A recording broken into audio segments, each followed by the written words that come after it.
something so crude can be graced with a splatter of beauty.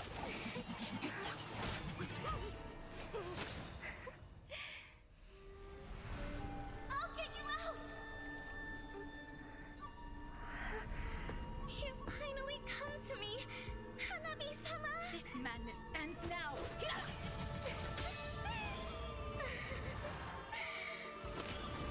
At last, I'm shivering with excitement!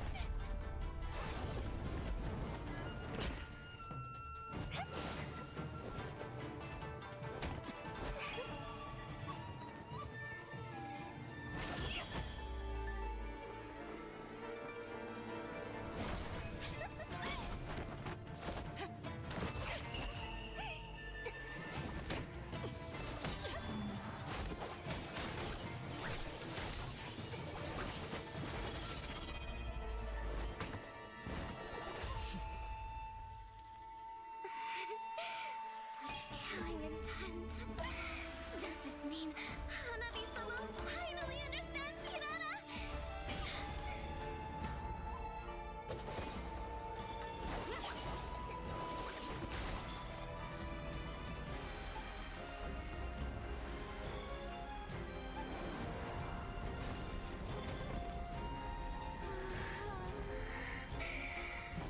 So warm.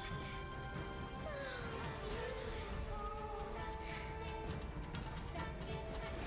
We can finally embrace eternity in hell. Just the two of us. Allow me to release your eternal bloom.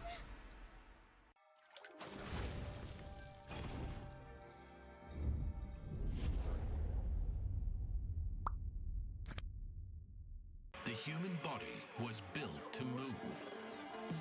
Not trapped at a desk in one singular posture for 12 hours a day. It's time your chair evolved. This is Secret Lab Titan Evo. Ergonomically engineered for you, gamers, hybrid workers, artists, backing your every move.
with a splatter of beauty.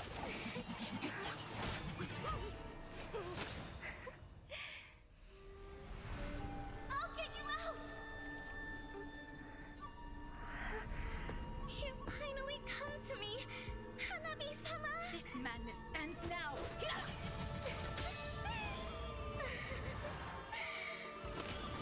At last, I'm shivering with excitement!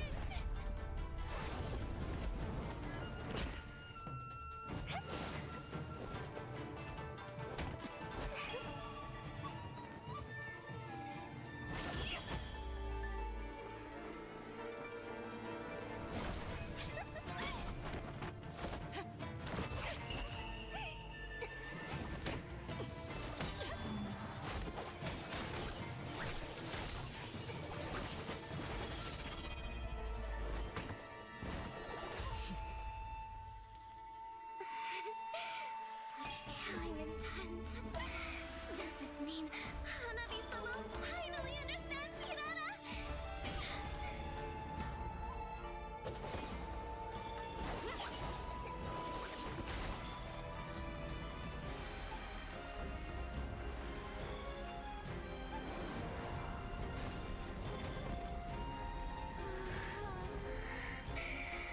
So warm. So beautiful. We can finally embrace eternity in hell. Just the two of us. Allow me to release your eternal bloom.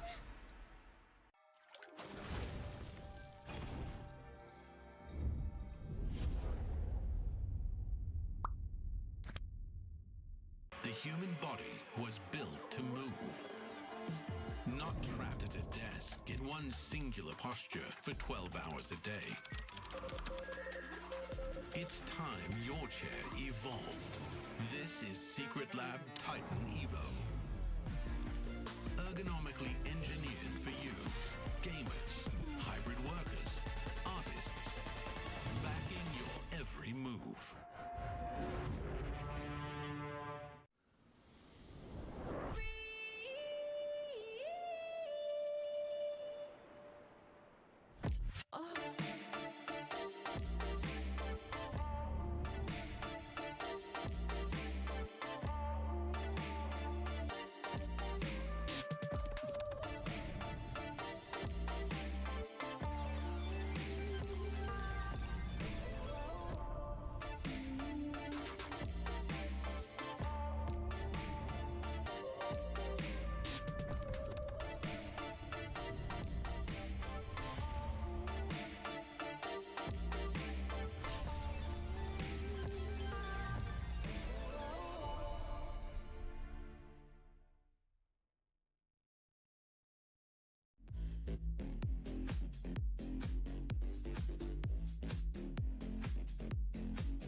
most brilliant moment.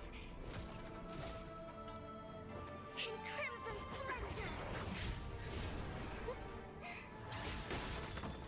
Even something so crude can be graced with a splatter of beauty.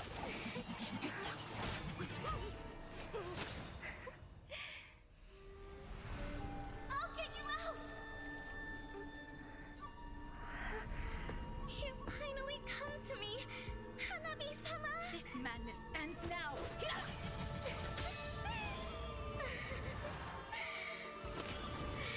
last, I'm shivering with excitement!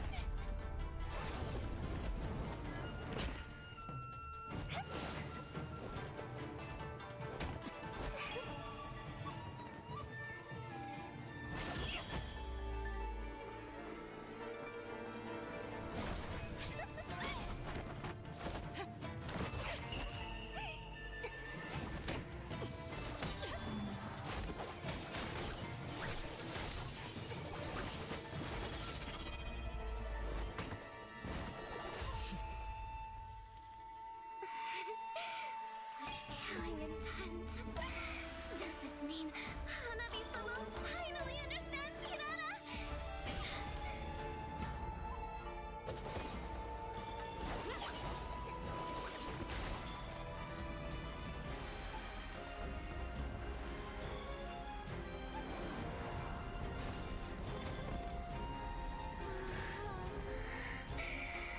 So warm. So beautiful. We can finally embrace eternity in hell. Just the two of us. Allow me to release your eternal bloom.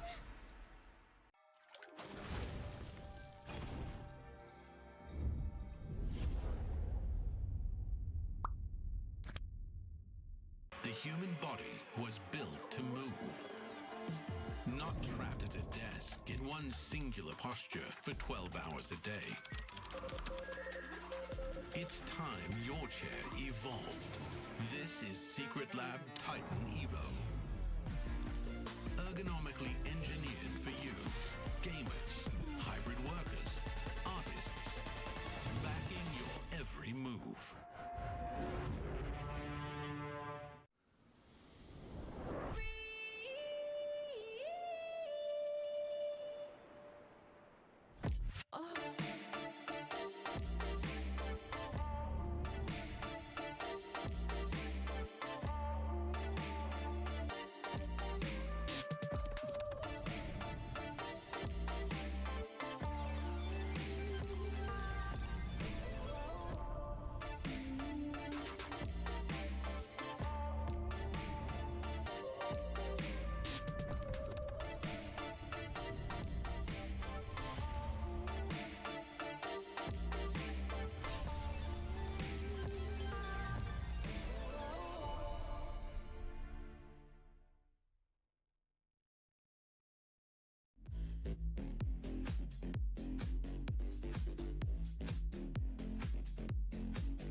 right, ladies and gentlemen, a very good morning and I guess good evening to people from the other side of the world, perhaps.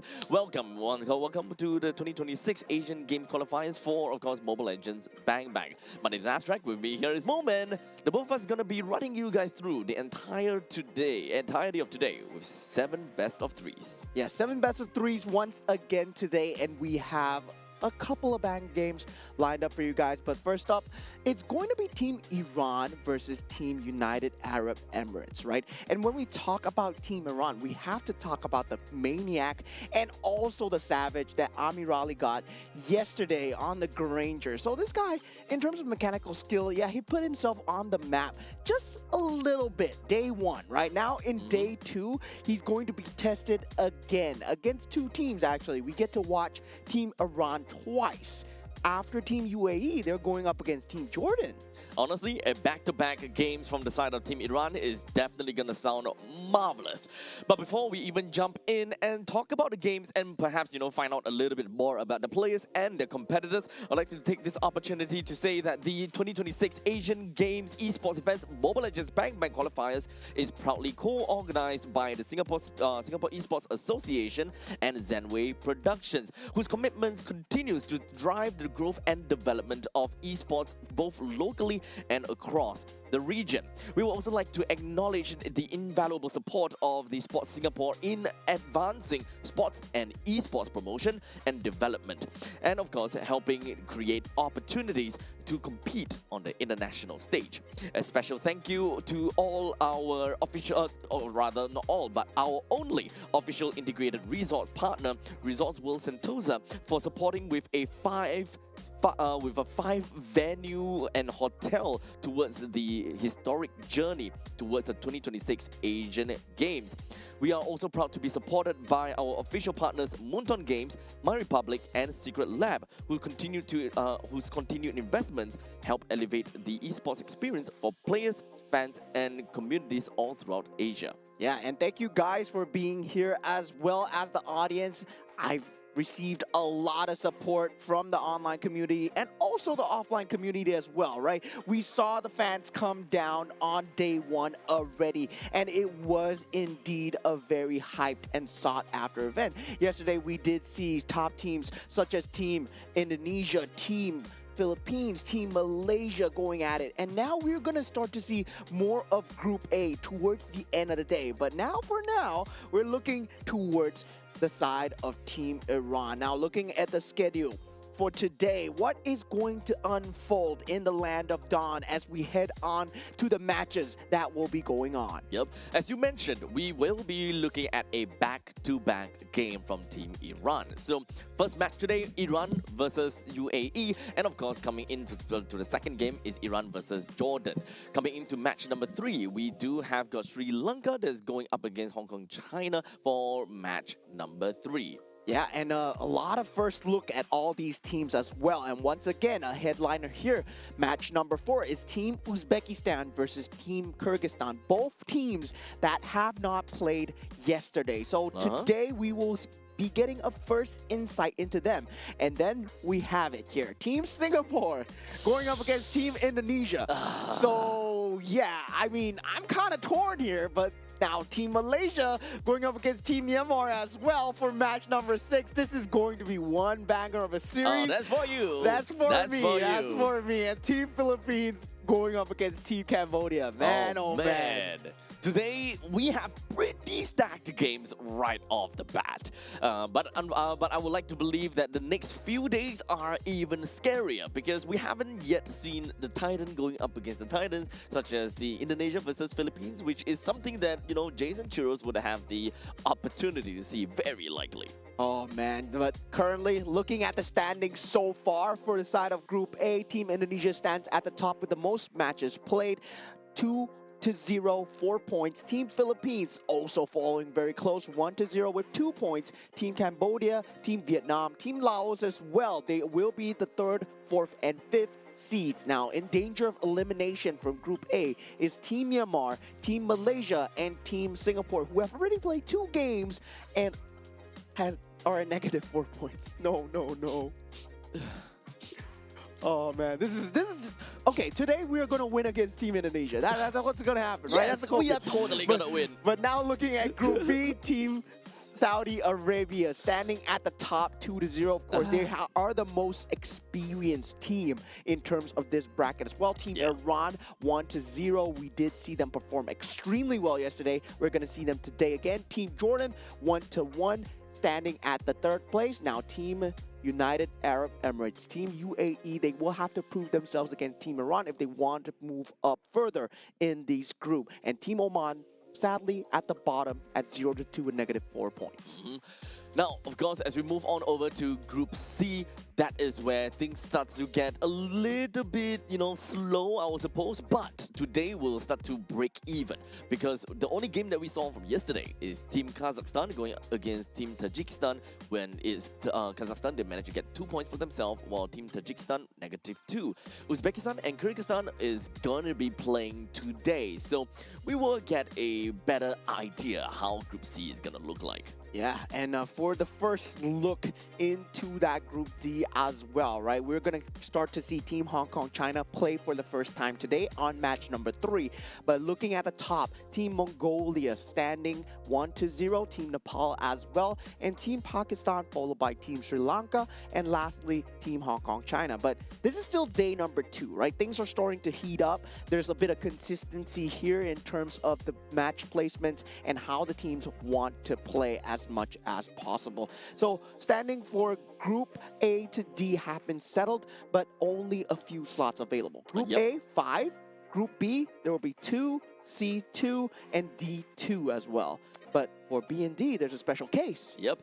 On the third place for B and D, they will advance over to the last chance qualifiers where they will duke it out against one another to vie for the coveted 12th spot. Because out of everything, we have a total of 11 secured spots, and the last spot will only go to one of these two teams. Yeah, so that would happen on the last day, but today the pressure is starting to mount, right? There is a bit of stakes here at hand where your placements suddenly, well, you did have good games yesterday, might not be the same case today. As now we take a look at the team roster coming in from the side of Team Iran. On the gold lane, we have Amirali. On the roam, we have Ali. On that mid lane, we have Poria.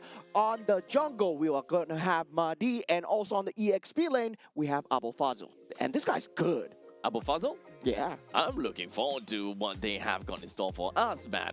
Because right now, the only thing that we saw was that one game from them. And that one game was one banger of a series. So this is going to give us a better idea how they're going to be faring in their own groups. And yesterday was kind of like a no pressure kind of game. But today, the early standings truly will start to matter. Now looking at the side for Team United Arab Emirates, for the first time here on the main stage, we have Saeed on that gold lane, Hamdan on the roam, Mohammed on the mid lane, El Merzi. Yeah, I would. El Merzi. Yeah, El Merzi on that Merzi. jungle, and we got Abdallah on the EXP lane as well. First look into this team, so definitely trying to find out where they place in the brackets itself. I was trying to see whether we pronounced it correctly. El Merzi? El Merzi. Yeah, El Merzi. El Merzi. Yeah, I think we got to roll our tongue a little bit. Yeah, It yeah, kind of yeah. sounds like that. We try our best. We're We'll definitely try trying our best not to butcher your names. Yes. So perhaps just popping up onto the chat, I suppose. Perhaps they will be able to help us at some point in time. If you are, of course, residing in United Arab Emirates, for example, and you know how to pronounce the names, please Please help us. Do help us. We will want to do our very best to pronounce your names correctly, as accurately as possible. And now we have the map veto of the day. Maybe today the theme is going to be water, because expanding rivers. Yeah, yesterday it was broken walls, right? Yeah. Where every walls are broken, and even I'm broken at that point in time. Yeah, and for expanding rivers, we do see a lot of gameplay where the gold Yep. laner is able to join into these objective fights, especially to the second turtle fight. Yep. And also we do see the resurgence of the Harif as well. Of course, still very top tier in terms of the meta. Now, looking at the bans coming through, we identified yesterday that Marcel is going to be a problem. But, however, the top tier teams, Team Philippines, Team Indonesia, they didn't really care too much about the Marcel. And feels like they know their way around the Marcel because they've been playing it so much in their region. But a lot of these newer teams, they need to learn how to play against the Marcel as well. Now, the Guinevere, the Eve, Freya, Zusin, and Yuzong ban as well. And an immediate pickup coming in from the side of United Arab Emirates. From now on, we will call them UAE for the ease of communication. The UAE will go for a pickup on the side of Baxia. So that is going to enable them with really fast communication, or rather a really fast rotation all across the map. However, that will also mean that they will be given away that Pakido early game dominance in the XP lane, which is something that UAE definitely need to start to identify. How do they want to settle this Pakido down and keep him in lane?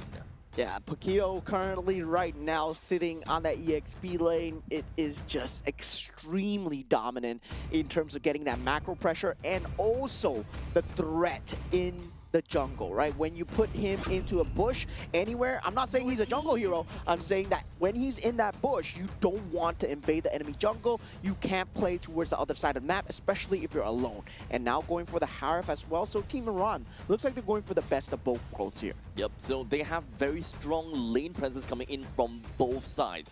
Gold lane and XP. It's now up to UAE to identify how do they get themselves a win on both of these aspects. And if they don't, what do they want to do here? Perhaps now they have the opportunity to kind of take a look at their mid lane. Perhaps it will help them better understand, okay, maybe we take down the mid lane, we have better priority in mid lane, that will give us more of an arm extension where we can move on to the XP or gold depending on what's available to us. Wait a minute, this is an Esmeralda in the top 3 picks coming out from the side of Team UAE. Okay, I do see the vision here. Esmeralda takes away the shield value from the Pakido and also the Harif, but you do need a way to lock them down because as a Pakido and Harif, you see an Esmeralda coming. What do? You just run away, right? You don't really need to be in the presence of the Esmeralda. And if they want to go for that macro gameplay, Team Iran, they can essentially build into that mobility and try and ban out the control heroes that possibly might be coming, which is most likely going to be a Bellaric and also something like a Grok as well. So the Valentina being picked up from the side of Iran very likely is just a way to echo towards a UAE that, look, you got a way to shred tanks, we got a way to shred tanks as well. With the Mystic Gush that's being stolen away, Esmeralda and Baxia will undoubtedly have a little bit of an issue when it comes down to team fights in general. But the way that Iran have drafted their first 3 picks really just shift themselves towards a way whereby they kind of want to play for team fights. Doesn't necessarily have to play by aerial denial, however, this can actually go towards a front-to-back form of composition. So they definitely need more ways to be able to kind of hold down the fort in the front lines a little bit to drag on time as much as possible. Good Claude ban coming out from the side of Team Iran. The Harif being picked up. The Claude really deals very well with the Harif, especially in that mid stage towards that later stage of the game where the Blazing Duet is able to just shut down the Harif before he even enters his own Diamond Force, right? Now, the Suyo ban coming out from the side of Team UAE, this is kind of suspect because I would say that Suyo is in a weird place right now where he is good, but you have to pair him with very high damaging heroes, and also Suyo does have a lot of damage output, but it's still a glass cannon, right? So teams have found out how to play against the Suyo. Generally, you want to have the lockdown as much as possible. So prioritizing a ban here on the Suyo, I would say, is still a weird decision. There are crazier heroes that you should be banning out right now for the side of Team Iran, where they still have the Fredrin available if they want to go for that utility jungle. If they want to go for a fast jungle clear, they don't have the Guinevere available, however. Yeah, I would definitely agree. Personally, I do want to look more into utility because right now, Pakido, sure, Pakido can kind of deal with himself and Harif can also deal with himself. They are really good in their own respective lanes. But come out of that, break them out of that shell when we are trying to play for team fight scenarios. That is where things will start to get a little bit shaky because they don't really have much to work with. A Suyo in this case would not give any form of utility. It just brings on to a lot more firepower, which the team already has a lot of. Yeah, and the 1-2 piece coming out, it's going to be the Cho and the Paquito. So we got both fighters, one good on the feet, one good with the hands. So that's going to be crazy combinations coming out from the side of Team Iran. And for the side of Team UAE, right? They can potentially look towards a Kalea, especially against the Cho, and we do know how strong the Kalea is. And I can't believe it slipped the entirety of the pool. Right now, if you think about strong priority picks, old school roamers such as Chip and Kalea are still available, right? That shortcut into the Esmeralda, into the Mystic Gush, that could be a combination, that could be a way into these fights. This might be a game for UAE to want to play over to the late stages of the game. As such, getting a Moskov is great. However, the Estes is not what I was expecting. Oh, no. Ube, huh? Oh man, Estes Esmeralda, this is ranked. Ube, This is huh? ranked. This is ranked. I mean, for the side of Team UAE, I gotta say, it's a very good strategy when it comes down to sustain, having the Estes and the Esmeralda, very good beefy front line, Moskov from the back line. It works on paper, right? When your enemy team isn't organized. Now, for Team Iran, if they play their cards correctly, right? All they need to do is make sure they don't run towards the Estes. If the Estes ultimate is up, just don't take the fight. Every single one of them has the mobility to disengage, right? If you take a look at Team Iran, every single one of them can just jump away. They can go through obstacles, they can go through walls. Every single one of them can disengage. And now the problem is, how does Team UAE lock them down? Now, I think that this is a very interesting matchup coming in for UAE. I actually, on the contrary, kind of like the Estes. Now, the reason why I say that is because currently Team Iran, they don't have a way to properly poke. One of the best ways that they can poke is actually stealing the Mystic Gush and go for the poke and kind of force a way for Estes to pop his ultimate. Other than that, Iran can go for a bit of a punch and a kick and all the kind of jazz. Most of that is actually up onto Abu Fazl. He has to go for the assassination attempt onto the Estes. He don't have to kill him, he just have to force the ultimate usage. From that point on, things will be great. Because the thing about Amirali playing as the Harif is that he's on a timer. When you bring out the Zaman Force, you actually have a timer within of the Zaman Force that you need to take everyone down and do as much as you can. With the Estes, with the Baxia, with the Esmeralda, it extends an overall team fight timing, which makes things a lot more difficult for a Harif to close things out. Yeah, but I feel that this is only in a 5v5 case, Only right? in a 5v5. You have a Paquito, you have a Cho, you don't take 5v5s. You don't take 5v5s at all, right? You want to burst people down, make it a 4v5 before the fight even starts. You want to get people with the Way of the Dragon, make it a disadvantaged battle for Team UAE as much as possible. If you're taking 5v5s as Team Iran, you're doing something wrong. You're doing something wrong. You have the Zayman's Force, yes, but that Zayman's Force is a scam. It's not there to take the team fights. It's there to disengage. It's there to disengage for sure. So at least for the side of Team Iran, they have their very specific, or rather, they have their win condition, and that is to pick off. That's the main name of the game. For the side of UAE, they want to huddle up together, they want to buy time, they want to do containment, they want to ensure that they will literally just draft over to the late stages of the game to enable the Moskov as much as possible. So the question is, which team will be able to execute their own game plan? Which team will find it a little bit difficult to play?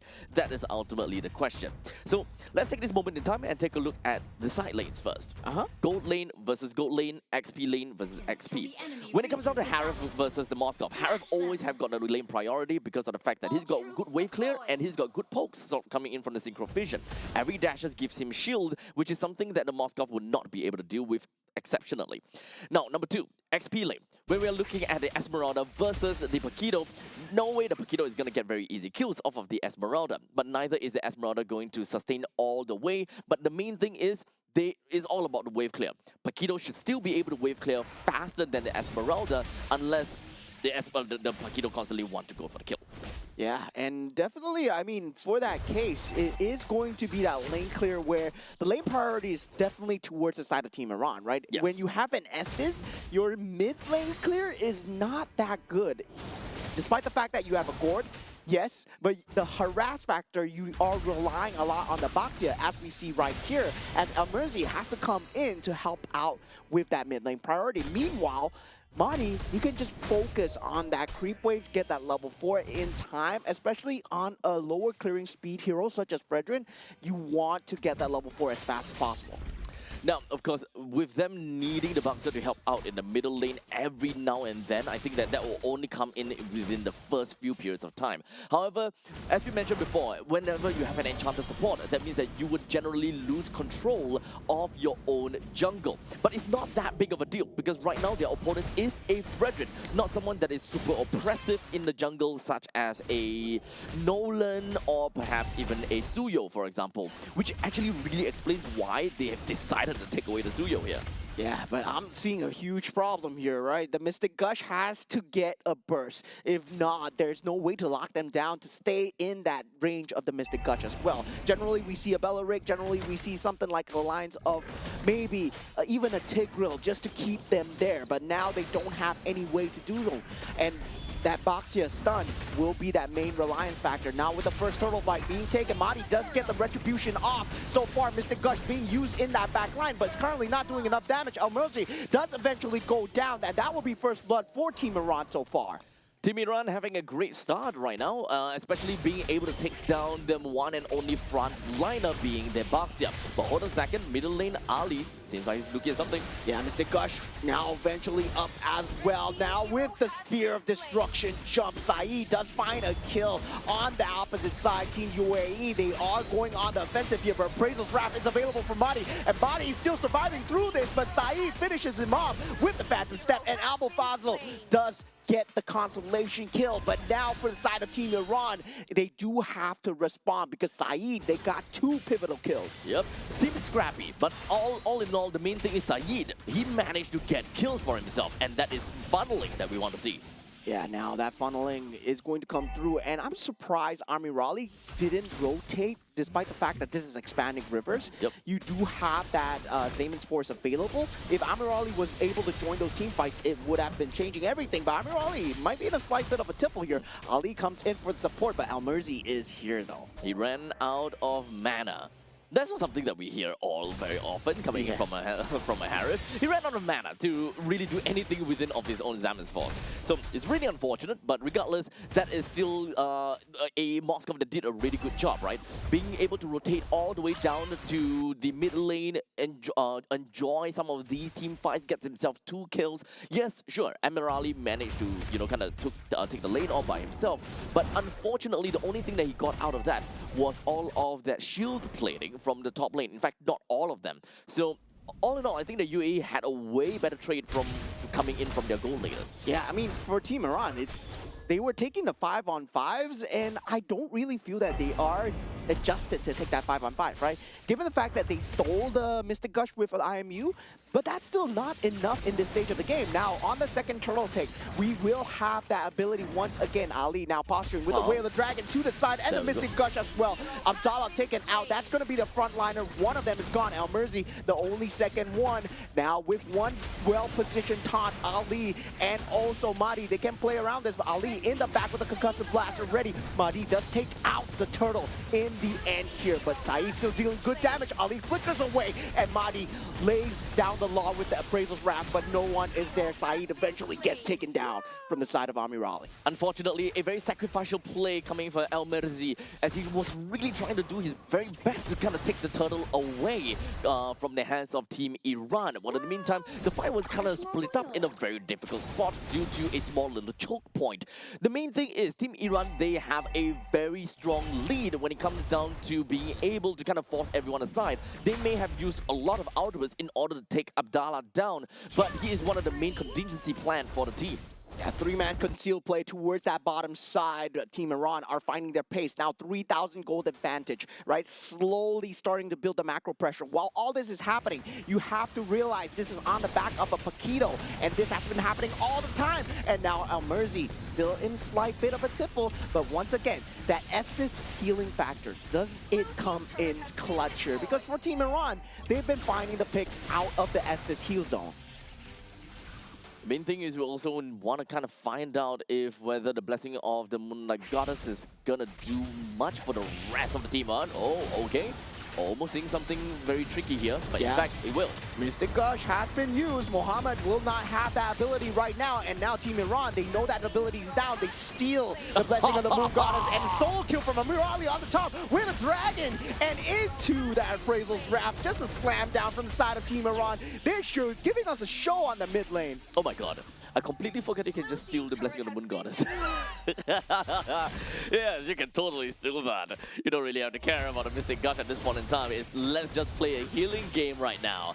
They do have a Brethren that allows them to play Upe as well if they really want to. And now they are diving behind that turret. This might be a mistake coming in from the side of Team Iran. They don't have the sustain to take this. Appraisal's Wrath does bring him back to square. Now Amir Ali, he is going to be posturing here. Does have that Damage Force. One good one. Might change everything as he takes down Abdallah right now. Damage Force still there, and he's just tearing through everyone. Saeed goes down as well. Synchro Fissure after Synchro Fissure. Double kill coming out from the side of Amir Ali. Oh, and even when it comes down to diving under the turret, this is just overkill coming in from Team Iran. And Puria was not even punished from that. Yeah, I mean, looked like a mistake, but once I saw Amir Ali with the Damage Force sitting at the back, he's waiting for the perfect time because he's waiting for the heal factor to run out from the side of Team UAE. Yep. And that was just great posturing, right? Once the Damage Force was used, there was no way to escape coming in from the side of Team UAE. Those are pretty big plays, all the way from the start to the end. Team Iran really seems like they conducted the entire fight from the start to the end. It feels like they knew exactly what's going to happen, how it's going to happen, and they would just do what they could. So just like that, we already have got 8,000 goal lead in favor for Team Iran at 8 minutes. And in a very early game-centric kind of matchup, or a very early game-centric kind of team, what you want to do to win, oh my god, this is Slaughterhouse. Yeah, Abdallah, I mean, you picked the Esmeralda, and that's the problem with the Esmeralda as well, right? You think the survivability of the Esmeralda is very good, but if, let's say, you face so much oppressive damage as we see Team Iran with an impressive taunt onto 3, Mystic Gush being used on the Mahdi here, he will be just overextending out of his positioning, and Poria will be going down for his troubles as well, and this is kind of a comeback for Team UAE. Don't call it comeback just yet. Abu Fazil still in that push. Oh no, Saeed just gets instantly taken down. Mohammed, he's in trouble as well. This man, this Paquito is so scary to deal with, and this is why he's so oppressive right now. Yeah, this is the kind of thing that a Paquito could do realistically, right? All you need to do is double straight punches and a jab, and you will be able to kill any gold laner. This is the problem when it comes down to giving a Paquito away, but also picking an enchanter support for yourself. You kind of really require that Baxia to go all around the map, which kind of forces the Baxia in a dual role situation.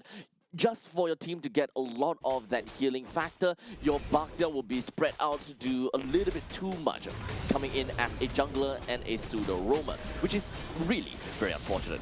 Yeah, now great taunt onto 2. Saeed in a lot of trouble. Ali with a flicker forward does get the finish onto Saeed. And now that's all their physical damage gone. Appraisal's Wrath towards the back. Mr. Gush, is it enough for the side of Team UAE? No, it's just to disengage. And Team Iran, they're going to be taking no casualties this time. And Abu Fazil still not showing himself on the map here. They don't want to play on towards his top side while this Lord is happening. And look at that. This is all towards the bait. Abu Fazil goes in towards Mohammed. But now the blessing of the Moon Goddess just comes in for Abu Fazil, and he has to escape. Does have the flicker available. Stun following up from the side of Al-Murzi, and now with the Spirit Destruction back up, Lord still in Iran's favor by the Zaman's Force, and Amir Ali stands tall throughout all this. That was a crazy exchange. It really felt as though that UAE was the one that manages to kind of bait Abu Fazil going deep into the fight in order to get an assassination, only to back them up again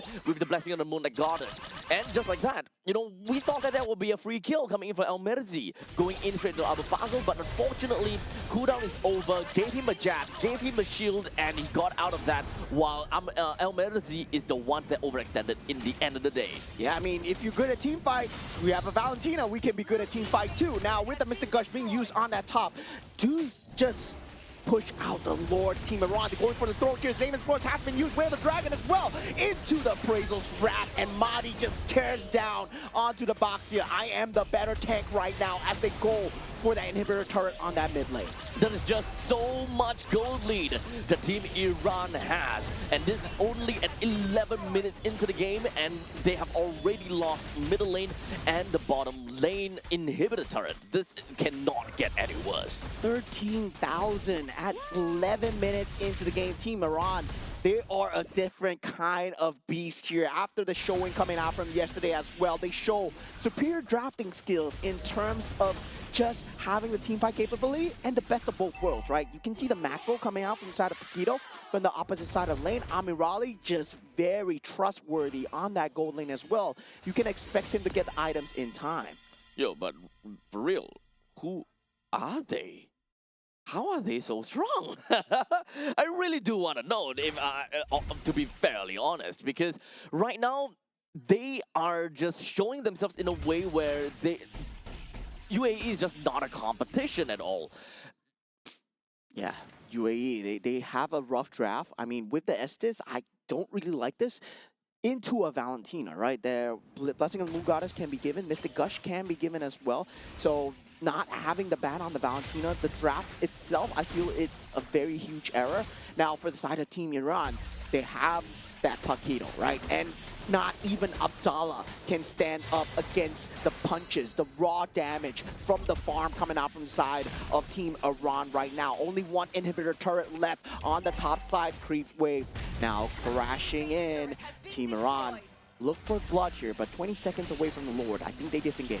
Yep, but perhaps Abu Fazl, it might be a little bit deep in, but it's okay. A quick little flicker, go get himself right out of that, which is something that they would absolutely need. Because as you mentioned, the Lord is going to come up in 10 seconds, and that is going to help Team Iran close out the game properly. Yes, they are at 13,000 gold lead, and technically speaking, they can just gatekeep the entirety of UAE from not being able to come out, and they can probably just absolutely destroy them. However, that is also going to be playing within of the UAE's hands, because there is still the Estes, and they gotta have to respect that. Oh, that was so close to Spirit Destruction coming through, but luckily Madi was on the case with the Lord as well. Now, conceal play coming through from the side of Ali. Wants to go for the Whale Dragon, gets stunned up. Now, Mystic Gush has been used as well. Abu Fazl coming in for the flank positioning, does get spotted out. Now, with that, Esports has been dropped. Synchro Fishes after Synchro Fishes. Amirali taking so much damage at this point. Amirali still not punished as here as Ali. He's soaking up so much damage, has the immortality. Team Iran, they're gonna wait for the Lord. There are no ultimates at all from the side of UAE. It will take some time before they will eventually get that back. And in fact, there we go. Mystic Gush as well as Bonus Diamond, they're already available. But unfortunately, the important one, Blessing of Moonlight Goddess, do they have it? Oh, Damon's Force has been knocked down, and Amirali dealing so much damage with the help of Abu Fazl. Triple kill so far for the side of the Paquito. That's what you get when you give Team Iran the Paquito.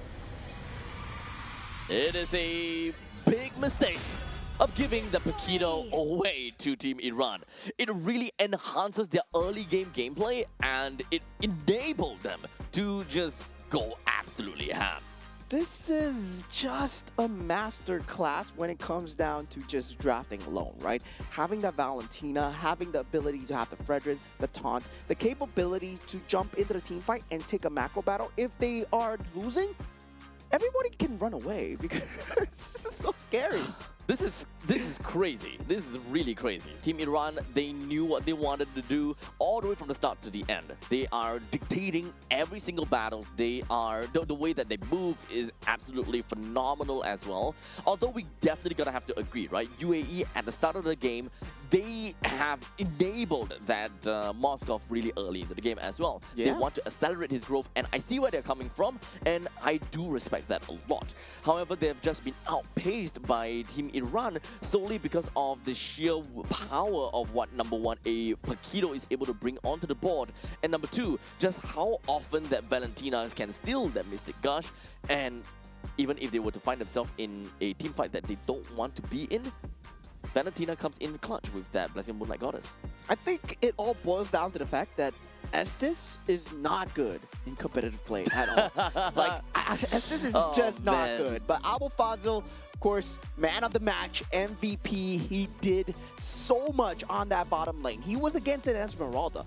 And laning against an Esmeralda is going to be tough, but you do have the ability to lane clear, right? We saw the rotations coming through, and despite the fact that early game didn't go their way, Abu Fazil clawed them right out with the secondary engage. Yep. The main thing about playing a Paquito against an Esmeralda is you don't look to kill. Against some of the other XP laners, you probably want to kill, but not against this Esmeralda. Esmeralda, you would take some time before you'll be able to do anything to Esmeralda, or you need to be ahead by quite a lot of lead. So most of the time you want to wait clear and be able to kind of be present there, especially in this kind of lineup from the side of UAE. The entire jungle is actually open for your picking. This allows you to play a very assassin style kind of gameplay in response to the fact that they don't have a player from the side of UAE that can run around the jungles just fast enough. And we were saying, right, Abu Fazil, why he's the MVP, if you take a look at the itemization, he went for the Sea Halberd first. Going up against the Esmeralda, going up against the Estes, he knows that nobody else is going to build the Sea Halberd, right? And with the Dominant Eyes coming out from the Abdallah, it's not going to be enough healing factor because he does not have the Oracle yet. So Abu Fazil, really good starting itemization coming out into that kill factor, right? And that's why we see Abdallah, he had 7 deaths as an Esmeralda with an Estes to back him up throughout the entire game. And that was double frontline comp, just couldn't frontline. Yeah, completely broken down because of number one, a massive lead from Team Iran to begin with. And if you were to add this Sea Halberd on top of that as well, we also need to remember the second property coming in from Sea Halberd is that the higher the HP that you have, the more damage that you will be able to deal to them. And unfortunately, that is going to be a problem to number one, Baxia. Number two, the Esmeralda don't really get affected by the second property as much, but it is really just about the regeneration nerf. That makes things a lot more difficult as an Esmeralda. Yeah, that degeneration coming in time, right? You have a Baxia, it's okay. I have Sea Halberd, right? So that goes hand in hand, right? You can pick the Baxia. I'm going to pick up the Sea Halberd. To be fairly honest though, having a Baxia plus an Estes on paper doesn't seem so bad because when it comes down to a Baxia, the main thing that you see and the main thing that you always think of is that Baxia have got very strong maneuver and you will be able to, kind of join into team fights really fast, or he's able to kind of scout out the entire jungle really fast. I think what makes a roamer strong is not the utility. It's more about the vision game right now. In the current state of the game where I feel that roamers, you need to be able to check bushes. And Estes, there's very little ways to check the bushes. Cho, you can go in with the Jeet Kune Do. You can see why Marcel is strong with the photograph as well. And a lot of the roamers, they have the ability to check the bushes and give vision without being punished. Estes does not provide that. So at this point in time, you would believe that, Enchanter supports have no, I will say, no spot in the game? Yes, currently I would say definitely, especially if you're going up against a tank jungle. Right. Because there's no way that you're running into a tank jungle. If you're going up against assassin jungle, yes, you can come up with an Enchantress support for that massive healing. And if, let's say, you're going up against something like a Harley, something like a Hayabusa, and then, yes, it makes sense. But now against a tank jungle, I would say it's a rock, paper, scissors kind of situation. Now, of course, with that all said, we do have got game number one that's done and dusted. Of course, in favor of Team Iran in a masterful way. In this case, with a total of 13 minutes into the game, I think that they ended the game under 13 minutes or somewhere along those lines. I think it's also showing of the patch itself, right? The games have gotten faster. The early game punishes have gotten way more as well. Since we saw from yesterday, the Bruno, maybe he's back. I don't know. Hopefully Bruno is back against Claude. I'm not too sure about the Bruno. We talk about Bruno. We don't talk about Bruno. Because Bruno, I feel Bruno is back. I feel Bruno is back. You man. feel that Bruno's back. Yeah, Okay. currently in the state of the meta, I feel this is very good. Well, we're gonna have to wait to see how the other regions decide to pick that up. I think that is where we will get our questions answered. Now, as you were talking about, the speed or the pacing of the current MLBB, I do agree that it does seem like a lot of the teams are starting to really prioritize in the early games quite a bit. Yeah. But on the other hand, it's only that way because of the prevalence of Paquito. I feel that the moment that Paquito is leaked out of the banning pool, that early game can be very obvious. But the moment that Paquito is taken out, then we're starting to see more control-centric XP laners and gold lanes that need some time to farm up, like a Claude, for example. Yeah, I feel that the acceleration, gets really enhanced by the new jungle rotation coming out as well, right? You hit that level 2 faster, you hit that clear speed slightly faster as well. Then it makes for a much cleaner first objective fight. It becomes much more clear who gets the early game from that first objective currently in this state of the game. And also right now, the Marcel, still a problem. You gotta ban that out. Yep. So goodbye to Marcel, and UAE ensures that they take that right out. But now, we're back to the Paquito question. If whether Iran wants to ban it, because okay, here's the thing. UAE, they will first pick first ban.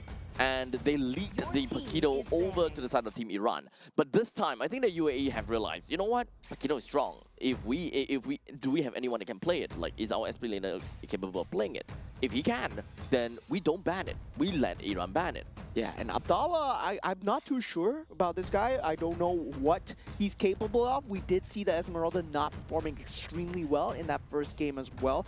Now I'm having a bit of doubts for the side of Team UAE, but come on. Team UAE, it's time to prove me wrong, right? You got the chops to go against Team Iran, but they ban out the Paquito coming out from inside Team UAE. This banning and drafting pattern is just weird coming out from inside of UAE, right? Banning out the Yuzong, I don't really see that top 3 spot for Yuzong currently in this meta. He's not that strong. It's not that deep. He's just a Black Dragon. You can deal with him.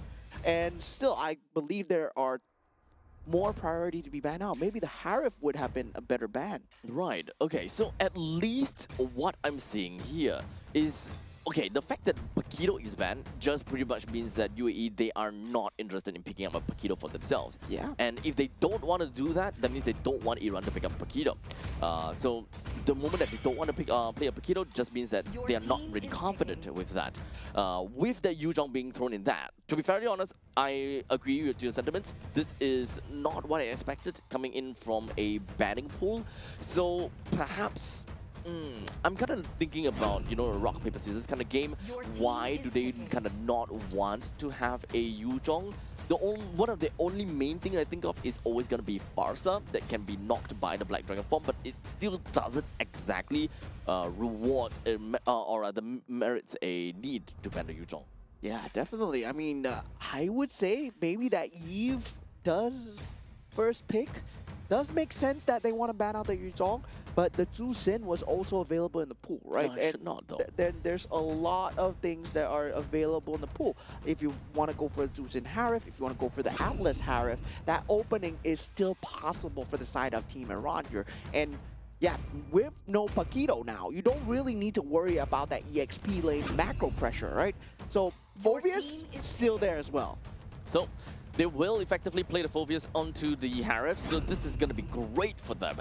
With literally just going to be area denial, and they will be able to play for team fights really strong. They don't particularly need to care too much about how they want to, kind of layer in things, but we also need to remember, right, there's a Yip on the opposite side, so even if they do have a Phoveus, they can actually still play a Gatokacha onto the roam, and that can actually be pretty bad, because that is going to go towards Team Iran's game plan very well, while also disrupting the Yip to a maximum extent.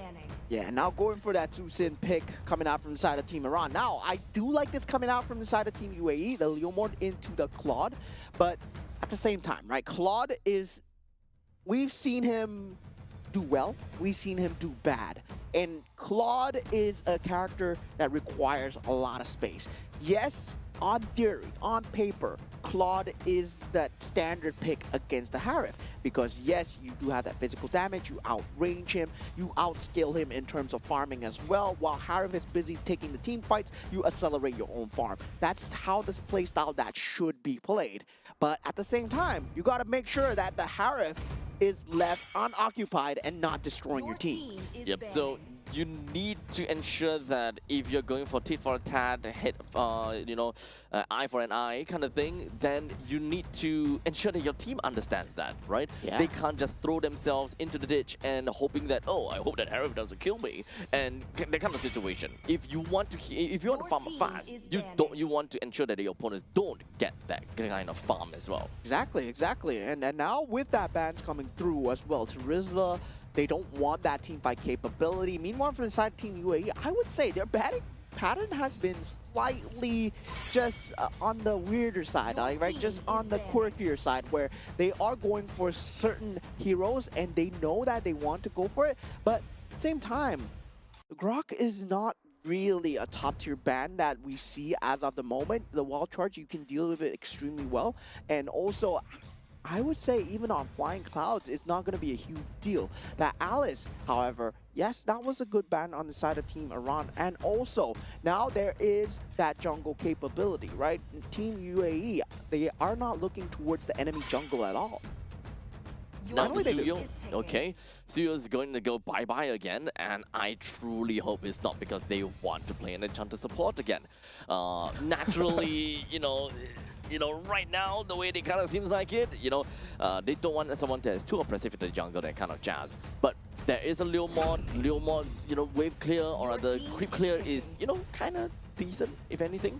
Now, Cho is also going to be picked up coming in from the side of Team Iran. They do want to go for a little bit pick off. However, they don't particularly have anyone that can play with the Cho that effectively. So that would mean that their jungle might actually be an assassin that can make full use of the Way of the Dragon. The Kalea is open, guys. Kalea was made to fight against Cho. Yes, I agree. And I can't believe that Cho pickup. Okay, if Team UAE don't pick up Kalea here, I mean, Kalea, Leomord, Eve, that is a great center mass unit with the jungle, roam, mid trio, right? And you give Claude so much space. If you don't pick up the Kalea here, I mean, you're just throwing the game, right? And yeah, they're throwing the game. They're going for the Gato Kacha instead. And once again, the Esmeralda coming out. Okay, so the Hanzo comes in. So understandably, yes, the Hanzo is someone that can make full use of the Way of the Dragon to play kind of like a pick-off strategy. Now, the Gato Kacha, I'm okay with the Gato Kacha. I'm okay with it. It's not the best to deal with the Cho, but it is a good answer to deal with a Harif. As long as the Harif drops down the Zaman Force, you kind of have ways to kind of deal with or rather to contain the Harif as much as possible. Because you have a Yeeve, you have a Gato Kacha right now. They generally will be able to mark out an area and say, no, this is my no-no zone. Yeah, and for the side of Team UAE, it feels like they're picking heroes based off of the roles, right? Where we need someone to fulfill a certain role, but they don't look at the game plan in general. Like, how are we going to get the kills? How are we going to get the wins, right? That step-by-step process is much easier said for Team Iran, where you can clearly see what's your setup going to be. The Way of the Dragon, yes, they have that Lantern lift-up. They have multiple ways to start the fight as well. Zaman's force from the back, there's a lot of possibility to start it. Meanwhile, for the side of Team UAE, there's only one, which is possibly that Esmeralda jumping in. So right now, you can see from the side of Team UAE, they are kind of banking all the way in onto that Lizard. Now, of course, the Lizard does have, pretty good defenses, and it kind of takes time to kind of kill that. So just like that, immediately we do have El Merzi is already at level 2 as opposed to Mahdi, which is supposed to farm really fast anyways. And now he's being really impressive. Went straight into the opponent's jungle, went straight to the Beetle, and I don't think that UAE even knows about this. So there's a very high chance that UAE's jungle might not even hit level 4. Yeah, and so far, the rotation coming through for the side of Team UAE has always been El Merzi put towards that mid lane for that slight prio advantage. Now, this gives Team Iran slightly better timing on that jungle creep timing as well. And now with that Mahdi being so aggressive in the enemy jungle, resources have been taken away. They all will be ahead in terms of macro for now. Now, Ali finds a good pickup, but Mahdi falling extremely low here on the Hanzo, not level 4 yet, and gets taken out. Team UAE always having a great start. Now 2-0 so far, as Poria does not have enough mana on a Tzu Sin. This is the first time I'm seeing Tzu Sin not having enough mana here. Still a little bit too early, but right now it's really unfortunate that Mahdi went to great length stealing the orange buff away from El Merzi because of, you know, a little bit of vertical jungling going on about. But in the end of the day, it does seem like El Merzi still manages to get his own purple buff from the opponent's side. So they're both going to be relatively neck and neck, and I don't think that is going to be too big of a problem for El Merzi to get himself to level 4. Yeah, now first turtle up for the grabs here, but Hanzo nowhere inside here to take the objective, as El Merzi will be slightly further away, both still not level 4 yet, but Infernal Pursuit has been used on the bottom side as well. Lantern trying to find its mark, Hamdan just getting out in the nick of time here now. Abdallah jumping in, can he do anything this time as the ultimate has been popped from the side of Leomord. Abdallah does kind the kill onto Abu Fazil at this point. Now without that frontliner, Mahdi is going to be very squishy as the Blazing Duet goes in on the back. Saeed coming in for the support, and coming in at a great time as well. Wait, this is a first turtle help, or rather this is a first turtle thing coming in from the Claude. The Claude came in to help on the first turtle? We don't see that a lot. Yeah, and Team Iran right now, I mean, going for that Hanzo, they need to secure that early game as much as possible. Now, their jungle is just very weak, and Amirali, he will have a lot of work on the shoulders here, right? Now the pressure is on Ali and Amirali because they need to make the plays, especially on the top side of the map, but Team UAE, they go for the defense here. They're already there on the scene. Yep, but don't get us wrong though. Team Iran, they're not doing a horrible job at all. It's more the fact that Team UAE, they are playing really well this game. They have got great ways to really buff up their own team and to ensure that they are, you know, relatively safe. Even when, you know, Mahdi was literally hot on the tails of, I believe that was El Merzi. He almost went down, but a quick little RWM just for him ensured that El Merzi will be able to stay alive.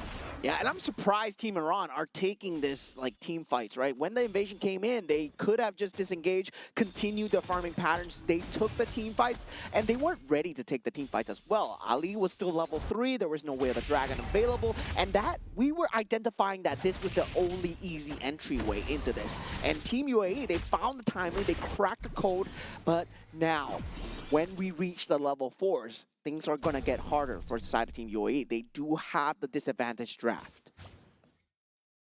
As of now, let's take a little bit of an in-depth look into the atomizations with the Claude that already have gotten a corrosion scythe for himself. Down in the bottom lane, I don't think that Abdallah is going to go down that easily either way. Dreadnought armor coming in from the Gatukacha, and of course, just like that, we've got, you know, time to kind of take a look at the bottom lane. Yeah, and now Abu Fazil just playing with the enemy here. El Merzi not able to get out in time. The Infernal Pursuit is there. Real manipulation is not enough here, as Ali will not have the Way of the Dragon, but still tearing through the enemy back lines. This will not result in anything. But I just noticed, right? Saeed has sprint. Oh! Well, faster Blazing Duet, I guess. Faster running Blazing Duet, I guess. Hey, could be meta. Oh my god, Saeed has sprint. I'm not too sure if this is a misclick, but okay. I don't know, but probably not as bad as listening. But here we go. We're just gonna be jumping right in, and it does seem like the turtle did in the end of the day went over to the side of Team Iran. So they're slowly getting themselves in that position. Yeah, now Corrosive Scythe has been picked up from the side of Madi. Now this is going to be a problem, right? Where the Claude is going to be easily getting caught by the Way of the Dragon. You don't have to Purify to get out. Your BMI becomes so much more important. And if Team Iran, they identify this properly, they can actually just exploit this. Now Madi, in the midst of 4 people, takes out Muhammad, and not having that flicker, it's going to be starting to ramp up, right? Team Iran, now they reached their power spike. Team UAE, all that early game advantage, they couldn't keep on to it because they couldn't get the force engage going. They can't keep invading into the enemy jungle. Abdallah had to be on the scene, but he's been stuck at the bottom lane. This is the kind of thing that you can do as a, well, as a Hanzo. You have no problem just diving into the opponent's lines at all, which is something that we saw right above of the Turtle's Pit. In the meantime, he can also just jump right in over to Abdallah, and his, true body can no longer be touched. That's just how different the new Hanzo is this time. Yeah, and Abdallah right now, I mean, he looks like he's slightly in a bit of trouble. He's going to be able to walk away so far. I mean, this is a bad engage for Team Iran if they want to go for it, but they do force out the ultimate coming out from side of Almerzi. Very good disengage coming out from side of Team Iran. It would have not been in their favor.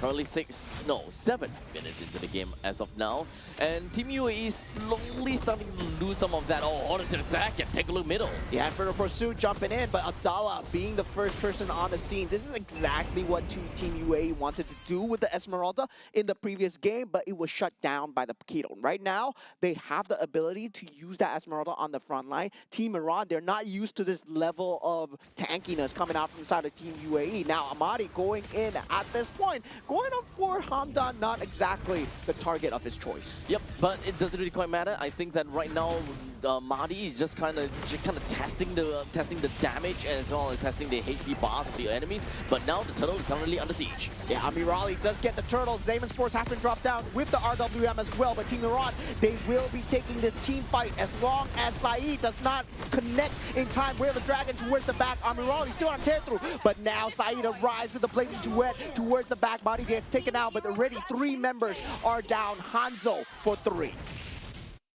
With 2 men left on the side of Team UAE, while Team Iran did not even lose a single soul in that team fight. That definitely just meant a lot. But Saeed, not a place to be yet. Yeah, in a bit of trouble here. Now, with that tier 1 turret as well, Team Iran just handily taking that fight, right? We saw the team plays coming out, the Wheel of Dragon holding on all the way towards the end onto Muhammad, making sure that the real-world manipulation is not going to be a factor here. Amir Raleigh having that timing so far, I gotta say, he has the perfect goal laner timings to join these team fights. Yep, and honestly, I feel that Saeed has been joining into the team fights a little bit too early, to the point that he actually might have lost a couple of those lane kills, or rather lane creeps. It's very different from the previous game as the Moskov. Moskov does have very good mobility, and at that point in time, it was also expanding rivers. So it does make sense. However, this time it's slightly different now. You're playing as a Claude. Your main thing is that you play over to the late stages of the game. Your Blazing Duet doesn't really do any much damage at all. Having a 2:1:1 just doesn't bring you anywhere too far in terms of the goal lead. I would say in terms of item timing, still on point. He is very close to that Holy Trinity, 10 minutes into the game, and that's when he's going to start dealing obscene amounts of damage. So this Claude, not looking bad, and that's already good enough, because going into that late game, he's going to be a natural counter towards that Harith. And this is where Team Iran's power spike needs to come through before that Holy Trinity is available. Oh no. Oh no. The barbell. Yeah, missing it out. And Zaman Sports has been used here as Hamdan. He's going ham, trying to protect his team right now. Saeed nowhere in the scene. Real manipulation has been used so far, but the Whale of Dragon is there with Mahdi's attack support here. And Saeed unable to chase Mahdi in time. Amir Raleigh still on a tear through the back lane. And Blazing Duet gets instantly shut down from the side of Ali. What a great Cho player. Well, at this point in time, when you're talking about the fact that, Saeed is getting there, but Amir Raleigh, he's already there. there. As what he would want to do as a Harif, the moment that he hit critical mass, or rather the moment they hit his power spike, he needs to make full use of that power spike in order to create the gap even larger and harder for Saeed to eventually pick up. And if you're neck and neck, then that is great. But at this point in time, Amirali, he will take it all the way downtown with 6-0-2. They were originally at what, 500 gold difference in terms of the gold laners to the gold laners, but now I'm pretty confident that Amirali has got so much more gold than Saeed that right now is a little bit out of reach. Yeah, and that's the thing, right? When you don't have that Purify against a Cho, your Blazing Duet is not a Blazing Duet. It can get instantly disrupted. And as long as Ali holds on to that knock-up, holds on to the Way of the Dragon, it can get disrupted. Now, once again, Team Iran, they know that they need to force the issue. And now going on to Saeed, because he does not have a Flicker, does not have a Purify, gets instantly taken out. It kind of feels as though right now UAE, they're kind of stuck in the relic of their own actions in the early game. Super aggressive, a lot of movements, but now they're unable to kind of hold on to what Iran is just going to be throwing right at them. Yeah, and of course, Mari just on the Hanzo does not care about any damage at all. He can just pump it back up every single time he has that bar full. Every single time he has the ultimate. Doing it again. Yep. It's just going to be very hard to deal with in this late game situation here. Oh, but not too sure. It seemed like he will be able to get himself away, while Team UAE was hoping that they would be able to find that chance to just pounce onto him. Yeah, right now, Abdallah still doing what he can in that front line, trying to front line as much as possible for the side of Team UAE. And now with around 1 minute left towards that Lord, Team Iran, they can't force the issue here. And Abu Fazil, he will, as it goes with the Infernal Pursuit. Once again, Amirali's dealing so much damage. RWM, is this enough? I don't think so, as Amirali, he is still dealing damage in the back line. Triple kill, can he get a Maniac? Once again, as he does for the second time in the second game, in the second day. Dude, this guy is just collecting trophies left, right, and center. And now with only one catapult remaining, Team Iran, they cycle it extremely well, and they take a clean victory 2-0. I'm looking forward to the back-to-back match. Amirali, dude, Amirali. This guy, he literally needs to be able to get a Maniac a day. Otherwise, he's just not on his top form, man. Great plays, great game coming in from Team Iran. They kind of yielded the early game over to UAE and really made it seem as though that UAE is, they are kind of like on par for a long periods of time. But the moment that Iran found out, you know what, we can exploit this current lead, we can exploit this current gap. This is the point in time where we are able to, kind of really just full send. I think that the main thing is that Team Iran, they have such a good idea and they have such a good understanding of the heroes that they have drafted as to when they can start playing the game for real. Yeah, I mean, a lot of good players, they know how to play when they're ahead, right? When we were talking about yesterday, but a lot of better players, they know how to play when they're behind. And this is what happens, right? Amirali, 10-0-3. Team Iran were behind for that early half of the game. And it was the case for game one as well. It was not a very easy given lead to them. They had to make the lead for themselves. They knew their power timings. They knew which objectives to fight for, which macro to go for. So the resource management was extremely well done from the side of Team Iran. Yeah, there's a lot of team fights that Iran is forced into, and they are also forced to make very tough decisions time and time again. And we gotta commend them for being able to kind of get themselves right out of that difficult spot and still being able to play the game to such a degree, right? Amorali 10 is to 0, is to 3, 0 death of a Harif in such a crazy and messed up early game. I think that is amazing, especially since you are going up against a lineup like UAE, where they have they have an Esmeralda that is going to be a boon to your to a bane to your existence because of the fact that your shields are no longer your shields. And not to forget, there is also there's also a Yves and a Gatokacha that can literally threaten where you stood. The moment you drop down the Zaman Force, you might very likely just lose that control of it. Yeah, I mean, a lot of times where Team UAE, they did have the advantage, right? They could have kept pushing into that chokehold, and I say, this is a hard thing to do. A lot of teams, they know what they want to do in their head, but they need to be fully committed to it. And this is what happens when you're not fully committed, right? When you see that, oh, you want to go for that opening. That's why we say Team Indonesia, Team Philippines. Why are they so good at keeping that advantage? Team UAE, they had the advantage. They tried to push for it, but the other team is going to push back. The other team is not stupid. They're competitive players as well, but you just got to do it better. I think one of the other part of the concept for UAE is the fact that they can play the early game not too shabby because of the fact that they do have a Leomord. And this Leomord, you also need to remember that Team UAE, they played their Leomord in the early game very well. He was very behind because Marty went for vertical jungling, stealing away the purple buff, stole away the orange buff, stole away that beetle, and yet they still, UAE, they still managed to kind of group up together and threaten Iran at where they stood right when Marty went back over to his purple buff. So UAE, they have strong ideas as to how the rotation is like. They know their timings very well too. And from that point on, El Mirzi, he tried to do his very best to catch up to the game as much as possible. Yeah, I mean, it was a draft where if Team Iran ran into you, you were going to take the team fight early game no matter what. The 5v5 was secured, but at the same time, you needed to keep up the farm going, right?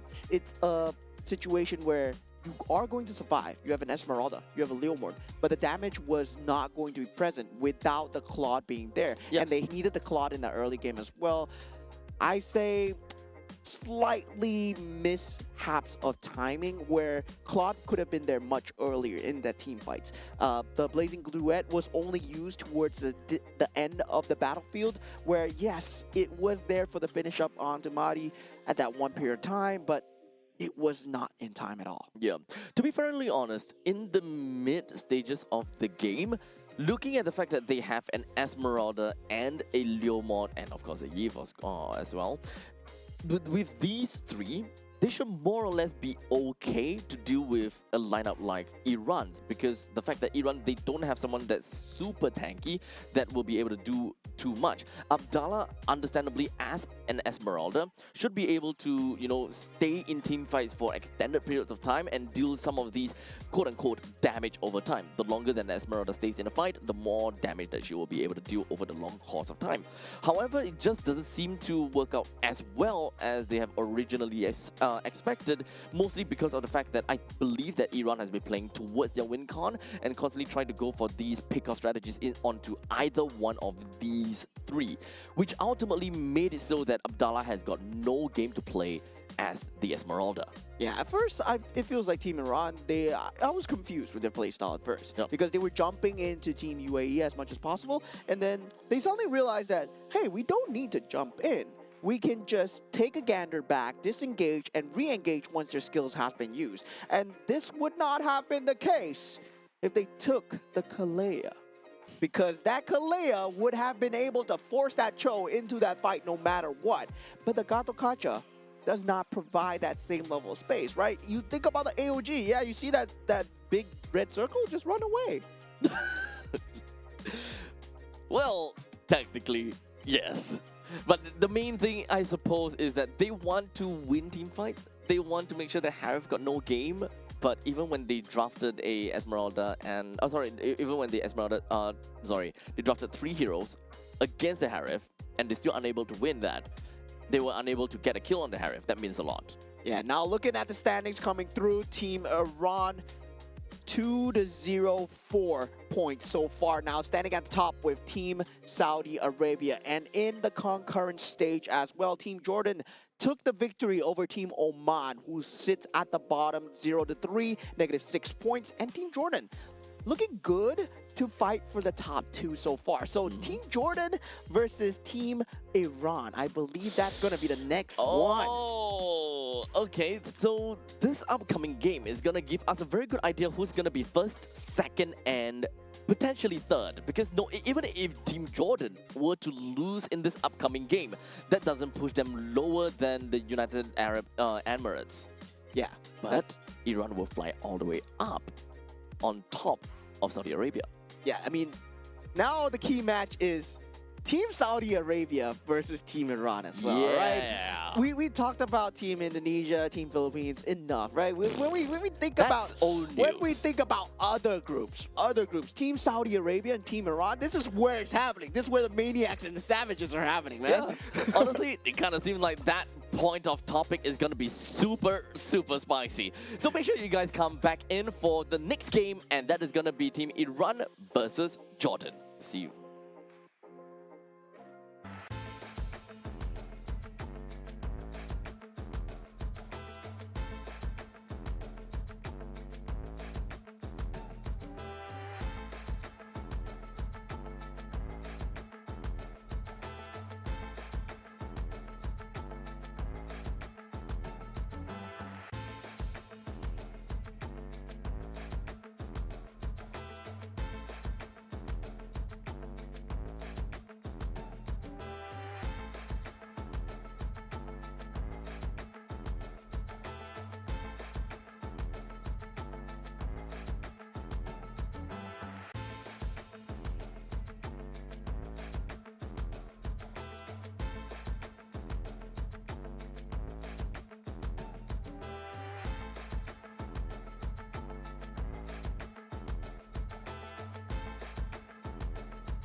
If all that bloom are fated to wither,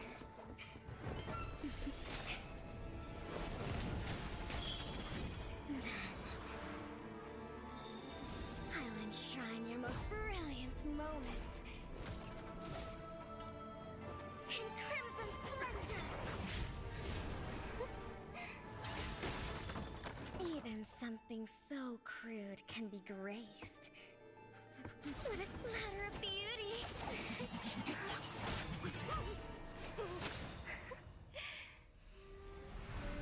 I'll get you out!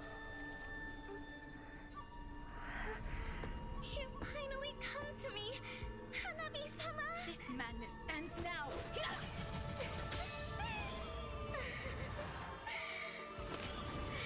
last, I'm shivering with excitement!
human body was built to move.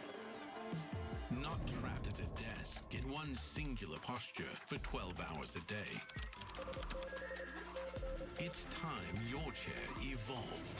This is Secret Lab Titan Evo. Ergonomically engineered for you, gamers, hybrid workers, artists, backing your every move.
moment.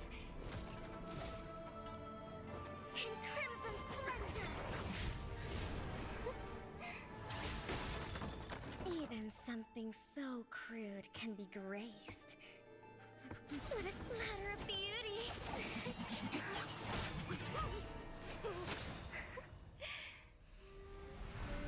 I'll get you out! You finally come to me, Hanabi-sama! This madness ends now. At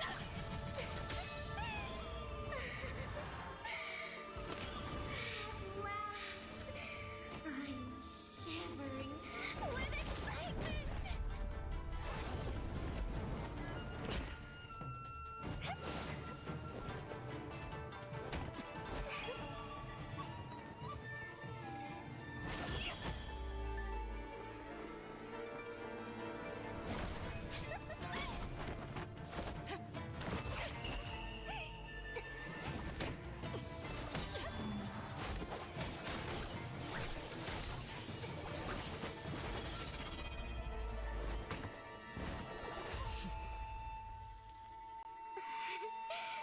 Such killing intent. Does this mean Hanabi-sama finally understands Kirara?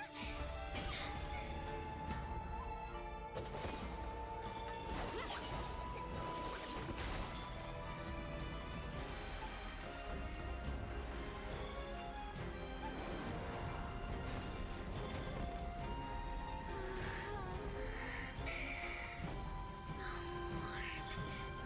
So beautiful. We can finally embrace eternity in hell. Just the two of us. Allow me to release your eternal bloom.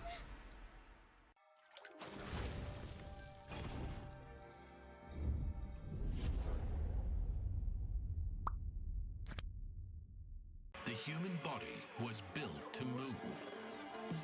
Not trapped at a desk in one singular posture for 12 hours a day.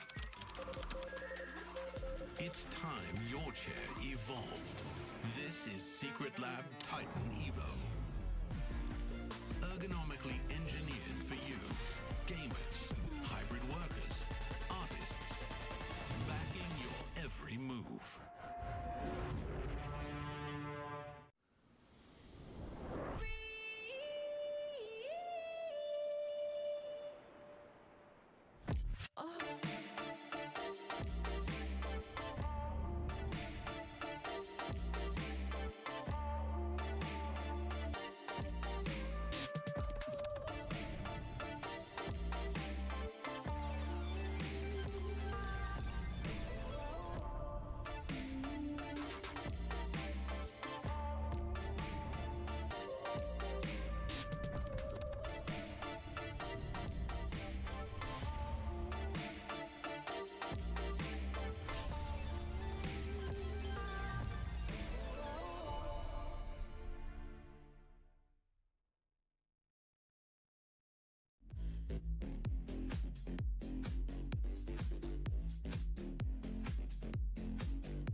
most brilliant moment. In crimson splendor! Even something so crude can be graced with a splatter of beauty.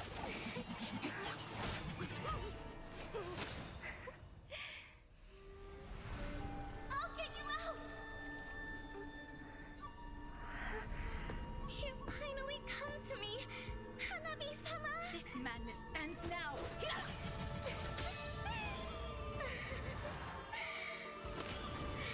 last, I'm shivering with excitement!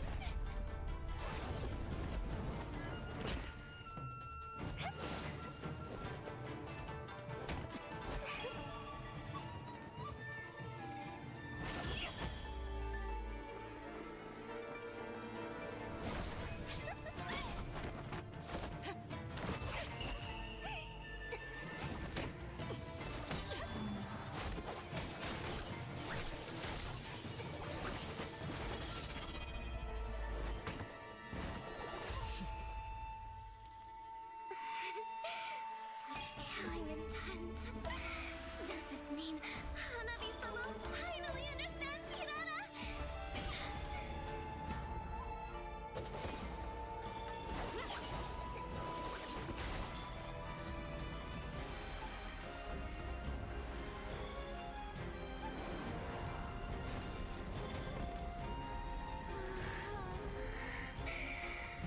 So warm. So beautiful. We can finally embrace eternity in hell. Just the two of us. Allow me to release your eternal bloom!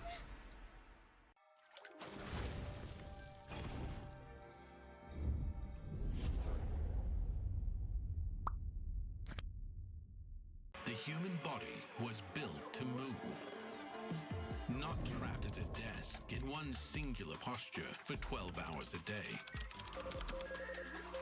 It's time your chair evolved. This is Secret Lab Titan Evo. Ergonomically engineered for you, gamers, hybrid workers, artists, backing your every move.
most brilliant moment.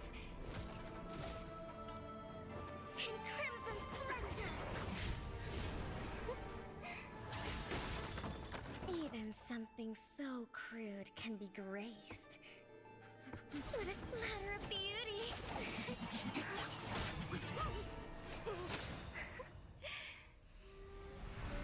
I'll get you out!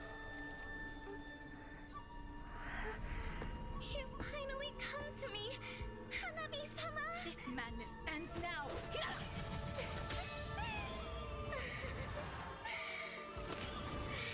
last, I'm shivering with excitement!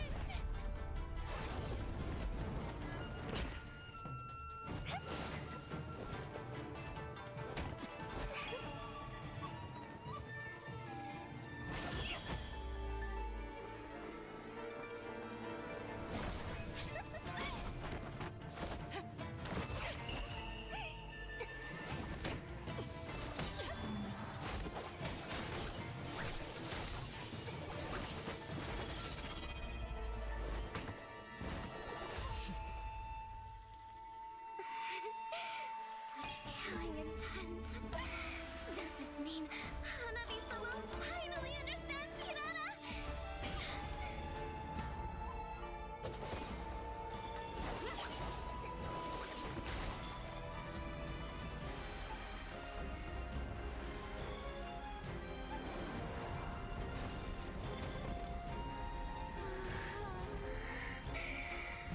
So warm. So beautiful. We can finally embrace eternity in hell. Just the two of us. Allow me to release your eternal bloom.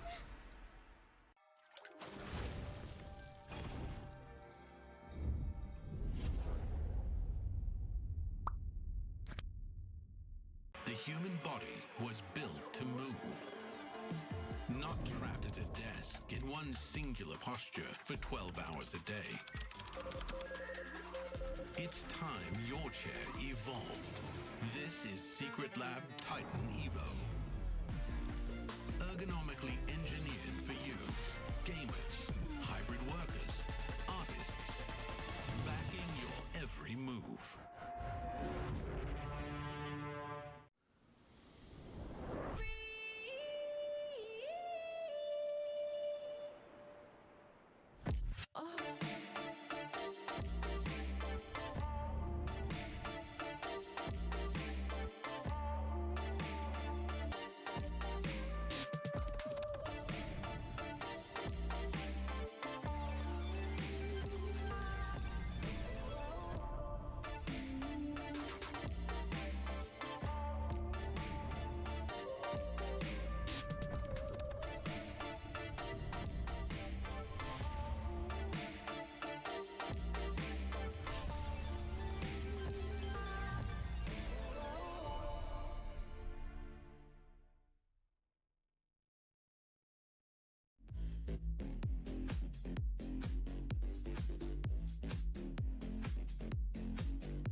All right, ladies and gentlemen, welcome back once again. And we've got you guys a second game of the day. With the first game of the day already done and dusted. And of course, Iran came out to be extremely great going up against the United Arab Emirates. But this time, they're going up against Jordan, and we'll see how that is going to go. And it's Abstract. With me here is Moman. Yeah, I'm Moman. Yeah, and maybe I'm Moman now. I'm Abstract. And this is going to be very interesting because Team Iran, right? Currently, they are at the second seed of this group so far, and Team Jordan, they're at third seed. So this might mean a change in positioning. And also at the same time, you want to get top 2 here in this group because top 2 secures you that slot to Nagoya. However, even if you don't get top 2, if you get the third place, you're not entirely out of it yet. However, that also means that you will need to go for another round and another match, and that might leave you really tired by the end of the day. However, it is still a chance for you to secure the coveted 12th spot. Yeah, and definitely every team here wants to make it to Aichi Nagoya. Who doesn't want to go to Japan? Who doesn't want to go to Japan? Yeah, I mean, there's sushi. There's MLBB. There's sites. Yeah, I mean, there's a lot of things to do. There's a Yeah, lot of things to do. yeah, But the main thing here is all about MLBB, right? It's all about MLBB, and we've seen Team Iran do so spectacularly, especially in the first 2 games, especially versus Team UAE. Team United Arab Emirates, they did have a good chance. They were ahead in that early game, but Team Iran, they clawed their way back. Yeah, honestly, it was a pretty tight match, and it kind of seemed as though that when it comes down to UAE, they had control in the early stages of the game. They kind of seemed like they kind of know what to do, even though they were kind of falling off behind during the laning phase where we saw the Lil mod not having orange buff and all that kind of jazz. All these rotational needs coming from UAE were still not too shabby at all.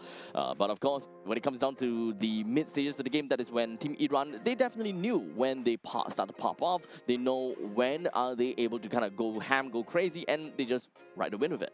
And so far, gotta say, stats board Amirali, this man has gotten He's a glazer. One maniac a day. Yeah. One maniac a day. I mean, look at this guy. Team Iran right here. On the gold lane, Amir Ali. On the Rome Ali. Super good on the Cho, by the way. Poria on that mid lane. Mahdi in the jungle. And Abu Fazl. That Paquito in the first game. That was impressive. So right now, I think that the main question that we have is if whether Amir Ali can get the Savage. Yeah, he usually is. Yesterday he got a maniac and a savage. Yeah, he got a maniac and a savage, man. And now he got a maniac waiting for the savage. Yeah, there's a lot of expectations on this guy. Is the pressure going to mount up, maybe? I don't know if whether he will be able to get that or not, but he's going up against Jordan at this point in time, and I would definitely say in terms of the ranking, I would like to believe that Jordan is slightly better than UAE. Yeah, definitely. And this is going to be a very competitive match indeed. In the gold lane, we have El Sawaris. And on that Rome, we're going to have another Abdallah. And this is not the same Abdallah as Team UAE. And we have El Ali on that mid lane. And also on the jungle, we have Marzouk. And on the EXP lane, we have Abu Te. Okay, so just like that, Team Jordan, they are going to be right on their spots and ready to rock and roll. Knowing that their opponent being Team Iran, they gotta have to take some time, and I hope they did take some time to kind of take a look at the VODs, how Iran played in yesterday's game and the game before this one. Because that is more than enough information that Team Jordan will be able to get for themselves. In the meantime, Team Iran would not have much information onto Jordan themselves. Yeah, and this feels like a very bloodthirsty bracket so far, right? We've been seeing kill after kills. We've been seeing brawls after brawls. Doesn't feel much too intentional on the macro side of things where, they can be playing for the macro. They had a Paquito, but they choose to ignore that and they went for the team fights instead. So definitely it's guts over glory here. Yeah, I mean, this time I think the draft needs to really show what both of these two teams are capable of, and I'm pretty sure that we don't want to give the Paquito over to Iran. That is definitely not something to work. And to a certain extent, you know, even the Harif, I think that all of those Savages and Maniacs were all done with a Harif, if I Granger recall. yesterday, Oh. Harif today. Ah, okay. So you can't just ban out the Harif and hope that he would not get a Maniac here. I mean, if he can play a good Harif, I'm pretty sure he can play a good Claude as well, right? Entirety of yesterday, and we were still kind of figuring out if Claude really has a spot or not. Definitely still has a spot. The way that sure. the game is going is so fast. Can Claude really keep up? I believe yes. I believe it's a yes. And we are having expanding rivers once again. Today the theme is water. As yesterday it was all broken walls. And today now we're going to have expanding rivers once again. Expanding rivers. Now with that banning and drafting underway, once again we see the side of Team Jordan taking out the Yuzong. And it feels like Abu Fazl has made a name for himself with the Yuzong somehow. Because everyone is banning out the Yuzong. Now, with that respect ban on the Paquito, nah, that's not a respect on Abu Fazl. It's on the respect on the character, man. You don't want to let this guy out. Yep. So honestly, I kind of like Jordan's ban. The first pick, right? The first pick, so they can kind of go for bans that are respective to the opponent's side. So no more of the Harif, no more of the Paquito. I think that's relatively nice. That will mean that they will open up quite a bit of heroes that is available for Team Jordan to pick up, while Team Iran, they threw away the Marcel, the Guinevere, and the Freya. Yeah, and right now, Zusin still available in that pool. The Boxia as well. These are very strong openers, and the Boxia will be that pick of choice coming in from the side of Team Jordan. Tanky utility does have that stun capability for the initiation, and kind of non-committal as well. Yep. So at least on this case, I don't think that it is a very surprising thing to see how Boxia is first pick. But we pass the ball back over to Iran, where so far their first and second picks has always been very Harif related, very gold lane related. They want to lock it down.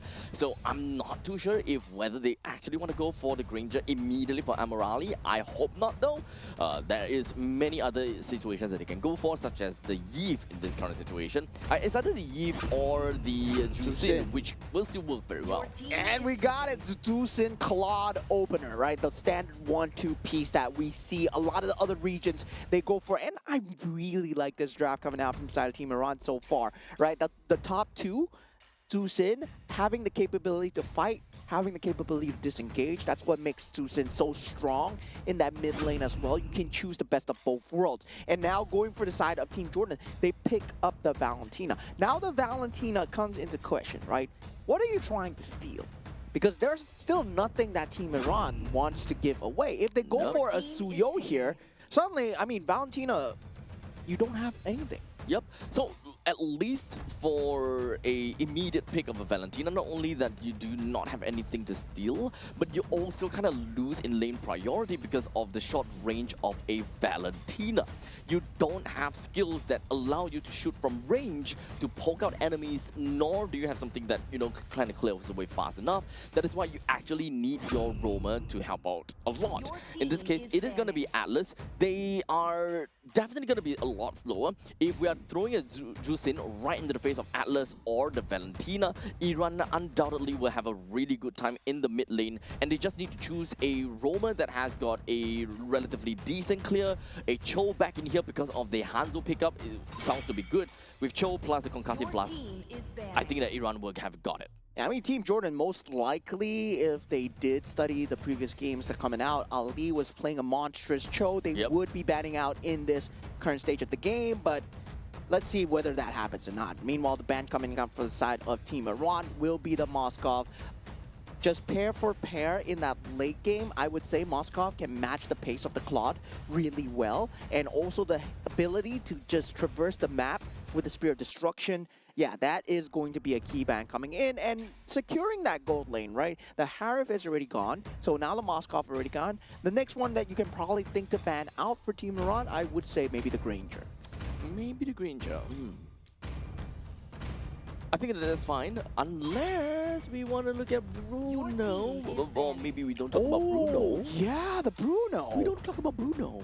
Yeah, the Bruno would do extremely well here, actually. In terms of Team Jordan's lineup, the Carry Baxia, the Atlas, Fatal Links into Worldy. Oh my god, that's a great combination coming through. Yeah, Jordan can actually look at that. Good But call. do they want to do that? That is honestly the question. Although I don't really like the ban on the carry at this point in time. If Team Iran kind of want to play based on what they have gotten, or based on what they have been playing thus far, they haven't been playing heroes that are, you know, super tanky, which really warrants a pick onto the carry so far. Yeah, I mean, the carry, I would say they're trying to secure out possibly a tanky roamer for themselves because they do need some semblance of a front line. And the Gato Kacha being banned out.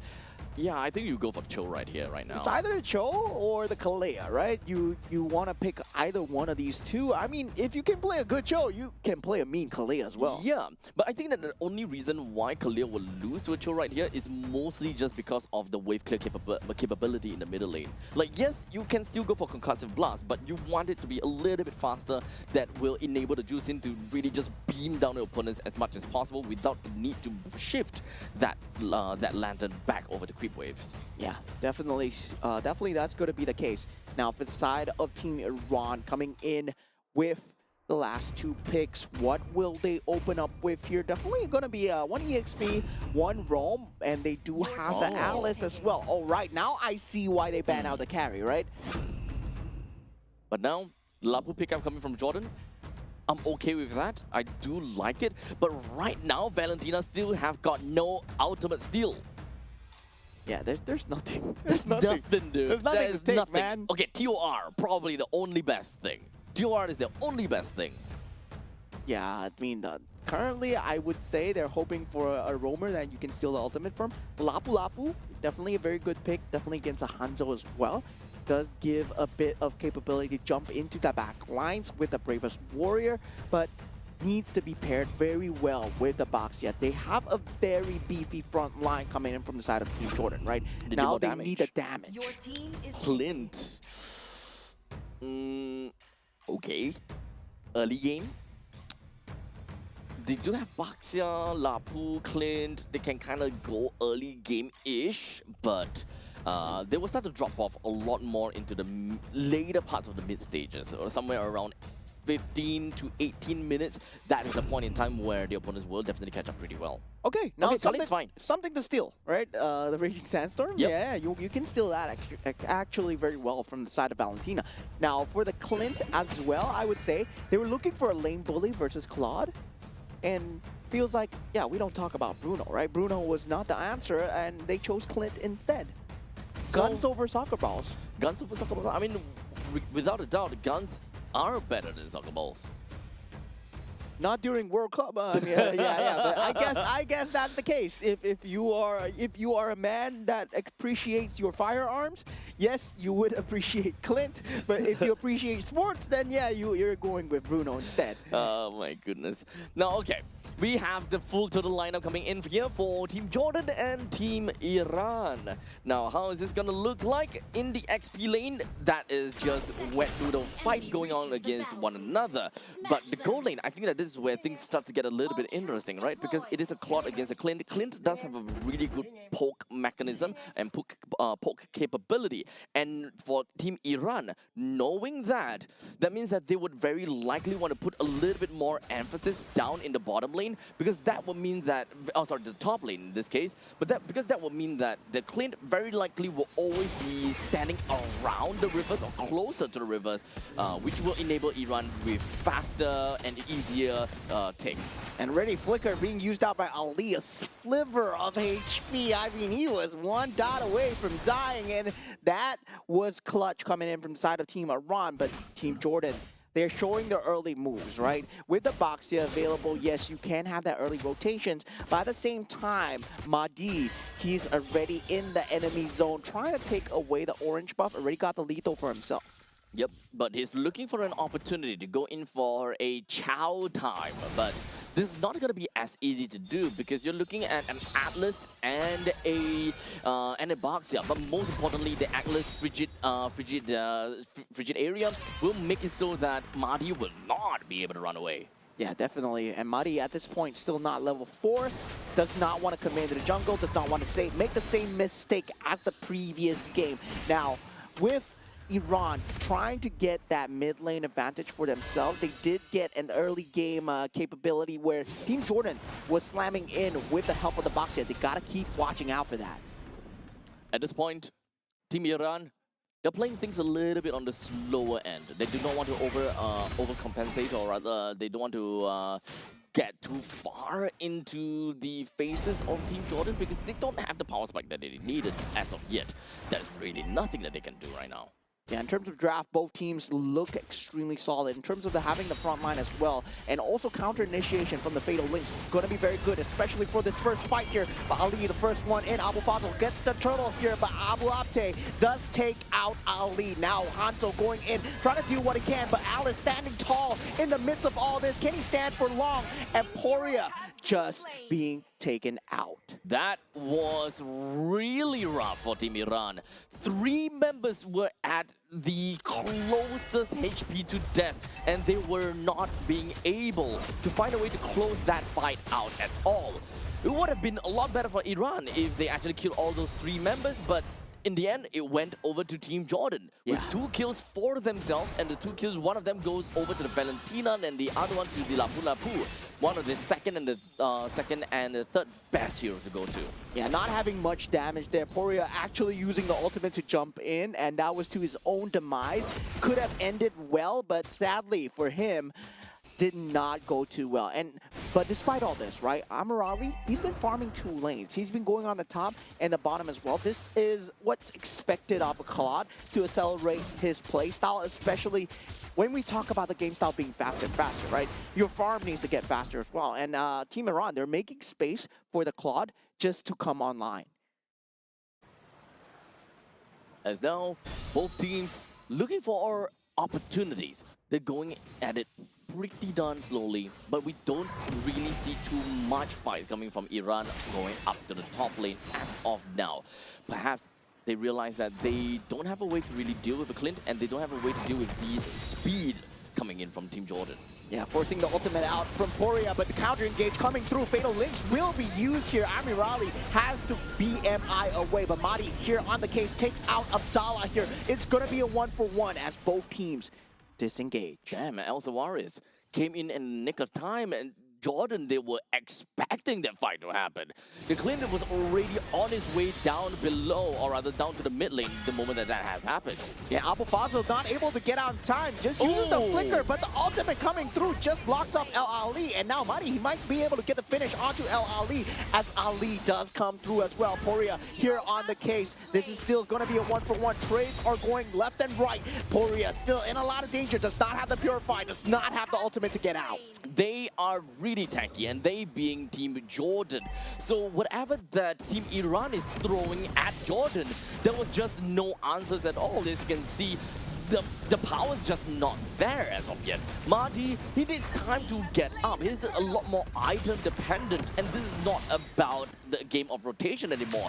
Because you can see Mahdi, he tried to play a little bit of that vertical jungling, but you're going up against a Baxia that does move around the jungle really fast because of the creep clear that he has, and of course the mobility that he has from Shield Unity. Yeah, and Abdallah doing a great job in this early game skirmishes so far. Fatal Links have found quite a lot of value, but now going into that extended team fight, now we do have them setting their eyes onto Amirali. He is going to be a problem in the mid stages in terms of the macro. Still, 1,000 difference, right? Despite the kills going the way of Team Jordan's favor, it's anyone's game now. Bravest Warrior has been used so far. Ali does not have the Raging Sandstorm anymore to help Poria as he gets taken out. Mahdi going for that consolation, and Amirali actually gets taken out solo by El Sawaris on the top side.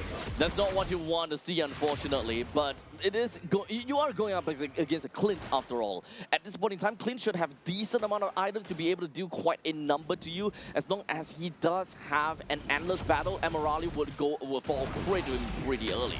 Yeah, now Raging Sandstorm just to disengage here. Very good initiation coming out, forcing out the flicker, and Ali will eventually go down. But at the same time, right, I finally like that Team Jordan, they're getting objectives off of this. Now that Tier 1 turret on that top lane being taken out, they were getting kills, but they weren't getting objectives. Now Team Iran, that's why they managed to stabilize so well. Yep, and we were just about to get there because we just hit like 6 minutes and 30 seconds, and usually by 5 minutes, if you have been leading with all of these kills, you want to translate all of these kills into standing objectives. Oh, look at that ultimate coming in from the side of Abu Fazl, and Abdallah in a lot of trouble here as Amirali will get the finish, and that was a great zone coming out from the side of Team Iran. And however, that's not going to be the end as of yet. That is the best of what Team Iran is able to do. But one thing though, despite all that has happened, you see that Team Iran has been having a lot of problems surviving in these fights. Mahdi is level 11. And now Abu Fazl gets taken out, unable to jump out in time, and Ali is down as well. Those are the two frontliners that Team Iran has. They have to put on the cross-map pressure. Mahdi, he's trying to go for that retribution snipe, but definitely very good dance coming out. Mahdi actually gets it in the end as well, and Poria will be in no man's land trying to protect his jungler as much as possible. BMI out into the enemy team as Amirali will be going down for that turtle. Yep, very strong aggressors coming in from the side of Jordan. They know very well that they have actually kind of a timer onto them. They can play in the early games very, very effectively. But once again, oh, good spot. But yeah, they have a timer onto their hands for Team Jordan. By about 15 to 18 minutes, they will start to have diminishing returns, and Team Iran would really start to pop off. So if anything, they need to get a lot of goal lead by 10 minutes. At this point, maybe 6,000, 7,000 is good enough for them to secure. Yeah, 6-7. And Abu Abte at that point, with that bravest warrior, able to jump in towards that back, right? You saw that BMI being placed down. It was of no use, couldn't escape at that point. Going over the terrain, well, Team Jordan has a way to catch you over the terrain. Yeah, Valentina pick, not making a lot of sense, but the rest of the team, they're gelling extremely well together. Now, a lot of damage, fatal links coming through, and Poria has been the main object of the hate, and Mahdi so far unable to do anything towards the back line. Trying to focus down on El Sawaris, but Ali has to get out with the flicker as well, and Bravest Warrior lands onto Amirali, a huge jump coming in from the side of Team Jordan as they go for more, and El Sawar is still alive, able to do damage towards the back. Abu Fazl has to watch out as they have to disengage. This is amazing plays coming in from Jordan, very methodical, and they literally know how they can weave in and out in the middle of the battle. So they have very good distancing. They know how much that they can take in each of these fights, and they're just kind of trading HP for HP. There's a lot of resource management coming in from Team Jordan, and I love how they took every single one of these fights. Unfortunately, the ball is currently in the court of Team Jordan. They have to really get into the nitty-gritties against Team Iran. If they don't get any of these standing objectives or these neutral objectives done fast and well enough, eventually Team Iran will come back to bite them in the rear. Yeah, now 10 minutes into the game, 6,000 gold lead. They do get the Lord for themselves. They need to get more objectives throughout the map. Team Iran still not out of the woods yet. They have Mahdi and they have the ability to hang on. As long as they keep these outer turrets alive, they still keep a semblance of map control. And Team Jordan, they've been doing a great job of these team fights, but now only at 10 minutes, they take out that turret. So they aren't able to convert that pressure. At least for now, even though Mahdi is not having a really good time, it is still at level 13. So no matter what, he will still consistently be able to challenge against the Baxia in some of these neutral objective battles. You need to understand though, it is an assassin going up against a tank jungler. If this is also an assassin jungler from the side of Team Jordan, he would have been level 15 at a certain point in time. So this is a great thing about being an assassin jungler for the side of Iran. You are still going to be in the fight. And Abu Abte finds Mahdi out of his form, but now jumping into that tier 2 might be a mistake here as he does go down, and El Sawar is actually taking out someone too in that back line. So it seems like we do have the Holy Defense that will now go down in the middle lane. The top lane Holy Defense will slowly start to go down as well. But the question is, does Iran have got what it takes to be able to effectively repel against Jordan? Mahdi not long for life here as Abdallah will be the first target coming out from the side of Team Iran. They're trying to hold on as best as possible. Blinking Duet used for that top creep wave. And now with that, they've managed to hold on with one inhibitor turret down. Now for Team Jordan, they made a slight mistake, right? Lapu Lapu diving in too deep, but they got the consolation. Elsa Juarez at critical mass right now, able to do so much damage. But Team Iran, they set the sights on the target so far. And do they jump onto him? They do not. Honestly, they're still in a pretty decent spot, right? With the first Lord. Oh, hold on a second. Ali! Raging Sandstorm coming through as Abu Fazil takes out Ali for his greed. Oh! But Abu Fazil gets answered in kind by Elsa Juarez. And this is not a good look, right? Clint dealing so much damage against your Alice. And he's currently got 10 kills. So he's got a Sky Piercer. It's stacked up. He is maxed out, buddy. He is so maxed out. So I do love the fact that Jordan is really pushing that advantage as much as possible. But there is still a ticking time bomb over to the side of Team Iran. As Claude currently, he already got his 3 items that he absolutely needed. So it's only a matter of time for him to be able to do a decent amount of damage throughout the team fight. But unfortunately, right now, Alice is having a lot of difficulty trying to stay alive to even find that opportunity or that space for Amirali to just go in and Blazing Duet.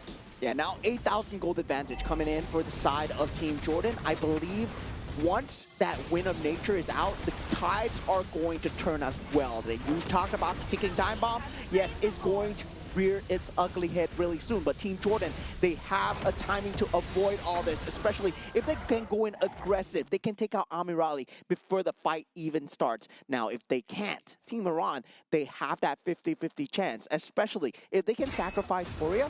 He has been the object of hate for the entire time that Team Jordan, they're just jumping on Furia the entire time. Yep, honestly, it's really unfortunate for him, but he's playing a juice in after all. One of the main targets that Jordan has to go for. The only, and of course, Furia also do have a lot of very annoying escape mechanisms. In this case, he does have the Purify, he also got to have the ultimate, so you gotta have to do what you gotta do. Yeah, now base defense coming in from the side of Team Iran. Team Jordan might be going for the throat here. Wind of Nature being picked up from the side of Elsa Juarez. Will this be enough? Abu Fazil going in, but gets Fatal Links down, and Elsa Juarez able to deal the damage down. Double kill coming out for the side of the Clint so far. Team Jordan are doing it. 3 members down for the side of Team Iran so far, and Elsa Juarez might be able to answer back with a Maniac of its own here as Amirali and Mahdi. They're only 2 members. Blazing Duet not available, and great effort coming in from side Team Iran, but congratulations to Team Jordan. What did I just watch, dude?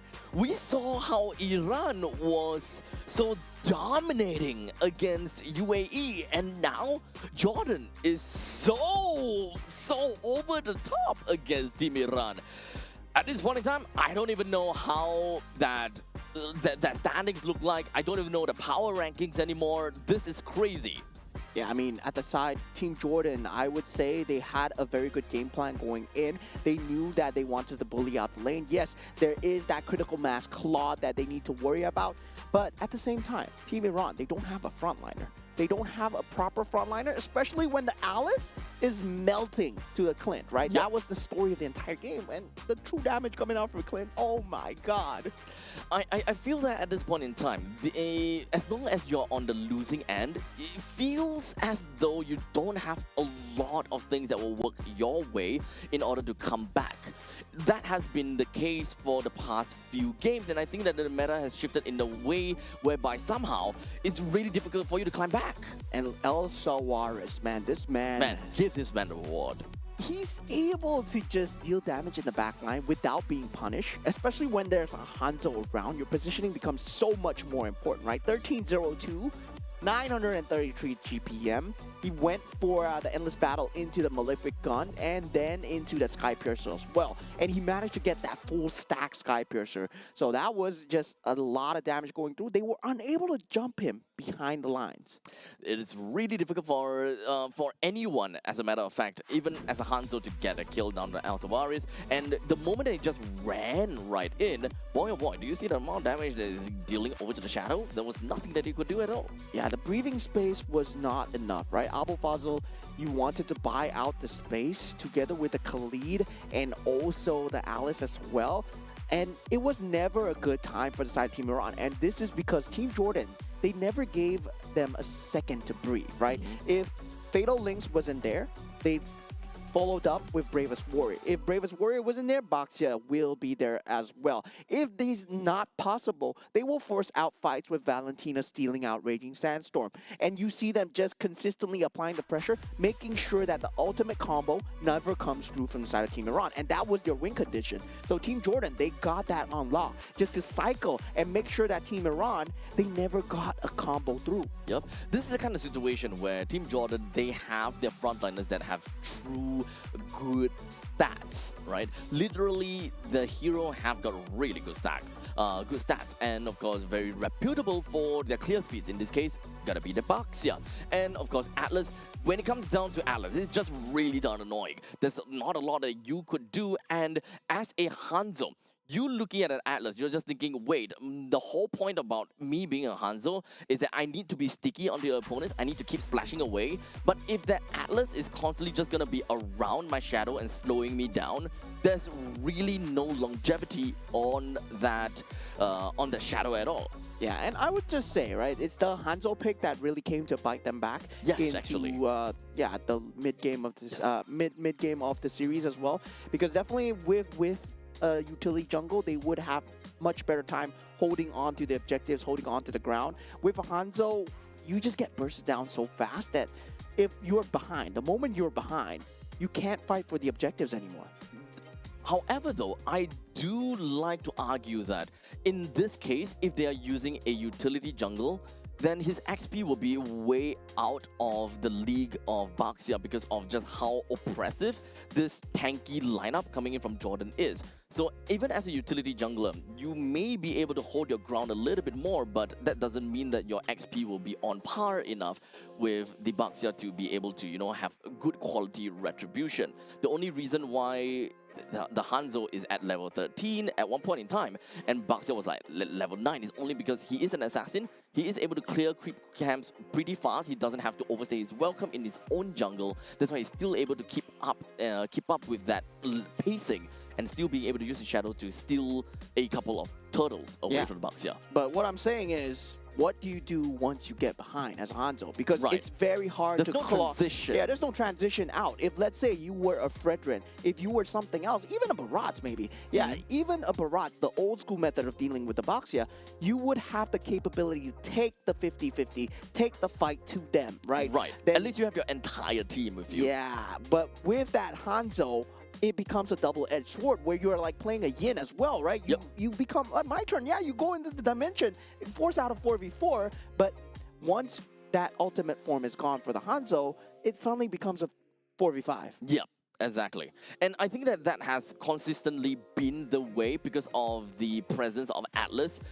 The moment that he comes out of the shadow, the moment he touches someone, it's already half bar of his longevity gone, right? The energy is gone already. So he has to keep just hammering away, and he don't really have a choice. He needs to hit the closest person, and he's got no way to get closer to Clint because he needs to respect the distance. Yeah, definitely. Oh, finally, we get Broken Walls once again, a repeat of yesterday. So now we had Expanding Rivers 2 times, Flying Clouds 1 time, and now we got Broken Walls. So very good diversity so far. We haven't had Dangerous Grass, and now going into game number 2. What happens to the game plan right now? This is a very competitive game. We saw Team Iran doing very well yesterday. They got the first Maniacs. They got the first Savage. Now Team Jordan, they show that they are better. They have 1 game ahead of Team Iran so far.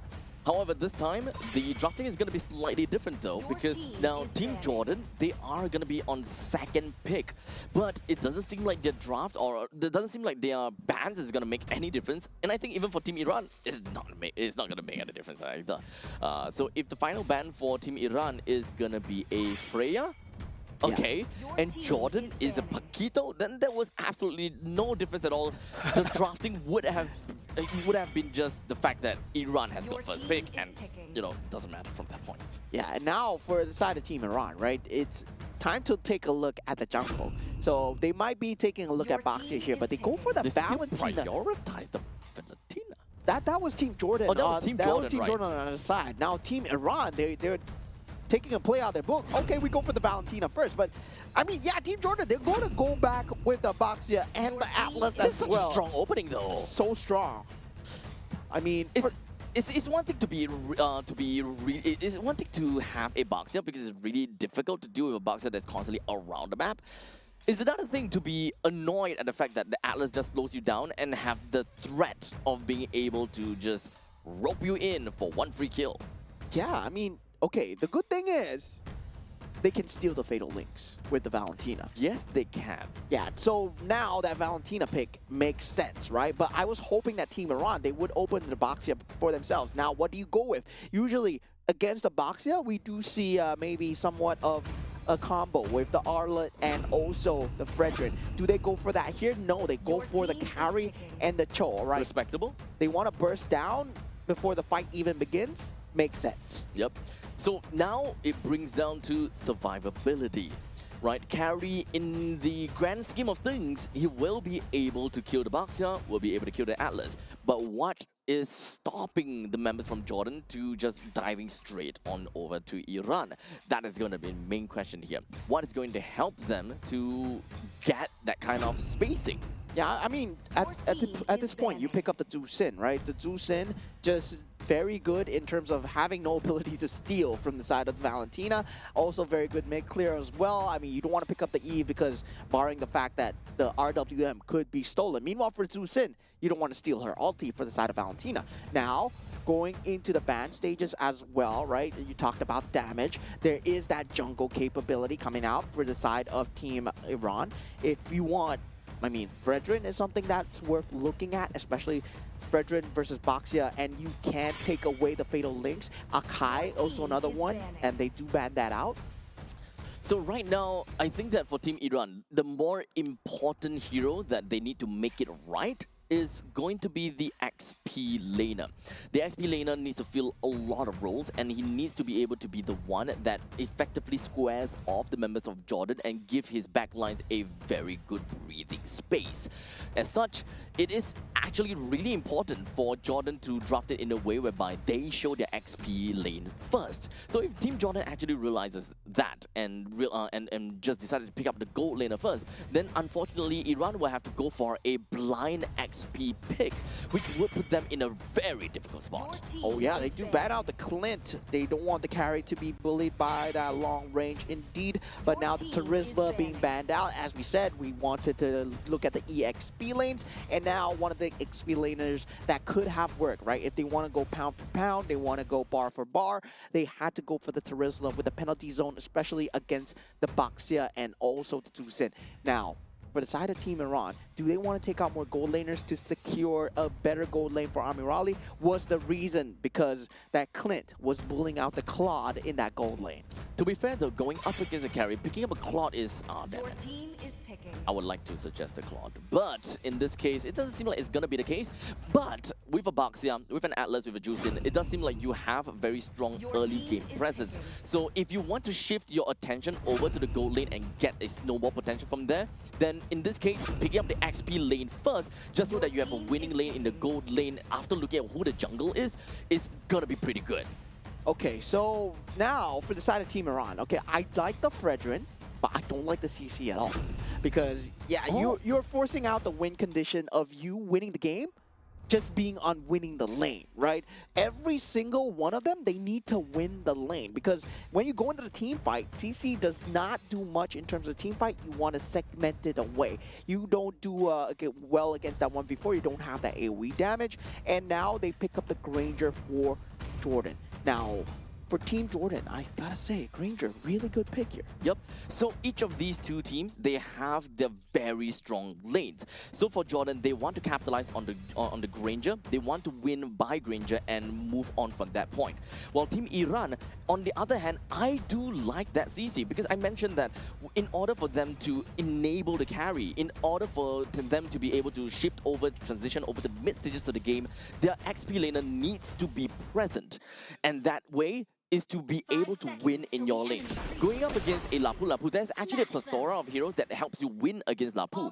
But the main thing is you need to have someone that wins against Lapu post level 4, which is something that CC is able to do, number one. And number two, you don't particularly have to don't particularly have to kill anyone as a CC during team fights. You need to be able to zone and be the threat to the main people that initiates. Abdallah and Marzouk, both of them can be really afraid of that CC, especially if the two of them move together. Boy, you don't want to get curtain called by that. I mean, that's why there's the glue, right? You win post-fight, and that's why the glue is such a great pick. And I'm surprised that they went for the CC over the glue because, yeah, you do win the lane, but the team fight is not exactly secure. It's more about segmented. When we talk about 5v5s, it becomes extremely hard to deal with. And now, that Sin pressure is mounting on from the side of Jordan as well. And we see very good rotations coming out from Marzouk as well, right? Having that early game mid rotation, really presenting that threat of death. And Mahdi so far has not been able to match that. Well, this is going to be a pretty good game because I really like both of these two teams' draft. And this is one of those games that it could really go 50-50. It's really tough for me to eventually see how it's going to work out. We've got a very strong lane from Team Jordan in gold lane. We have a very strong lane from Team Iran in the top lane. So that means that all of that game plan is going to rest onto the mid. And as you can see right now, it does seem like Team Jordan is having a pretty darn good time just shoving the members of Team Iran away with that Sin. Yeah, and able to get that mid lane priority just in time for that first turtle fight. And this is going to be broken wall, so definitely does favor that TC in terms of that terrain advantage, just by a slight bit before that Bravest Warrior is picked up. And now with that first objective already inside, Marzouk making his way towards that middle side of that lane. Now Mahdi already on the case, on the turtle as well. The Bravest Warrior pulls on in. Abu Fazl will not be long for life. And yeah, that's a TC problem. The Fatal Links does come through for the side of Team Iran as they do get the double kill coming through for the side of Team Jordan. But now with that turtle still alive, Team Ali not able to do anything, and Mahdi with the taunt, Appraisal's Wrath is there, but ouch! Not enough. Yeah, but unfortunately, it does seem like the turtle will also go over to the hands of Marzouk, and they really want to continue on to this fight. Ali had to flicker away, so that is one flicker that is going to be gone. No more initiation for the side of Team Iran. However, in the near future, until 5 minutes, I don't think that flicker is going to be used aggressively either ways. Yeah, I mean, that was Poria actually taking the Fatal Links, and that was not resulting into a kill for the side of Team Iran. And surprisingly, because they did not have enough damage, right? Abu Fazl going down there, instantly being that first target. You don't want to be the first man in, especially when you're a CC. You got to take the fights from the side, and just being that first person in, you're not that tanky, my friend. You're not tanky, but you need to be able to zone. You want to entice the opponents from coming in and find a way to, of course, counter-engage over the opponents, because you do have a very good way to locking people in with the curtain call. Yeah, now for the side of Team Iran, they're very reliant on the Way of the Dragon, especially in the mid-stage of the map. Now it's going to be a problem, right? Where Abu Abte, he did get that early game momentum. Now suddenly that Bravest Warrior is starting to deal a lot of damage. His combos are starting to rack up onto the CC as well. Elsa Warriors has also just picked up the Sky Piercer. So Team Jordan, they would very likely want to open up the lane in the bottom lane as much as possible and allow the Granger to join into the battles. And very unfortunately, looks like the turtle is going to be popping in down at the bottom lane, which is closest to the gold lane, and that is going to help Jordan a lot. And now Vengeance being popped here as Abu Abte brings on the damage, and Marzouk finds the finish on to the CC as well. And this is what we generally see, right? You want to gank the CC as much as possible, but now with the Sky Piercer being picked up, Fatal Links being used as well. Counter Fatal Links not in there in time. Poria will not be locked for life, and Ali will follow suit as well. So that is going to be one stack that will be heading over to the side of El Sawaris. There is no contest at all coming from Team Iran from trying to take this turtle at all. Because at this point in time, we're looking at utility jungler for the side of Team Iran. He is definitely behind, level 7. Yeah, Amirali on the case right now. Abuate takes out the main tank of the side of Team Iran. No retribution available for this turtle. And that's the end. Team Jordan just make a decisive victory there. Yep, the quality of retribution in that fight was not too bad at all. Marty could actually contest for the fight, that's why they have decided to go in. However, he is definitely a lot more behind as compared to Marzook, which makes things so much more difficult. Marzook has got good damage, he's got good ways to mitigate all of these healing potential coming in from the Fredrin. And this is a game of rock, paper, scissors that the Fredrin is unable to win. Yeah, I mean, at this point, right, it feels like Team Iran, they're counting on that singular frontliner a bit too much, right? It was the main falling factor for that first game where they could not have enough damage soaked up from the Alice. Now Mahdi's facing the same treatment so far. He's getting chopped down. And Team Jordan, they're able to poke for days. They have a Deuce in, they have a Granger. They can play the range, and Team Iran can't touch them. Unfortunately, the CC is not exactly getting out of the lane to really bring up some assistance for Mahdi, because they require Mahdi as well as CC to kind of rotate between one another to share some of these damage that is constantly being thrown out by the members from Jordan. But unfortunately, at this point in time, at this current state, the Granger is having such a good time with a Hunter Strike and that Sky Piercer, to the point that, honestly, I don't think that the CC and the Fredrin will be able to juggle that damage well enough anymore. Yeah, Team Iran's entryway in this mid game, it should have been the Way of the Dragon, right? But now, with two Purifies available on the key targets, Ali and Sawaris, I would say it's going to be looking way harder, because that's the only entryway that you're looking at. I mean, technically speaking, you can kind of take a look at the Lapu, but you're kind of sending him directly to your team. And now Mahdi, the only tank once again. And Team Jordan, it goes to show, right? You're playing one frontliner? How arrogant are you guys? Because generally we see teams that have that utility jungle, they put a team fight EXP laner or a team fight EXP laner with a utility jungle, and that's the same mistake that they make. A Hanzo with an Alice, a CC with a Fredrin. The synergy is just not there. They get the turtle for free. Fatal Links will be going through. Abu Fazl will be that main damage, but now with the Vengeance, he pops out, gets out of harm's way. Team Jordan, 7,000 gold lead by 7 minutes and 30 seconds. They are on one heck of a lead. With a total of 3 turtles that they have managed to secure for themselves, Elsa Waris has also managed to pick up that Malefic gun. Oh, sorry, Malefic Roar. So now, he's so far ahead, it's disgusting. Yeah, I mean, that anti-cuirass is not going to do anything with the piercing factor coming out from the What anti-cuirass? It's not going to do anything, man. Oh man, at this point in time, Team Iran, they have nothing, there's nothing that they can do getting out of the T2 turret's range. There's just absolutely not much that they could do.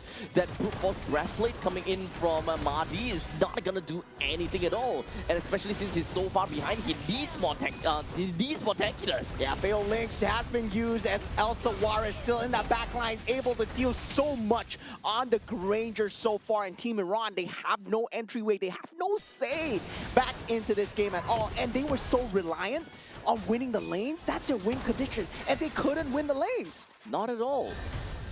At one point in time, I really thought that the CC would be able to do a decent job against Abu Ate.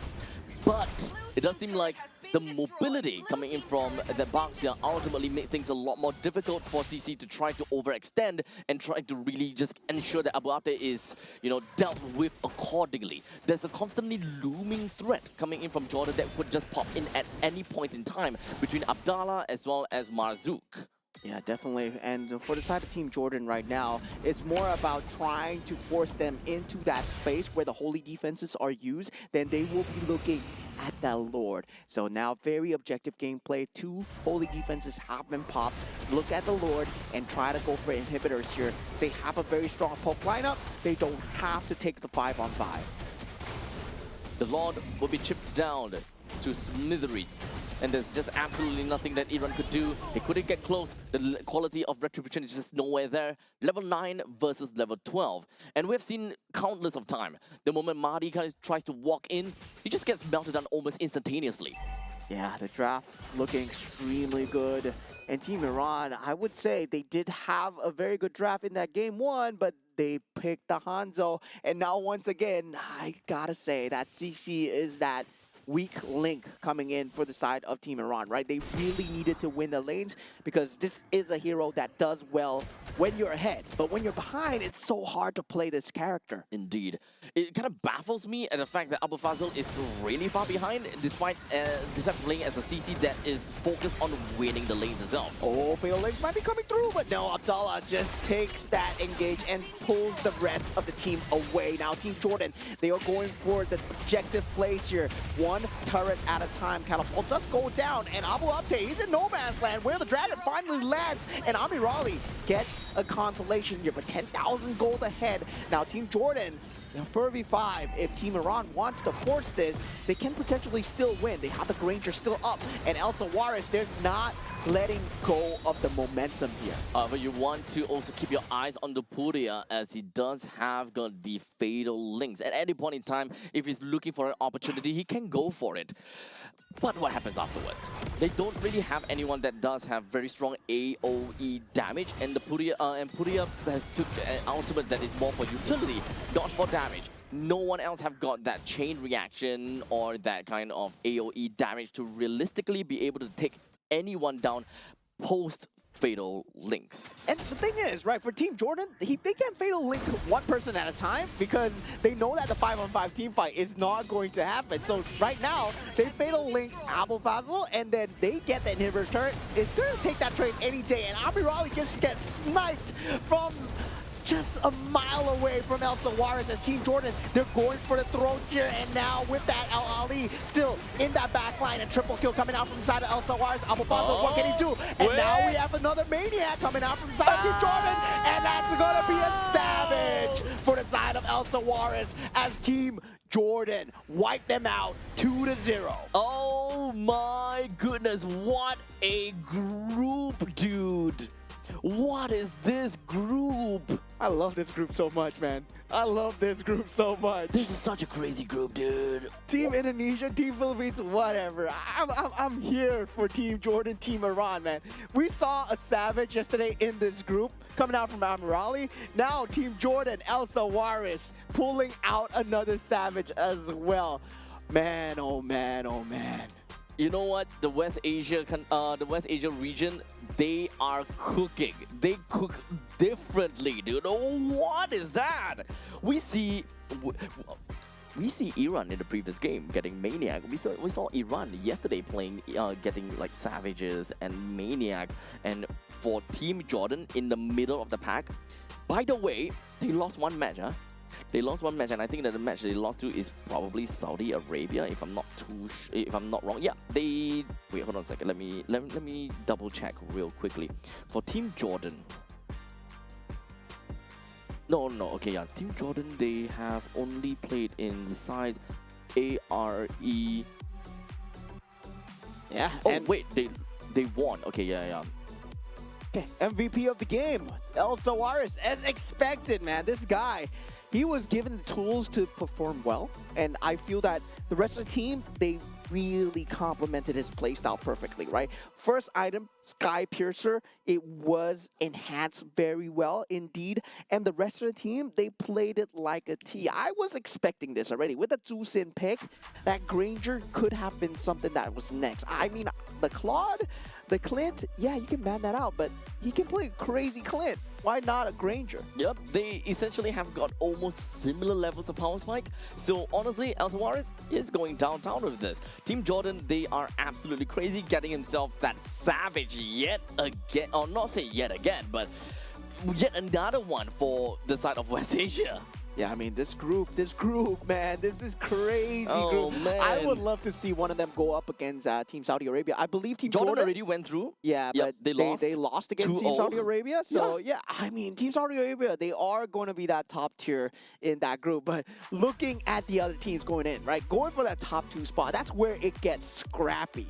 And this was indeed extremely scrappy. I would say, though, Team Jordan, they had that edge all along because CC bad. Honestly, CC is not bad. CC bad. CC is not bad. It's this current situation where he's picked up against the Lapu Lapu, I don't get it. I don't get how he lost the lane. He didn't lose the lane though. He didn't lose the lane. He was winning against Abu Abde. Is it really just because of the looming threat of Mazouk and Abdallah that forced the fact that Abu Fazl is unable to really make full use of the fact that he got the lane control, he's got the gold lead, he's the one that will be the transition, he's supposed to be the one that transitions the team from mid-game to late game using the carry later on.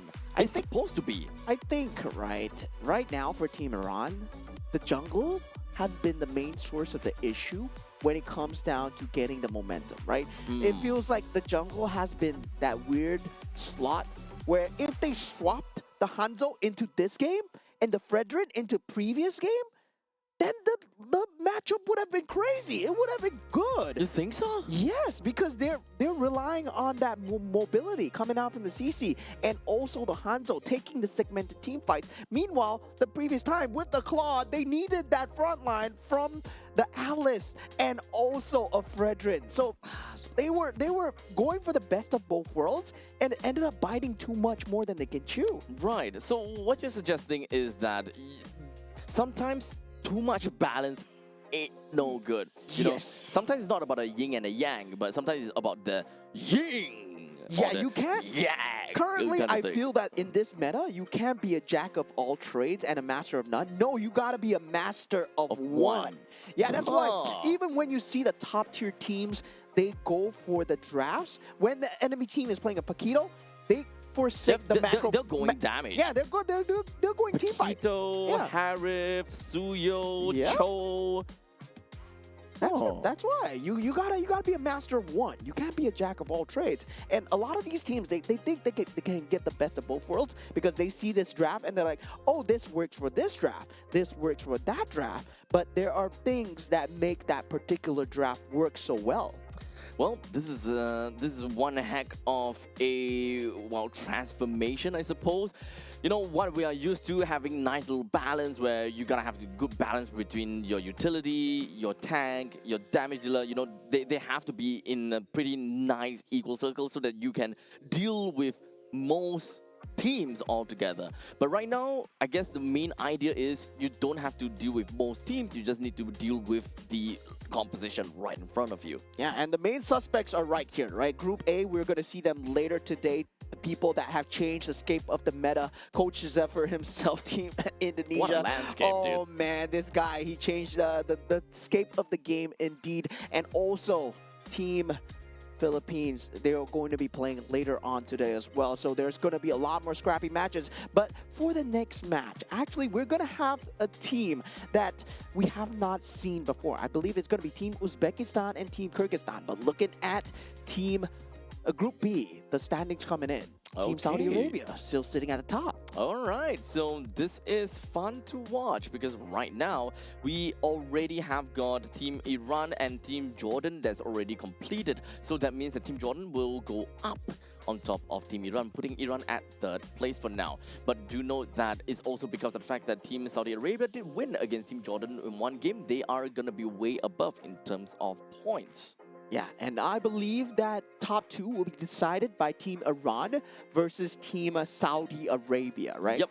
So Team Saudi Arabia in these in the second stage, they have fought against Team United Arab Emirates, and they have already won, I believe. It's either already won or they are winning. So that's why they're definitely going to go a lot higher from from this point. Yeah, I mean, I'm kind of doubting the Estes coming in from the side of Team UAE. I believe Estes bad. but yeah, I mean, this... You know, if Master... Not care about Jack of all trades, but Master of one, right? Why don't we just go for a full healing team? Yeah, I mean, I would love to see that. I would love to see that. That would have been a crazy team. Huh? Florin, Estes, Angelo. I will beat you. I don't know how that's gonna work out, but hey, if we're looking at like a Ruby Gold, Lapu Lapu, Estes, who else in the who else in the jungle? Yeah, sure, Fredrin. Maybe they sound good. Yeah, maybe we'll see that. I don't know. Well, you guys gonna have to tune in order to find out, as we are gonna go off for a break, and we'll see you guys in a short bit.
I'll enshrine your most brilliant moment in crimson splendor. Even something so crude can be graced with a splatter of beauty.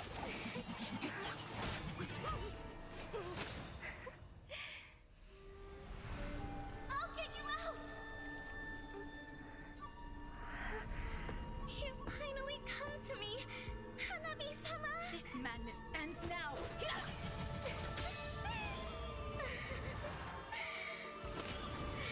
last, I'm shivering with excitement!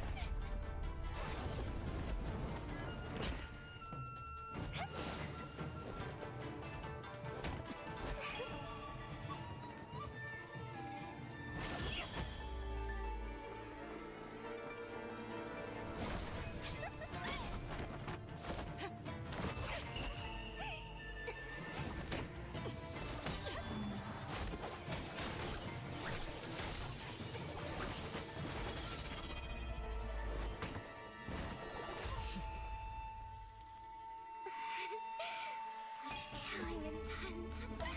Does this mean Hanabi-sama finally understands Hinata?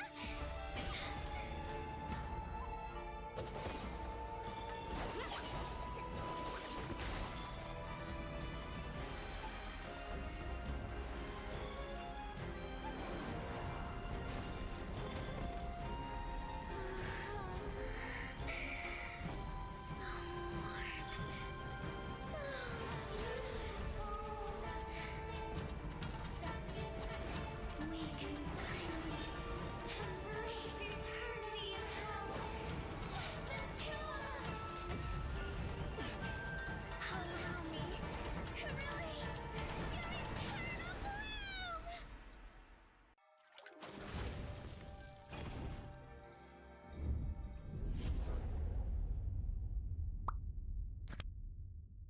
The human body was built to move. Not trapped at a desk in one singular posture for 12 hours a day. It's time your chair evolved. This is Secret Lab Titan Evo. Ergonomically engineered for you, gamers, hybrid workers, artists, backing your every move.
deliver.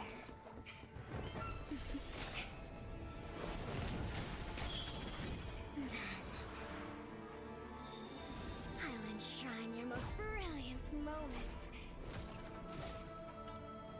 in crimson splendor.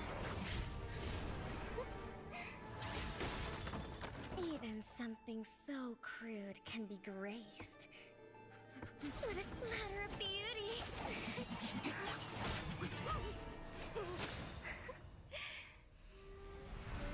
I'll get you out!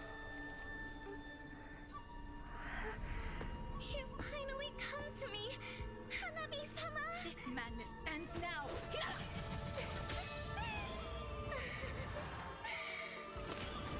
At last, I'm shivering with excitement!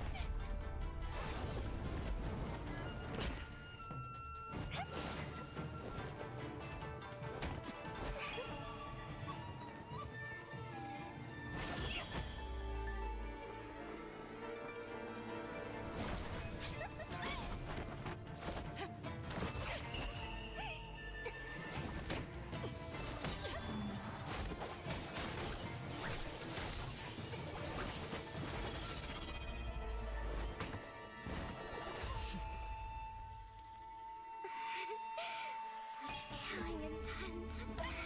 Does this mean Hanabi-sama finally understands Kirara?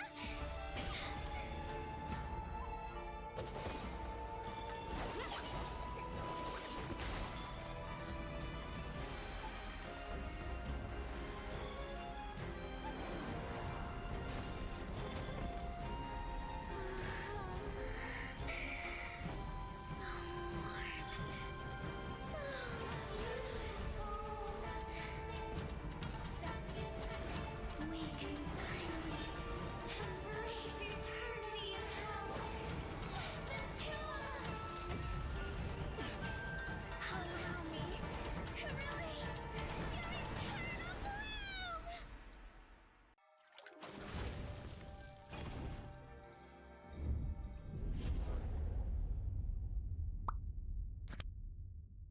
The human body was built to move. Not trapped at a desk in one singular posture for 12 hours a day. It's time your chair evolved. This is Secret Lab Titan Evo.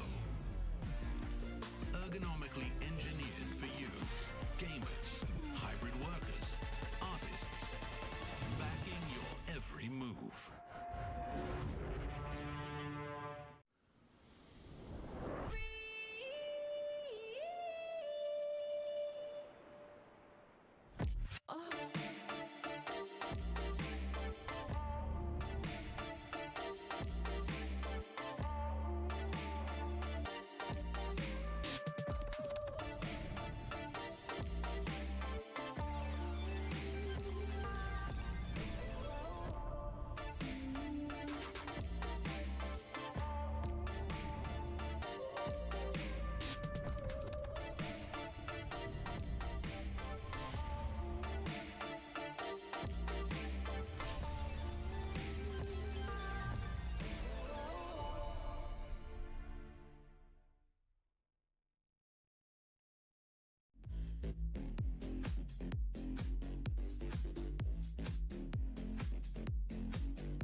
If all that bloom are fated to wither,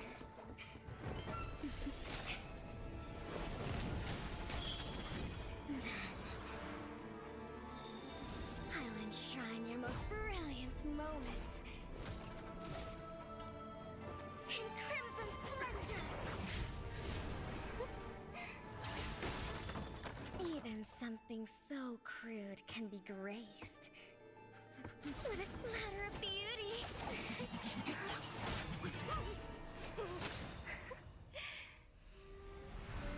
I'll get you out!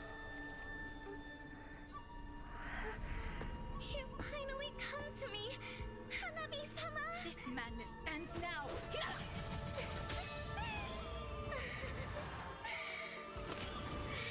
last, I'm shivering with excitement!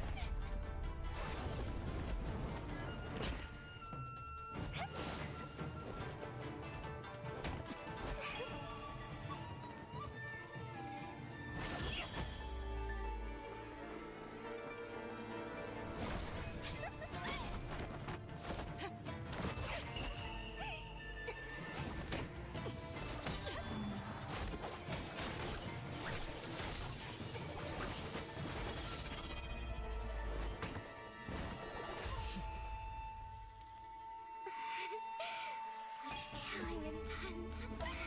Does this mean Hanabi-sama finally understands Kirara?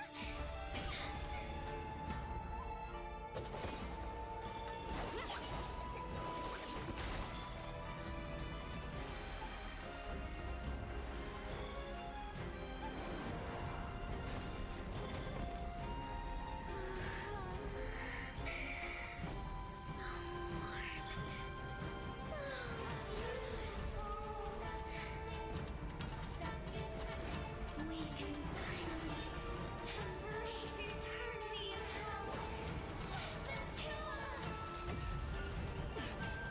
Allow me to release your eternal bloom.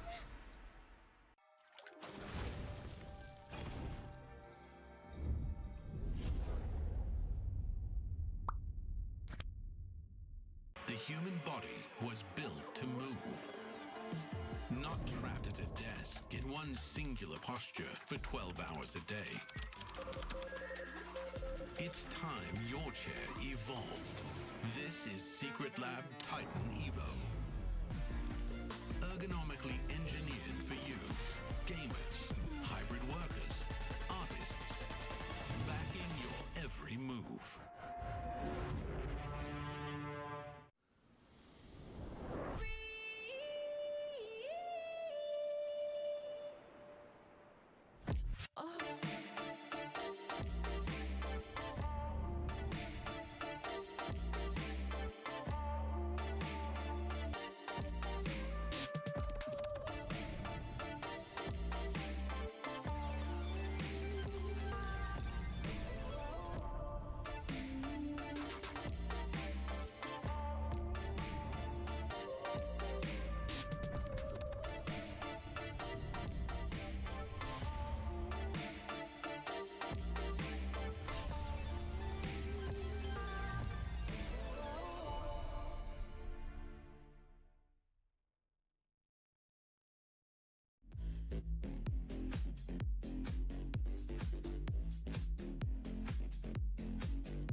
Something so crude can be graced with a splatter of beauty.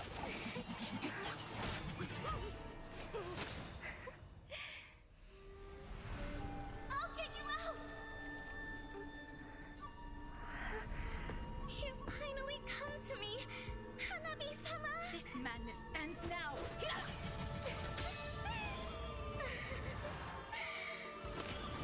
At last, I'm shivering with excitement!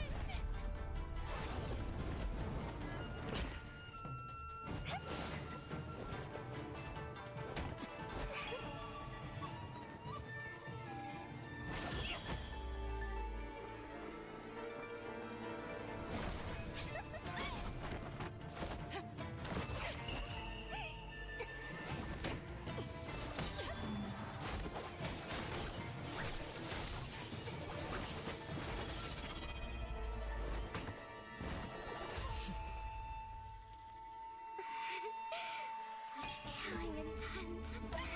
Does this mean Hanabi-sama finally understands Kirara?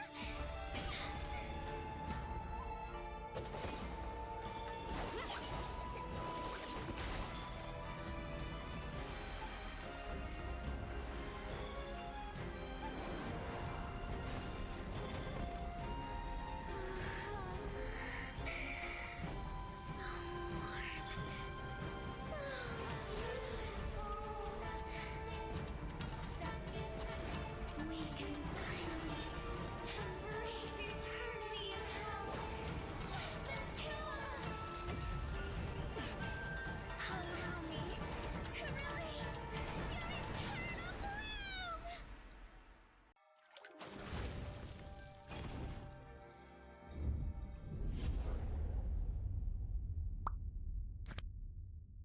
The human body was built to move. Not trapped at a desk in one singular posture for 12 hours a day. It's time your chair evolved. This is Secret Lab Titan Evo. Ergonomically engineered for you, gamers, hybrid workers, artists, backing your every move.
Something so crude can be graced with a splatter of beauty.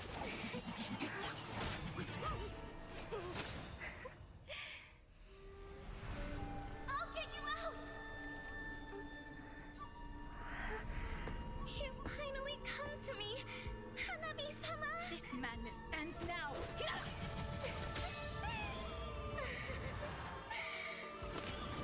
At last, I'm shivering with excitement!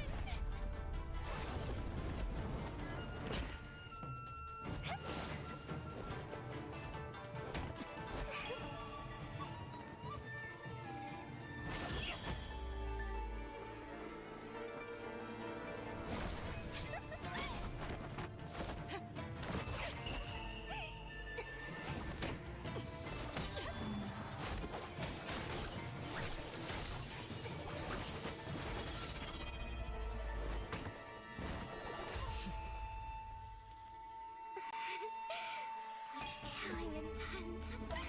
Does this mean Hanabi-sama finally understands Kirara?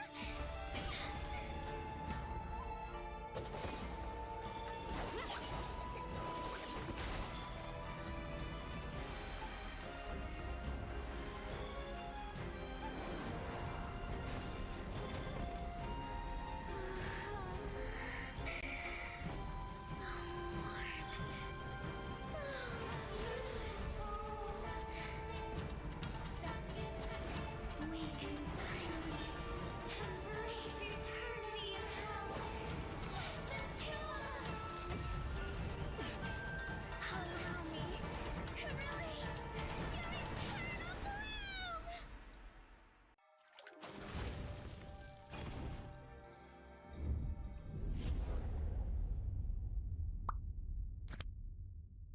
The human body was built to move. Not trapped at a desk in one singular posture for 12 hours a day. It's time your chair evolved. This is Secret Lab Titan Evo. Ergonomically engineered for you, gamers, hybrid workers, artists, backing your every move.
Something so crude can be graced with a splatter of beauty.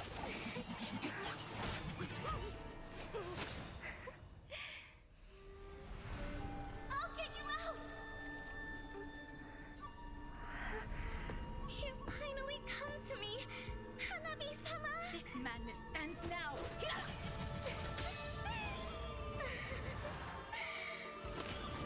At last, I'm shivering with excitement!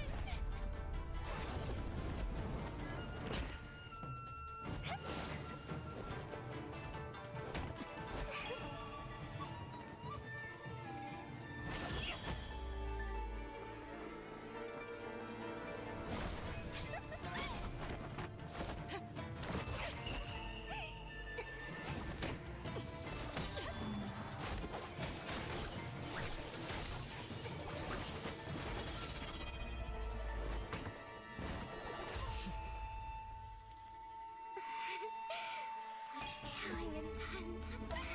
Does this mean Hanabi-sama finally understands Kirara?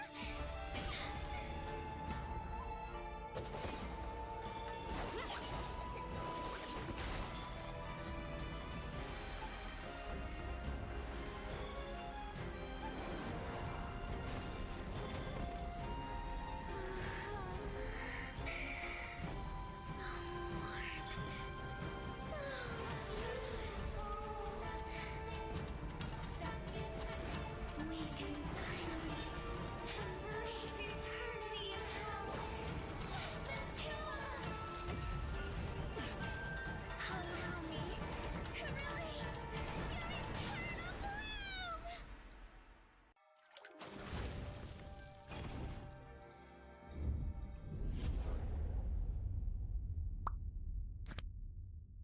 The human body was built to move.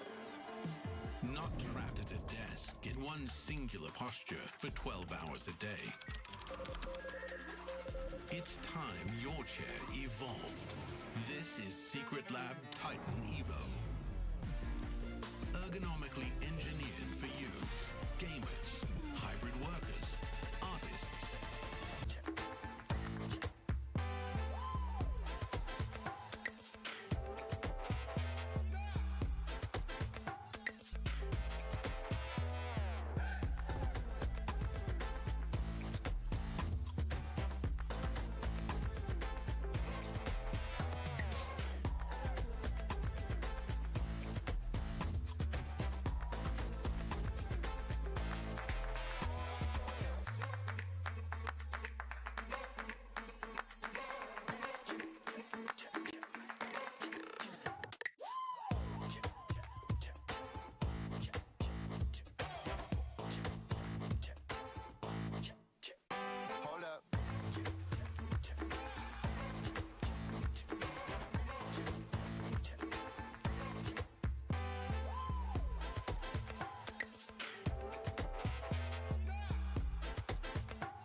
All right, ladies and gentlemen, welcome back once again.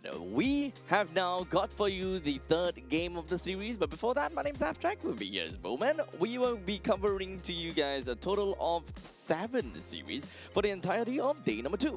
Yeah, and I believe we have game 1 and 2 already done. We saw a great show from side of Team Iran and also Team Jordan coming out with the Savage as well. Yeah. Just amazing bracket so far. Now we take a look at the other side, right? We take a look at the further end where one of the teams where we have not seen before as of day 1. So Team Hong Kong China will be going up against Team Sri Lanka. Now, Team Hong Kong China, they're in a position where they're sitting at the bottom of the standings in the group so far, but now they have a chance to prove themselves. So honestly, at this point in time, we gonna have to find out how this game is really gonna be like. Because to be fair, we haven't really quite managed to see much of a game, or we don't really know how it looks like when it comes down to Hong Kong China's game. And of course, when it comes down to their specific, I would say their very specific bracket itself, it is also, you know, we never really covered too much.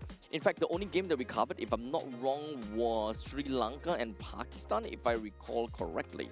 Yeah, I mean, Team Pakistan took that victory 2-1, I believe, right? Yes, 2-1. So, yeah, that was the first best of 3 that we saw in that day 1. Now, going up against Team Hong Kong China, right? Coming from a region where I believe Mobile Legends would still be relatively newer, and for Team Sri Lanka themselves, they're also exploring now more towards the community scene for Mobile Legends Bang Bang. So they're developing and making the names for themselves in the international community here, and we get a first look. So we're like early bird, right? This is early access into the server. So this is kind of like the infancy stage of Mobile Legends Bang Bang within of their region, the East Asia and the South Asia region at the very least. But before that, let's jump right in and take a look at the standings that we've got so far for Group D, which is the East Asia and the South Asia region. We've got Mongolia that is at the top of the list with 2 points to their name, and Nepal with a total of 1 point to their name. And the reason that that is the case is because they went 2-1 in their game against who is that? Team Pakistan. Against Pakistan. Yes, that is right. Well, in the meantime, Pakistan themselves, they got 1 win, 1 losses. Win against Sri Lanka, loss against Nepal, 0 points. Unfortunately, they kind of tally each other out. Well, for Team Sri Lanka, -1, and Hong Kong China, -2. Yeah, so only 2 teams will have a guaranteed spot in the playoffs here for Group D. So if we take the standings as of now, Team Mongolia, Team Nepal, they're secured that spot if this were the last day. Now, this is not the last day, however, and that 3rd place match is also going to be taking place on the last day for that final slot to go into Aichi Nagoya. Yep. So at this point in time, we just really need to understand how, you know, Sri Lanka and Hong Kong is gonna be, because right now, yes, Hong Kong does have got -2, while Sri Lanka -1. They still have only played a single match so far. However, this matchup between the two of them essentially helps us understand who is, well, unfortunately at the most bottom part of the leaderboards as of now. Yeah, I mean, I'm not going to discount them yet, right? Maybe they can climb all the way up to that top 2 as well. They've yet to play against Team Nepal, and I've yet to see their power standings here. And the top team here, Team Nepal, I don't even know how well they can do well in MLBB. Now, taking a look at Team Sri Lanka, once again, we got Praveen on that gold lane, Hashen on that roam, Nisal on the mage role in the mid, Kavindu on the jungle role, and Ramanayake on the EXP lane. Yep, so we have seen the way that they played yesterday. It was not too shabby. The fact that they managed to take 1 point off of Pakistan, although there is, of course, a very obvious trend that Pakistan has constantly went complete 3 games in the games that they have played all the way so far. And unfortunately, here on the main stage, we won't be able to see Pakistan games anymore, though. So, you know, in terms of trend and in terms of consistency, Pakistan always goes up 3 games. So if you guys are looking for Pakistan game, well, you can kind of take a look at the second stage, which will come, you know, later on into the day, where Pakistan will go up against Hong Kong China. Yeah, definitely. For the side of Team Hong Kong China, taking a look at the draft for the first time, we got KY Zheng on that gold lane, KK Chan on that roam, HL Law on that mid role, CJ Wang on that jungle, and MY Chung on the EXP lane. Yep. So it's the same thing as, okay, at least for the entirety of the East Asia and South Asia region, we don't particularly have got a lot of information about any of these teams. When you kind of drop right in and take a look at the Wikipedia, the Liquipedia page, some of these teams we can tell, like for example, Team Mongolia, we can tell who they are. Well, in the meantime, for Hong Kong, China, it does seem like the only one that we can kind of look at things. Okay, never mind. I don't. Okay, so this guy, Wang, which is a jungler, apparently he is known as Wolf.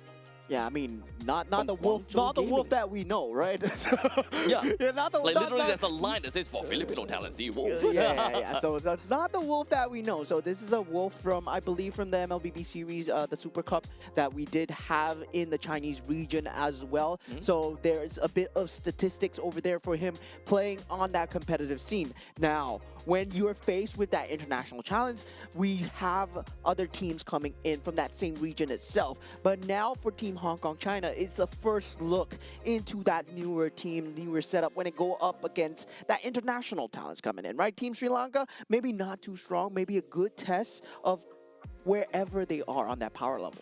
At this point in time, it's just -1 and -2. The difference is not that big because in the end of the day, the match wins are undoubtedly more important because of the head-to-head tiebreaker, right? So ultimately, as long as whichever one of these two teams wins, they will be on top of one another. Sri Lanka win, then they will be on top of Hong Kong China. If Hong Kong China wins, then they will be on top of Sri Lanka no matter what. Yeah, definitely for that head-to-head, very important.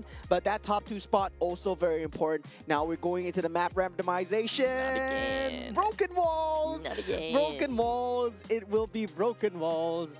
And yeah, broken walls was the theme. We did get that map 5 times in a row yesterday, but now for today we had a good plethora of maps so far. Yet to see dangerous grass, but I'm looking forward to see the drafts here, right? Because this is not drafts that we can try and make sense of, especially when it comes down to Team Sri Lanka. I was trying to make sense of the draft yesterday. Didn't make sense, but still worked out for them against Team Pakistan. Yep. So ultimately, I do kind of want to see what these two teams have got in store for us. Team Sri Lanka as well as Team Hong Kong China. Understandably, we did talk about Team Sri Lanka before. We also don't have any information on any of these players. Now, in terms of the staff though, at least from what I see, I don't see that there's any coaching staff for the side of Sri Lanka. While from Team Hong Kong China, they do have a coaching staff. So I think that is going to make a bit of difference. But as you can see, right behind of Team Sri Lanka, they do have someone behind after all. Yeah, I mean, possibly someone to... I'm not too sure whether that's a coach or maybe that's one of the players. But now for this side, I mean, there he is. There he is. That's Coach Evangelon. Yeah. Evangelon? Evangelon. Evangelon? Yeah, I mean, it's Evangelon with an I. Yes. Yeah. Yeah. Yeah, there we go. There we go. We got it settled. But okay, you know what else is not settled yet though? The bandits. As we do have a carry, Guinevere, Baxia, and Marcel that will be thrown into the batting pool. Have yet to see the Paquito being thrown in as of yet. Yeah, the Paquito still very strong here, but Team Hong Kong China, they do throw out that Akai ban, and this opens up quite a lot of premier picks into the pool, right? If you talk about the Harif that's available, Tucson available, Paquito, Phobius, all there still in that pool. And yeah, Phobius, we see it being one of the priority picks here, and Team Sri Lanka actually going for the Fredrin ban here. I mean, if this was a draft that makes sense, Team Hong Kong China, you go for the Paquito here. Without a question. Oh, okay. I mean, Harif is not bad. Harif is great, but if you were given the situation whereby you gotta choose between Paquito and Harif, I without skipping a heartbeat, I'm going for Paquito. Yeah, and Your team is looks like picking. Paquito is totally ignored here. Yep. So maybe both teams, they don't feel confident in playing the Paquito. Probably. Probably. That might be a comfort thing because, I mean, we're talking about people that, yeah, you're just coming into that competitive scene. You might not have the biggest pool of heroes. Exactly. And learning what's to play in the meta is also pretty difficult, I would say. Yeah, so we can expect and we should be expecting that their pools are going to be slightly restricted, but the main thing is they gotta have to make full use of what they have drafted for themselves. They have picked up an Alice. They do have a Harif for themselves. So at least the way that we are seeing right now is that Team Hong Kong China, they do want to play for a little bit more towards the crowd, crowd control, but it's more of like the AoE. You want to play for team fights. Most definitely gonna be more team fight oriented. Yeah, I'm surprised that they went for the Gourd instead of picking up the combo piece that is the Atlas, right? The Atlas together with the Harif would have been a great combo maker, definitely with the Zaman's Force and also the Fatal Links as well. Now this opens up for Team Sri Lanka to go with quite a lot of picks here, especially for that mid lane versus that Gourd. Generally, you can pick up the Tucson, you can still pick up the Eve, that's still available as well. And yeah, you don't have to worry about the ability to lock down the Gourd because you can pick that up on later on. There we go. As you were talking about the Atlas, it will be taken away by the side of Team Sri Lanka. So far, Team Sri Lanka's lineup, they are looking at to be very tanky, and they do want to play for more on the durability route as what we see over here, which may actually be a little bit difficult for them to play due to the fact that there is a presence of Gourd over to the side of Hong Kong China. Yeah, so definitely on that mid role to have that mid priority as well. Lilia's still in the pool if they want to go for that and if they want to try and get that Claude for themselves, right? Very good pick against the Harif. I'm surprised they didn't go for that earlier. Now they banned out the Suyo. Now for Team Hong Kong China, what do they respond with, right? Generally, we see teams, they instantly look at the Claude as an answer towards the Harif. But at the same time, Claude, you gotta pick heroes that make Claude work. And so far, Leo Mord and Atlas in the pool, yes, it can work in that team fight-centric lineup. So, with that all said, for the side of Team Hong Kong China, they're looking for the frontliners, right? Or rather, the jungler and the roamer, which can be frontliners for the jungle, but it really depends on how they would eventually want to play it.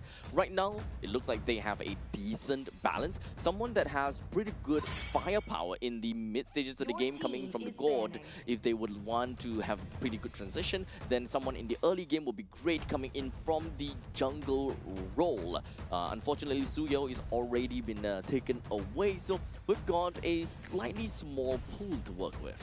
Yeah, and right now for Team Hong Kong China, something that can take away a lot of that pressure would be I was gonna say the Kaja would I mean lockdown heroes would have been good, but the Atlas was still there, so the Kadita ban, right? So Eve into Sid, Paquito still in the pool as well. Yeah, completely forgot about Paquito, dude. Yeah, not used to that. I am not used to the fact that Paquito is still leaked out until this very moment itself.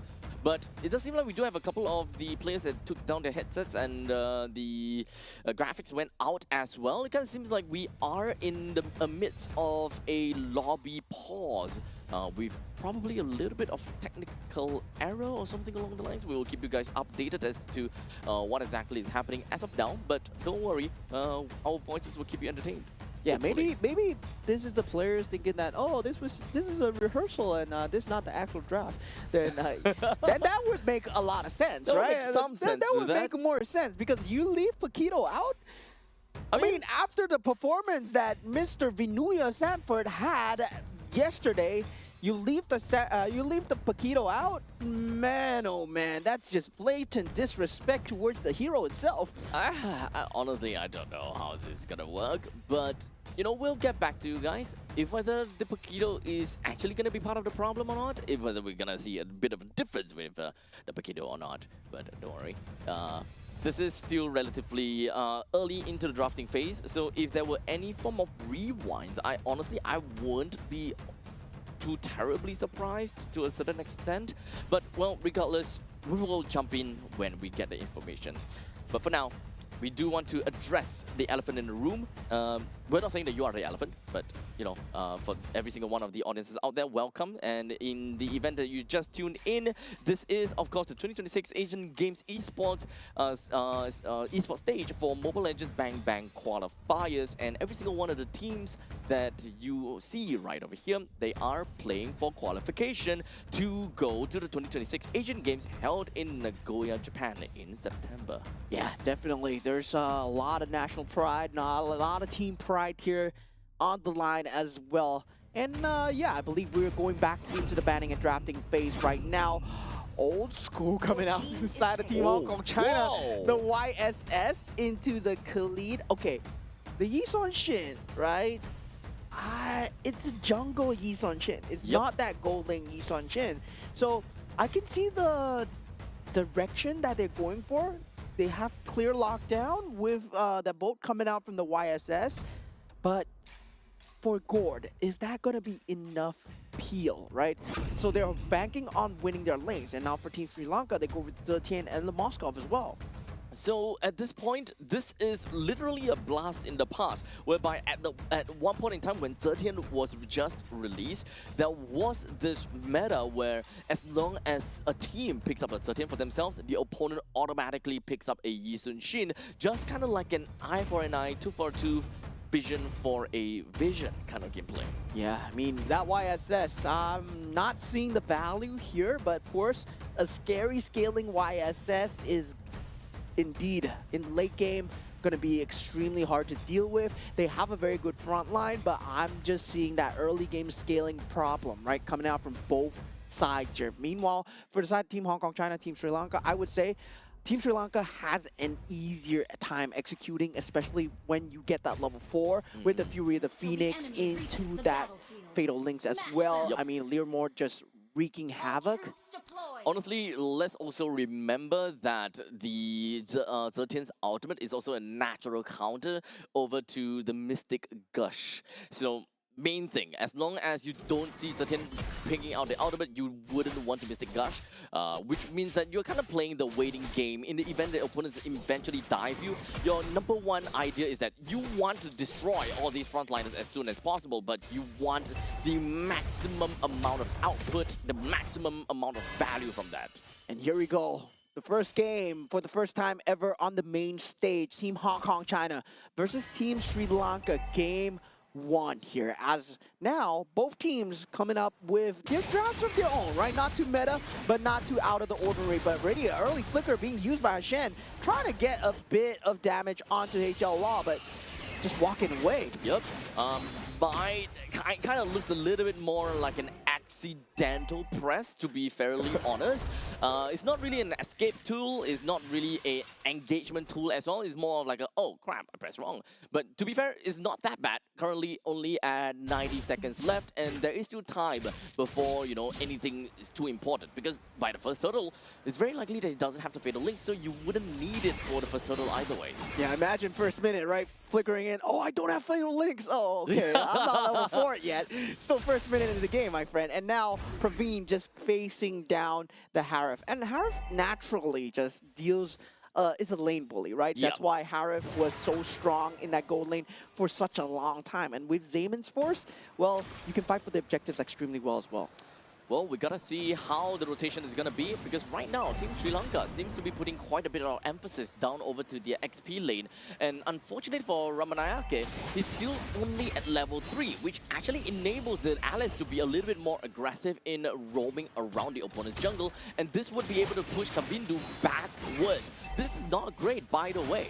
Yeah, great combination coming out from CJ Wong and HL Law, but now looking at the side here, the Alice, it's going to be a problem here. Kabindo going down as CJ Wong gets first blood. Now, Spear of Destruction does not land with the Spear of Despair, as Praveen is here on the scene. Turtle still not down at the moment, but you can look at MY Chung just going crazy at the side now.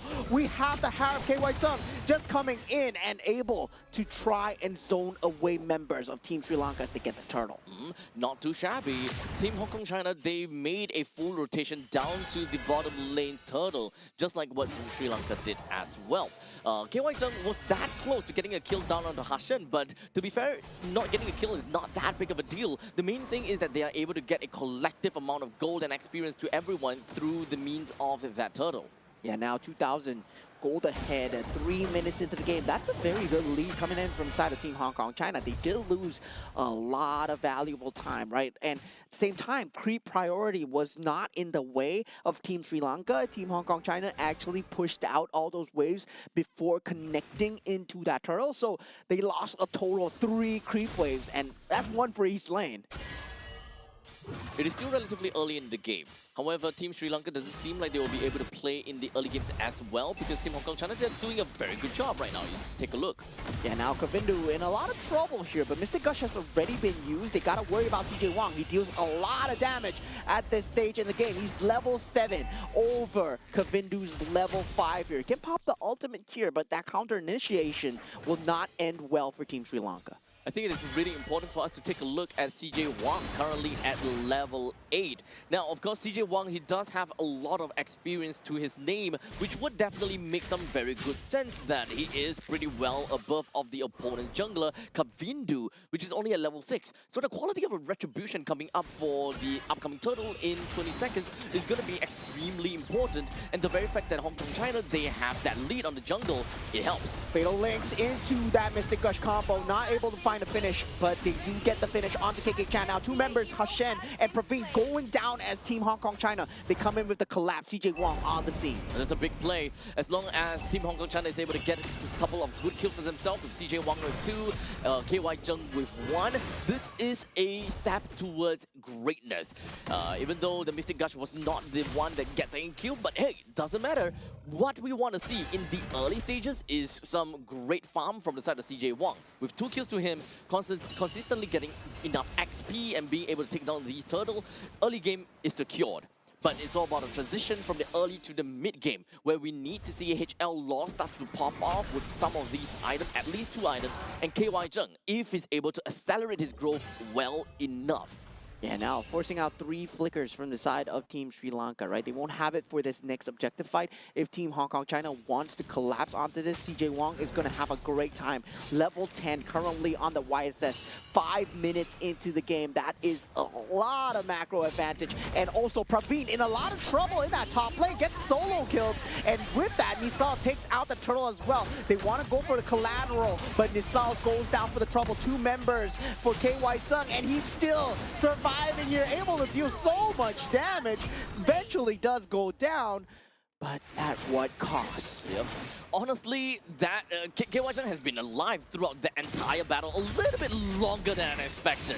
So right now, Kavindu, he really wants to get away. Yeah, CJ Wang coming with that snipe, and KK Chan with the flicker as well, but Spirit of Destruction and Spirit of Despair. Team Sri Lanka, they might have turned things around here, and now they do take out CJ Wang and KK Chan a bit too deep in enemy lines. Oh, it's so unfortunate that HL did not have his Mystic Gush there. So both teams kind of overstayed their welcome in their own respective zones, and for the side of Hong Kong China, they were on a pretty good spot until the fact that Praveen just joined back in. This is the moment where they kind of overstayed their welcome a little bit, and it's really just the point in time whereby they saw Praveen. By the time they see the Moskov, it should have already been too late. Yeah, that Spirit of Despair landing onto 2 heroes can be such a menace to deal with. Now Purify being popped by KY Zheng. The rest of the team falling in. Praveen extremely low, gets taken out by KY Zheng at this point, but Leo Mort is here on the scene. But Kavindu just instantly falls to the Mystic Gush coming out from the HL Law. And Hashem does manage to get out, and Fatal Links, no value there. It's really unfortunate that Team Hong Kong China hasn't exactly been able to put Hashin down under multiple times, as a matter of fact. But maybe now they'll be able to secure something. Now Nisal, he has to get out from this position, and he does able with the flicker. But now CJ Wang, he's been showing so much map presence on this map. They gotta consistently be wary of his rotates here. Team Sri Lanka, if they go across that river line, CJ Wang is gonna threat. It's currently 7 minutes into the game. We're looking at a 3,000 goal lead in favor for Team Hong Kong China. In terms of experience lead, CJ Wang is at 11 as opposed to Kavindu at level 8. Kavindu is having a really tough time getting any of these farms. I think he really needs to start focusing a bit more onto his own jungle creeps. Yeah, now we have the ultimate coming out from YSS, but definitely Hashen will be taking the chance to disengage, right? No flickers available on Nisal and Praveen. They don't want to take these fights yet. Now 2,500 gold lead, still looking good for the side of Team Hong Kong China, but Team Sri Lanka, they They have the better late game and better team fight. Yep. So Harif already does have the Starling Scythe and the Feather of Heaven. Just a single Holy Crystal and is more or less going to be online enough to be counted as accelerated growth, where he will be a menace in subsequent team fights. And we are only at 8 minutes in. I think it's relatively fair to say that he should be able to get his Holy Crystal by roughly about 12 minutes if things were to continue this way. Yeah, at this point, Team Hong Kong China from KY Zheng, right? There's nothing much you can do about the Harif. Barring the fact that you want to drop down the Fatal Links on him, he still has to Purify, and now Kavindu, they want to threaten that, but Damon's Force in that back line, Spear of Destruction, not able to land. Mystic, gosh, dealing so much, flickers forward, Fury of the Phoenix, not enough. Fatal Links eventually being used, but already 2 members down from Team Sri Lanka, and this would mean the end of this Tier 1 turret over here. It's really unfortunate because the way that Team KY Zheng was playing was too bold. He's way too bold as a Harif, which would have suggested that backup is just right around the corner. And as for Kavindu, he's so behind, he shouldn't be participating in some of these battles as the headliner. Yeah, they're 1v4 for KY Zheng in this Damon's Force. He's just doing so much on this Harif, and yeah, he's just showing that, yeah, you should have banned out the Harif, my friend.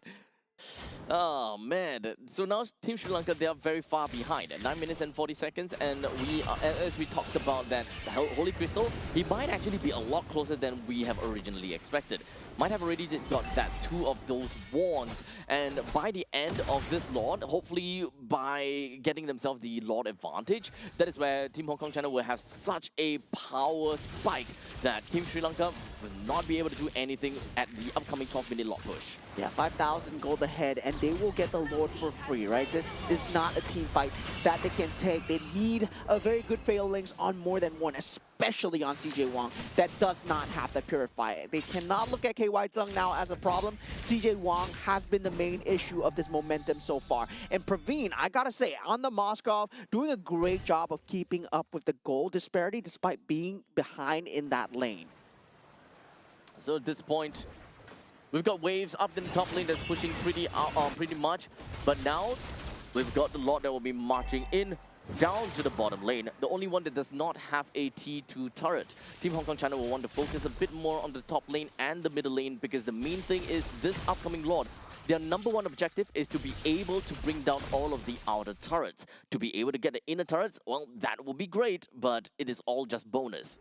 Yeah, right now, both teams still posturing for position here. That Fatal Links always being kept an eye out from, popping the ultimate out from Kavindu. And Kavindu, gotta say, right, he's been not having the greatest of games so far, and still not finding any opening. All 4 members, they're moving in tandem, wanting to look for the best way possible to defend their homes. But they still do have got the Holy Defense though, so they don't particularly have to be too afraid to a certain extent. That will be the Lord that will be taken down in the bottom lane. Sri Lanka now faces a push from the top and the bottom at the same time. Yeah, popping out all the Holy Defenses. Team Hong Kong China now, they don't want to dive too far in, right? Making that mistake crucial to this point might mean a turning point for Team Sri Lanka. They're not that far behind, and this base defense becomes key here. And this is where Zilkin actually shines, right? Because you do have that range, you have that clear speed as well. So, but they're very reliant on Zilkin staying in that middle of that zone. So at this point, Team Hong Kong China, I really want to look out for a win condition for them. What? Oh, sorry, not Hong Kong China. For Team Sri Lanka, look out for a win condition for them, right? At this point in time, early game, mid game, completely out of the picture. It's not about, you won't be able to get much instant gratification as to fighting back immediately. They need clear waves. And now with that bottom and inner turret actually down, Damon's Force being used, Spear of Destruction being missed as well. 3 members already down from side Team Sri Lanka. Triple kill coming out from the Harif, eventually shut down by Praveen. Now Team Sri Lanka, they can't actually fight back here. They still have Kavindu and Praveen alive. And Team Hong Kong China, they have to watch out for this. This one catapult will not be enough, and they will disengage. Yep, it is a 2v4 though, and unfortunately no more mega creeps that will be marching in, and realizing that Hashan, Nisal and Ramanayake will come back out very soon too. So don't want to overstay their welcome. Focus on the neutral objective first, which is the Lord that is going to be coming up right about now. And we were talking about the win conditions from the side of Team Sri Lanka, right? Yeah. They have to catch the Gorge before that Mystic Gush is popped. And he does not have Purify. So Fatal Links on him might be fatal. CJ Wong with the Retribution, of course, as a jungler, is also a prime target. They are not tanky by any means. And Team Hong Kong, Team Hong Kong China, they just don't want to be in that front line for them. Honestly, I think that other thing that Team Sri Lanka can look out for is that maybe the Mystic Gush is not that big of a deal because they have the Fury of the Phoenix. So in order for them to get that pickoff that they wanted, the Fatal Links, you can expect, you know, it's not going to be easy to fight 5v5. If you go for 5v1, honestly, it's gonna be a very good chance that you will win. But the question is, right after a single man Fatal Links, who is able to melt that person down? Which is understandably the problem about this composition from the very start. Whenever you go for the Fatal Links, no one is able to fully utilize that space that is created by Hashan and that timing that's created by him as well. Yeah, they've been using Fury the Phoenix to respond. I feel that they need to use it to initiate. And now for Team Sri Lanka, they might be in a slight bit of danger here, but there is no creep wave to speak of in that bottom lane. Team Hong Kong China still posturing in that bottom side, and they do manage to get out that mid lane tier turret with the Mystic Gush being popped through the Phoenix as well. Great timing from the side of Team Sri Lanka, but KY Tsum still tearing through with that Damon's Force double kill right now. And now going for that top side, KY Tsum eventually pulled down. Now with the Spear of Destruction in the back, Praveen can actually go on a tear through. This is a play coming out from the side of Team Sri Lanka. They fight back. Amazing defense coming in from Team Sri Lanka. They held on through and managed to get themselves a 3-man kill. At this stage of the game, getting 3-man kill is so big. Yes, they may have lost every single one of their turrets in their base, creating a barren wasteland. However, it is not over just yet. Yeah, this was a great fight. Great use of the Fury of Phoenix. Landed on completely all 5. KY Tsung without that range of the Damon's Force. Praveen taking full advantage of it, jumping towards the back with the Spear of Destruction. From this point on, Team Sri Lanka, they can start to contest for these rivers already. Even though they might be about 4,000 or 5,000 gold behind, but it doesn't particularly matter too much. They can try to go for these fights again. However, Kavindu is at level 15 already. Yeah. So in terms of retribution quality, they are neck and neck. At this point, it's a toss-up, right? You want to be talking about the battle spells, the ability to use the flickers. They will have it for that next fight, especially if they don't want to contest this Lord, which I don't think they should, right? Team Sri Lanka, they still can't play outside their base. They can still easily get caught by CJ Wong unless they want to move as 5, but the creep pressure coming through, they can't focus on one lane alone. The other thing that we need to look out for is battle spell economy. Every single one of the members from the side of Team Sri Lanka has used their flicker. They are about to get them back though, so might not be that big of a problem. Nisal has it back, Hashin has it back, Ramanayake has it right now. So if they want to go for the fight, they might.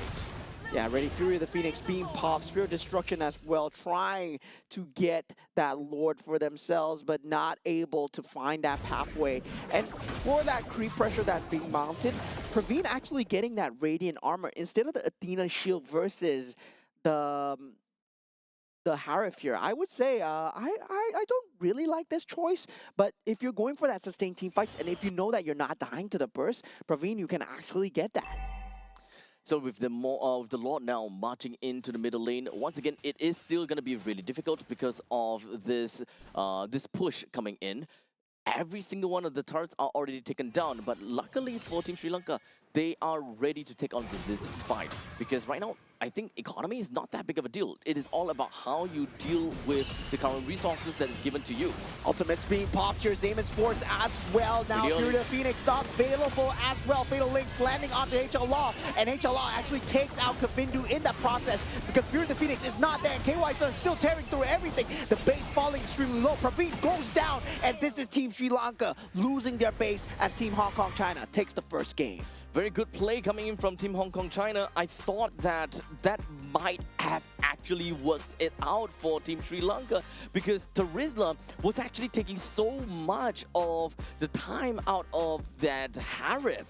However, it does seem like the main 4v4 that we are looking out for did not work too well for Moskov. I was hoping that the Moskov would be able to do enough damage to the main body, but alas, it wasn't. It seems like there's a little bit too much control, too much pandemonium going on at the same time, to the point that Tarisla's effort in, pulling the attention away from that Harif just didn't work out at all. Yeah, I would say having that short range capability of the Moskov really came to bite them back in the back as at the end, right? They had the very good clear speed of the Zetian, but they weren't able to stagger the waves enough to push out and fight outside the base, right? Once the fight was taken inside of the base, that's where Harif really shines. You put down the Zayman's Force, it's inside your base. Yep. There's nowhere you can go. It's free real estate, right? The only thing that can realistically work out against him is going to be the penalty zone. But technically, he did land the penalty zone. It was just a single dash away, and that's a goodbye.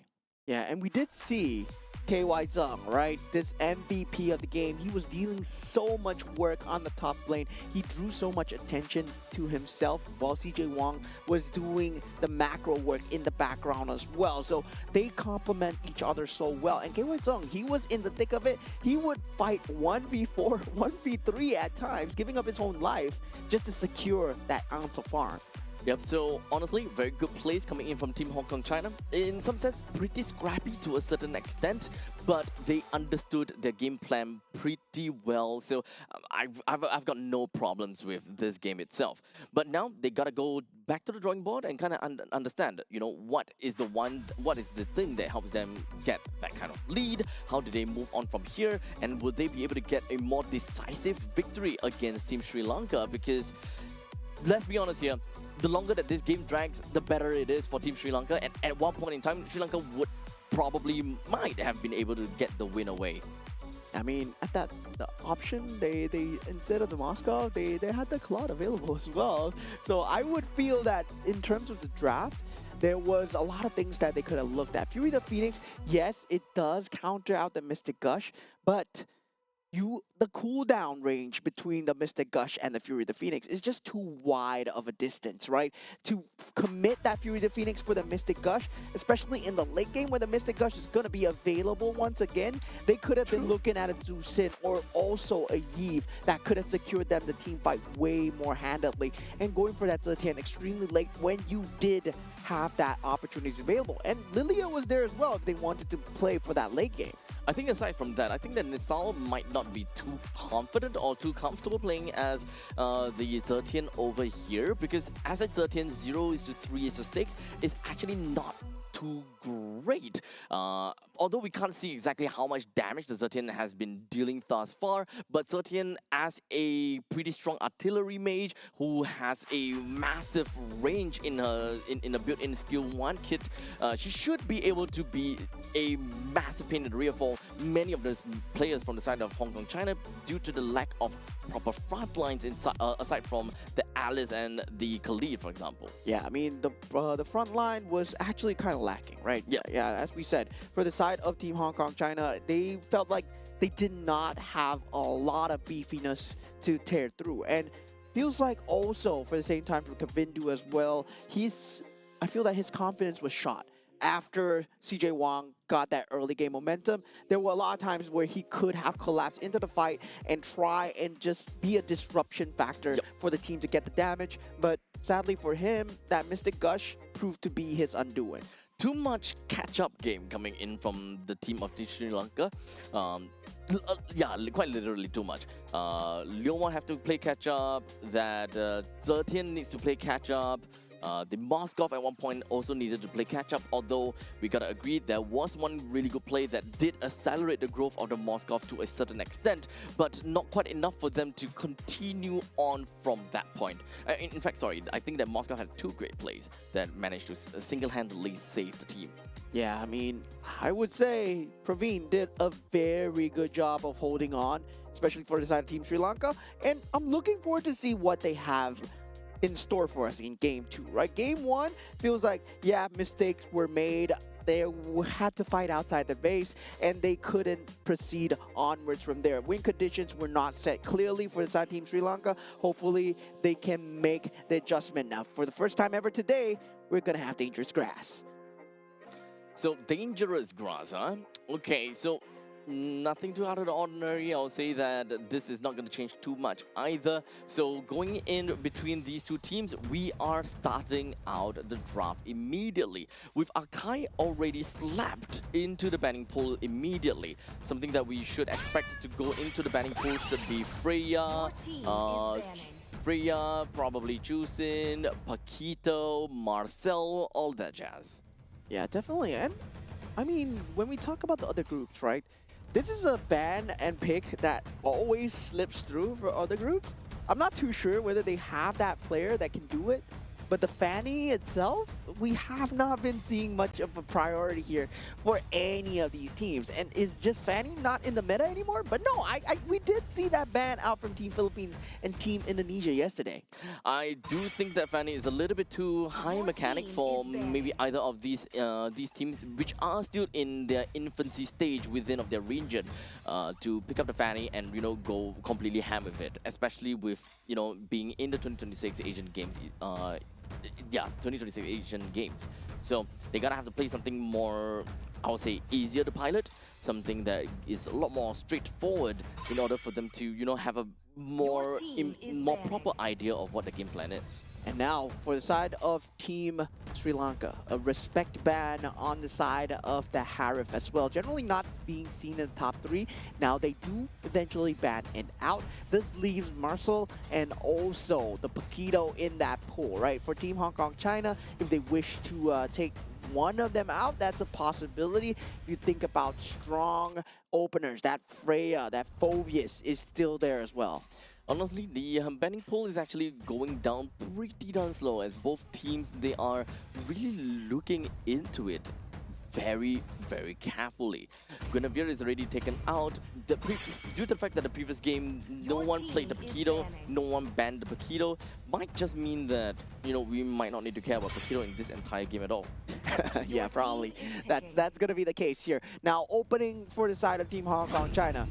Paquito still there, but they go for the carry opener. And yeah, carry as an opener, I can see where it's good, but it's not good enough to warrant that first pick, right? You essentially reveal your play style as you're gonna play to protect the carry. And once again, carry has the same problem as Moscow, where the range is short. So meanwhile, for the side of Team Sri Lanka, if they want to lean into this, where we see the Granger coming in, right? You play with that range, you play that Rhapsody, you can play also that Bruno to try and get that bullying along that way. So with carry from the side of Hong Kong China and now Team Sri Lanka, they have decided to pick up a Yi Sun-shin for themselves. So literally ripping a page out of Team Hong Kong China's. Okay, I give up on this draft officially because we see Min Sitar and Yi Sun-shin coming out for the second pick. Doesn't make sense at all, right? They're not responding to each other. They don't have a play style. They're just going with whatever they feel like. And yeah, for Min Sitar, I mean, at this point, at this juncture of the game, you're revealing so much by going into that Min Sitar. It's not like your opponent is gonna pick Min Sitar right now, right? You could have picked up Sin, you could have picked up the Yve. There is so much priority in that pool for that good mid laner to come through. And yeah, picking up that Min Sitar right now just reveals your hand just very early. Uranus gonna be picked up from the side of Team Hong Kong China and followed up by a Hilda. So honestly, I don't quite understand what they're trying to do here. So they do have Hilda that is really strong in the early stages of the game. In the meantime, the Min Sitar comes out from the side of Team Sri Lanka. That is an R1 pick. You can kind of shift that over to R5 and it would be perfect because, you'll be able to bait out more of these, blink style heroes so that your ultimate will be a lot more useful. Yeah, I mean, at this point, right? At this point, it's like, dangerous grass, maybe Hilda, maybe that's what they're going for.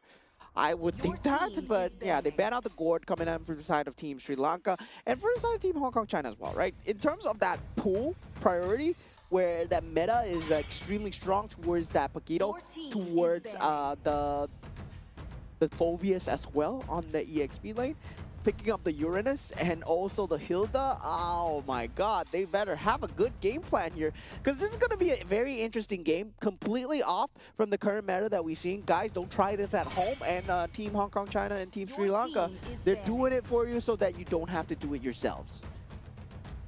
So we've got then Hylos, Atlas taken away, while the God as well as the Juicin is taken away from the side of Team Sri Lanka. Now, our 4 pick. At this point, we don't have very strong frontliners from the side of Team Sri Lanka.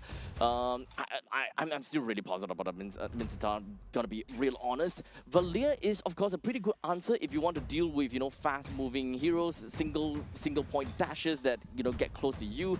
But honestly, for Hilda as well as Uranus, they don't really quite care about the fact that you kind of throw them away, because they can just kind of walk back to you. Yeah, so this is very confusing to me. I've tried to make sense of the draft, but at this point, right, we are gonna have to admit that this draft is not gonna make sense. So yeah, now going for the glue. Okay, good against the Hilda, good against the Uranus. Okay, finally something that makes sense from the side of Team Sri Lanka. Now from the team side of Team Hong Kong China, they go for the Vexana. Okay, something that I haven't seen in a very long time. Yeah, I mean, the Eve is still in the pool. Gord and the Tusin, of course, banned out, but yeah, I don't see why the Vexana is being played here. Against the glue, yes, okay, strong. But is it strong enough? Your team is picking. I think it's good enough to just completely destroy the glue. We'll see. Need some items, and the glue will possibly not be able to see another day. But right now, Team Hong Kong China, in the early stages of the game, they've got pretty good damage coming from Hilda, from Vexana, as well as Su Yo. Now, the Ixia. Okay, range, yeah, okay, I get it, full barrage. But after the full barrage... I mean, no one can technically dive. No, no, the Hilda can just run. Yeah, Hilda can just run. There's also the Vexana's... Eternal Guard. The grasp, the nether grasp that you need to worry about as well. So there's a lot of disruption factor there, and also at the same time, I can see what they're going for, right? King's Calling, full barrage, very good combination with the glue trying to force the members back in again and again into the full barrage. But that's so reliant on the full barrage. Once the full barrage is down, where else is the damage coming for? It has to be from Kavindu.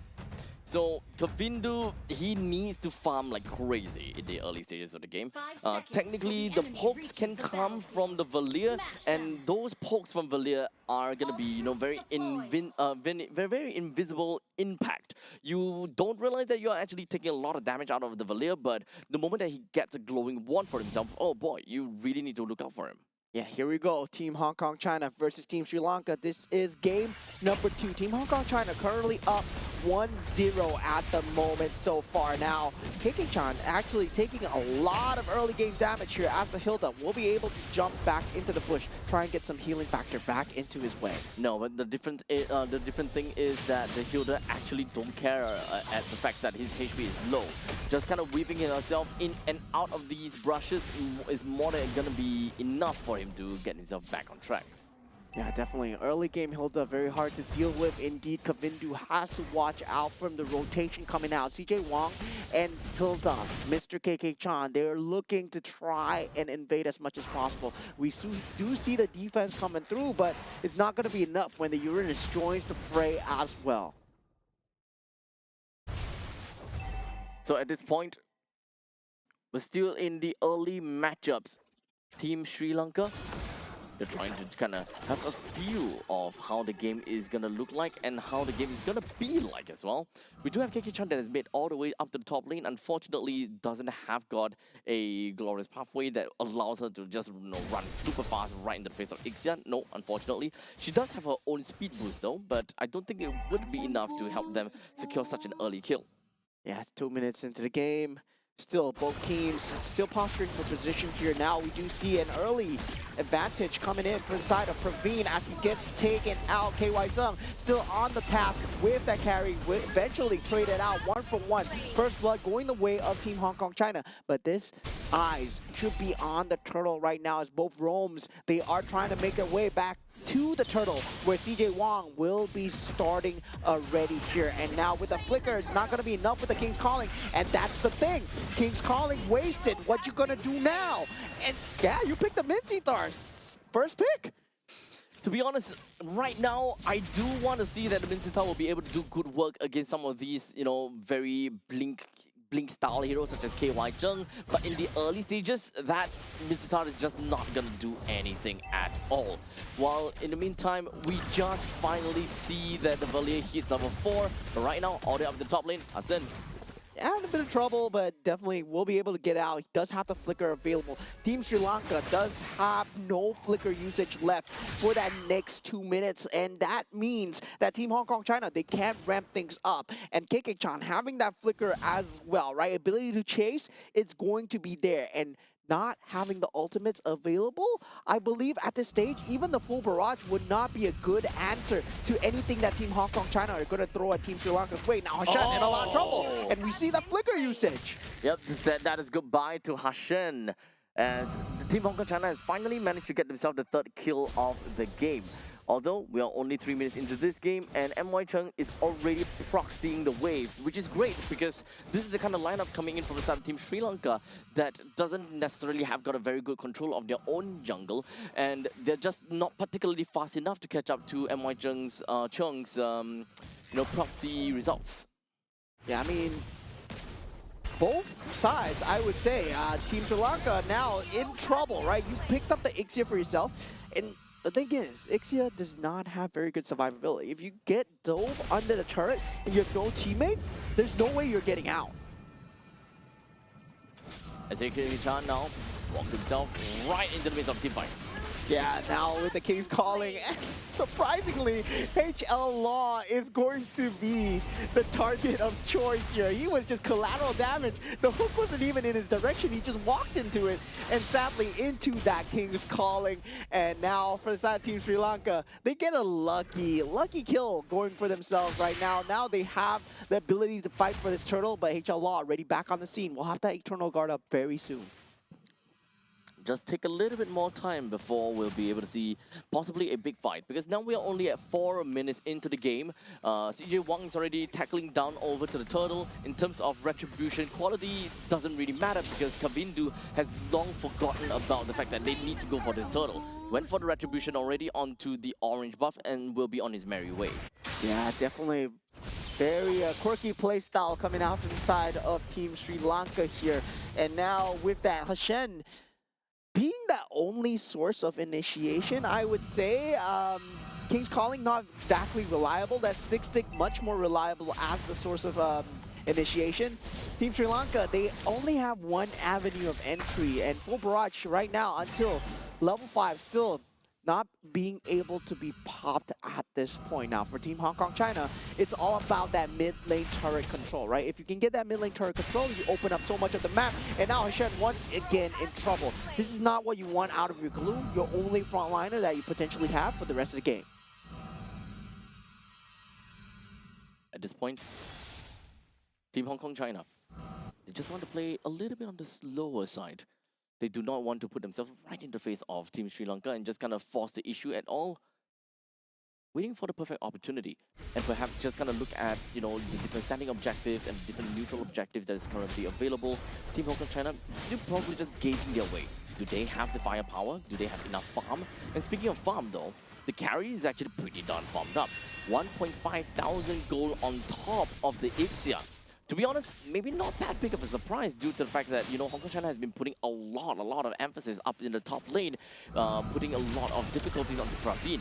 Yeah, now Hashen once again able to land the stick combo here, but full barrage not available. KK-chan actually in a bit of a temple here, just flickers into that push. Now Hashen in a slight bit of trouble. KY Zung does find the finisher. Rest of the team of Team Sri Lanka, they're coming in here, and HL Law will find himself in no man's land. Kavindu eventually popped him off just instantly. NHL Law did have that flicker available. So both teams making blunders of their own. Now Team Hong Kong China from that 3,000 lead, now still keeping it even. Those little pokes coming from Ramanayake doesn't seem like he's doing anything at all to MY Chung. But this is what a Uranus is capable of doing, right? Being able to tank a lot, being able to heal a lot, being able to, well, technically speaking, do quite a lot. And at a certain point in time, once you kind of give it to a Uranus and you realize, you know what, we can't touch Uranus, we can't kill Uranus, his discs eventually will do a lot of damage, dude. And now he is able to do that, especially in this turtle right here. King's Calling has been used. CJ Wong eventually gets the turtle though, has a superior damage to Kavindu at this point, but CJ Wong eventually gets chased down from the side of Ramanayake, but the rest of the team falling in here. Carry nowhere inside. Kavindu eventually goes down, and KK Chan not able to save his teammate MY Chung as Team Hong Kong. They get the turtle, but for 3. That's not good. Well, even losing, a little bit of a trade here and there. It is almost a full team wipeout onto the side of Team Hong Kong China. Team Sri Lanka did a fabulous job in trying to tally things out. And now, pushing out in the middle lane, they will be able to successfully bring down the T2 turret in the middle and the bottom, which is honestly pretty darn crazy with how much has changed within 1 minute. I mean, look at what is going on here, but look at the mini-map, right? You see KY Zung being ran at by the glue, and Hashan finally gets that solo kill onto KY Zung at this point. So there's a lot of trades going on in the map, and both teams, right? If you don't understand what you're doing, the enemy doesn't understand what you're doing too. You gotta fool yourself first before you fool the enemies. That's exactly what's going on. And we saw a very aggressive flicker coming out from the side of Ramanayake. It really works against CJ Wong. And gotta say, right, King's Calling, I might hate on it a lot, but it works very well against the Suyo. Oh.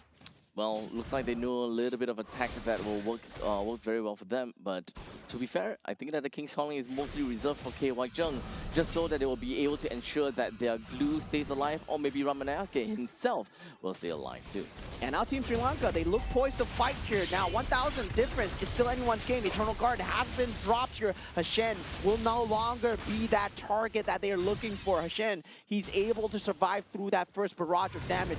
Now with Eternal Guard not available, Team Hong Kong China, they have to look for another avenue of entry.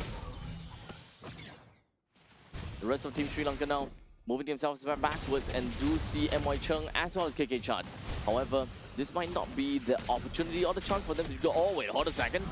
Yeah, Flicker being used here for the side of KK Chan, and now with the rest of the team coming through, full barrage finally being used here. They don't have any ability to stop it. KY Zung going with the side with the light wheel. Flicker's in, not unable to finish onto Praveen here now. KY Zung against the world once again, but does have to back up with CJ Wong. It is 2v5, and they managed to get 3 for themselves. Kavindu, no.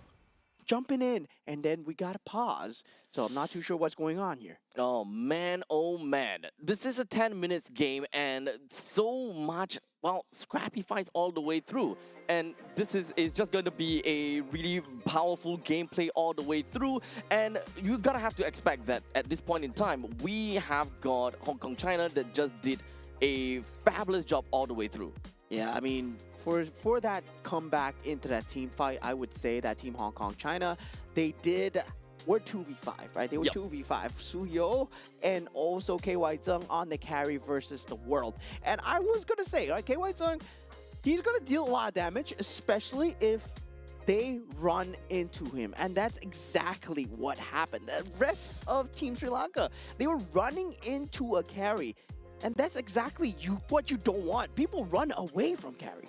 Honestly, as long as you have ways to kind of lock them into a fight, I think that the carry generally will be having a great time. However, right now, what we have is constantly just, a lot of back and forth. Team Hong Kong China, they were having a pretty good time, and then suddenly, now we come down to the later stages of the game. You're not being able to do too much as a team because, you're giving the opponents the power spike that they're looking out for and the time of their life right now.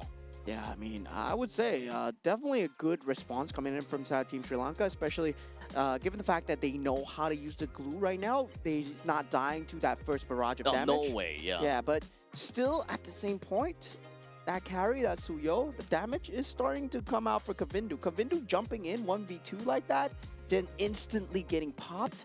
I'm not too sure whether that pause was part of it, but Kavindu jumping in, that was not characteristic of a good YSS player at all. And now going back into the game, looks like everything is in order. Kavindu jumping in, and that was KY Tung, CJ Wong against the entire Team Sri Lanka. Looking at the instant replay, right? Yep, Look at that. This is the one. CJ Wong, keep your eyes onto him the whole time. Literally will be able to get that kill on Nisal, just that simple. Kavindu open up, and at the point in time, I think that he was just tunnel vision, just going straight in, and he was like, okay, you know what, now's the time, we really need to get a kill, we need to do something about this. Yeah, I mean, he is the general after all, right? You gotta go in for the heroic move, and it didn't work out. So we got 2 heroes from the side of Team Sri Lanka, and not going to be able to get that Lord advantage. Now 4,000 going back into the side of Team Hong Kong China's favor, as we have Team Sri Lanka actually clawing their way back. As of now, when it comes down to Hashen, he needs to be really careful about his positioning, because at this point in time, we can definitely agree that HL Raw, the Vexana, he will be quite a menace to Hashen. He can't stay in that form for extended periods of time. He really needs to, possess someone as soon as possible whenever he could. So, he can't be in the front lines as too long, because this is actually one of the only front liners that we have to remember about.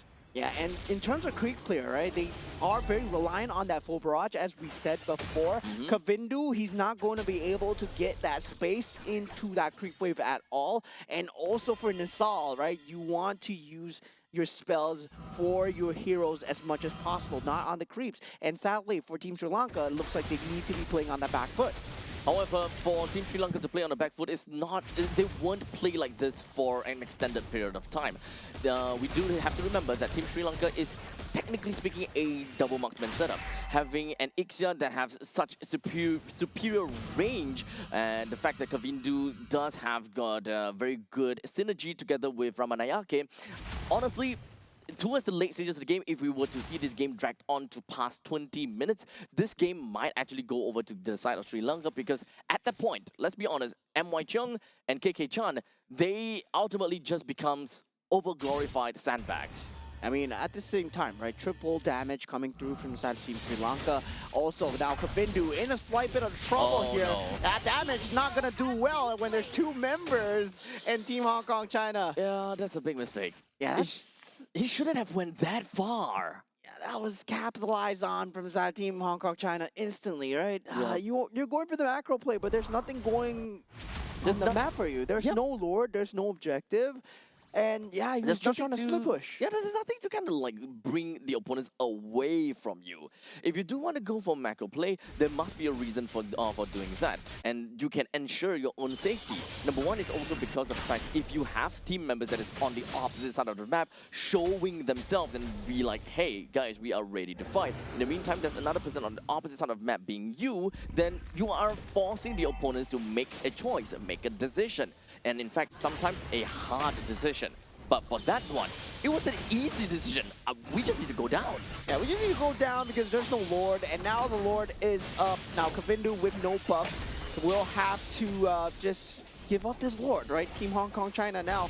CJ Wong will be picking up the Lord for themselves. Now this will be spawning in at 14-15. So now for Praveen does pick up the Malefic Gun, but KY Zung already has that Wind of Nature, so we'll have the ability to survive in either the King's Calling or also the full barrage. At this point, back to 14 minutes into this game. It's understandable that a Valir will have the highest damage dealt, but it is not understandable for a Vexana to actually not have that big amount of damage, right?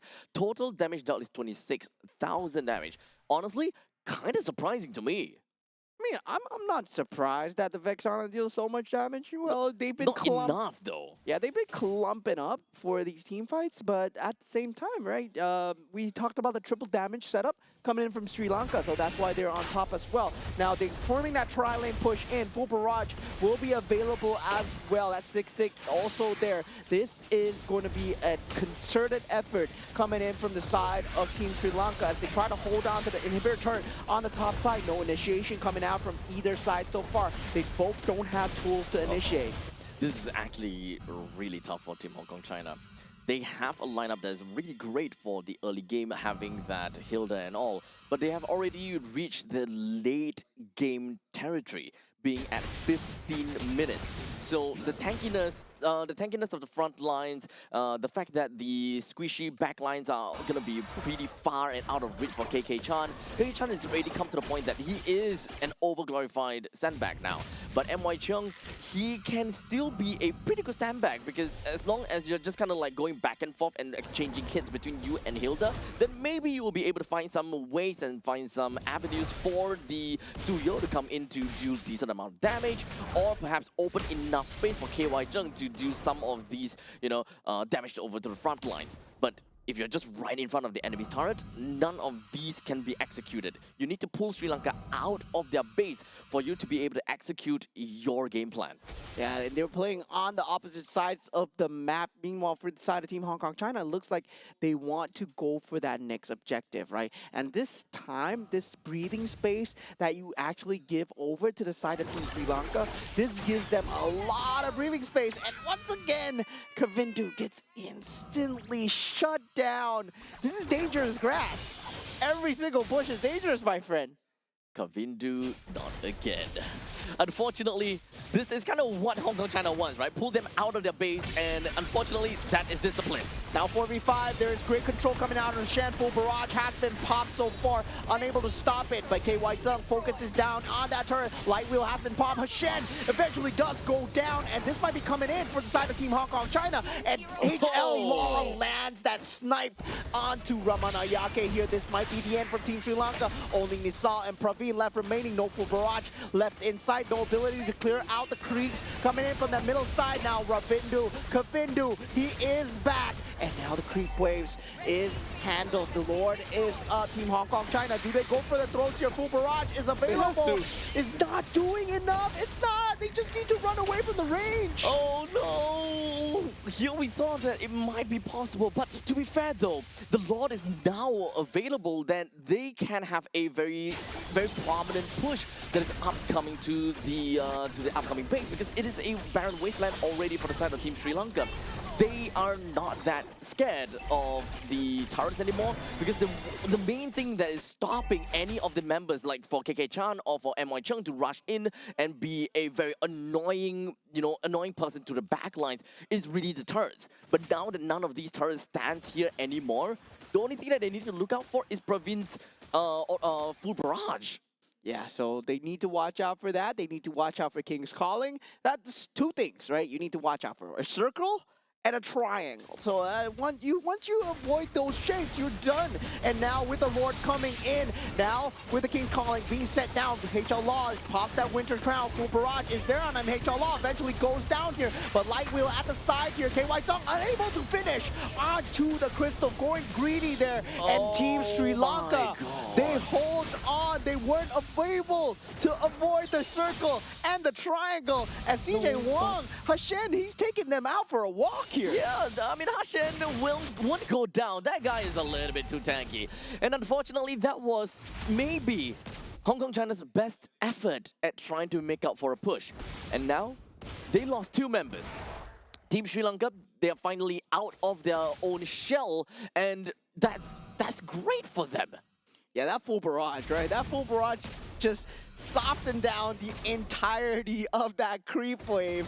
And meanwhile, KY Zung just took the full fury of the crystal. Now they do have one more defense left into them. And there is that split push coming in from CJ Wong that they need to consistently be worried about, right? You don't want a case of minions here, as the minions are now super from the side of Team Hong Kong China.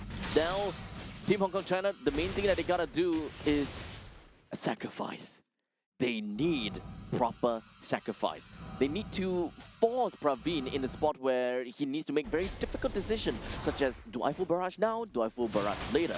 KK-chan literally had to run his space right onto Praveen at the exact and the right moment, so that the upcoming Lord and the upcoming push coming in from these creep waves would not be halted by a single ultimate. Otherwise, that is just way too much value out of a single full barrage.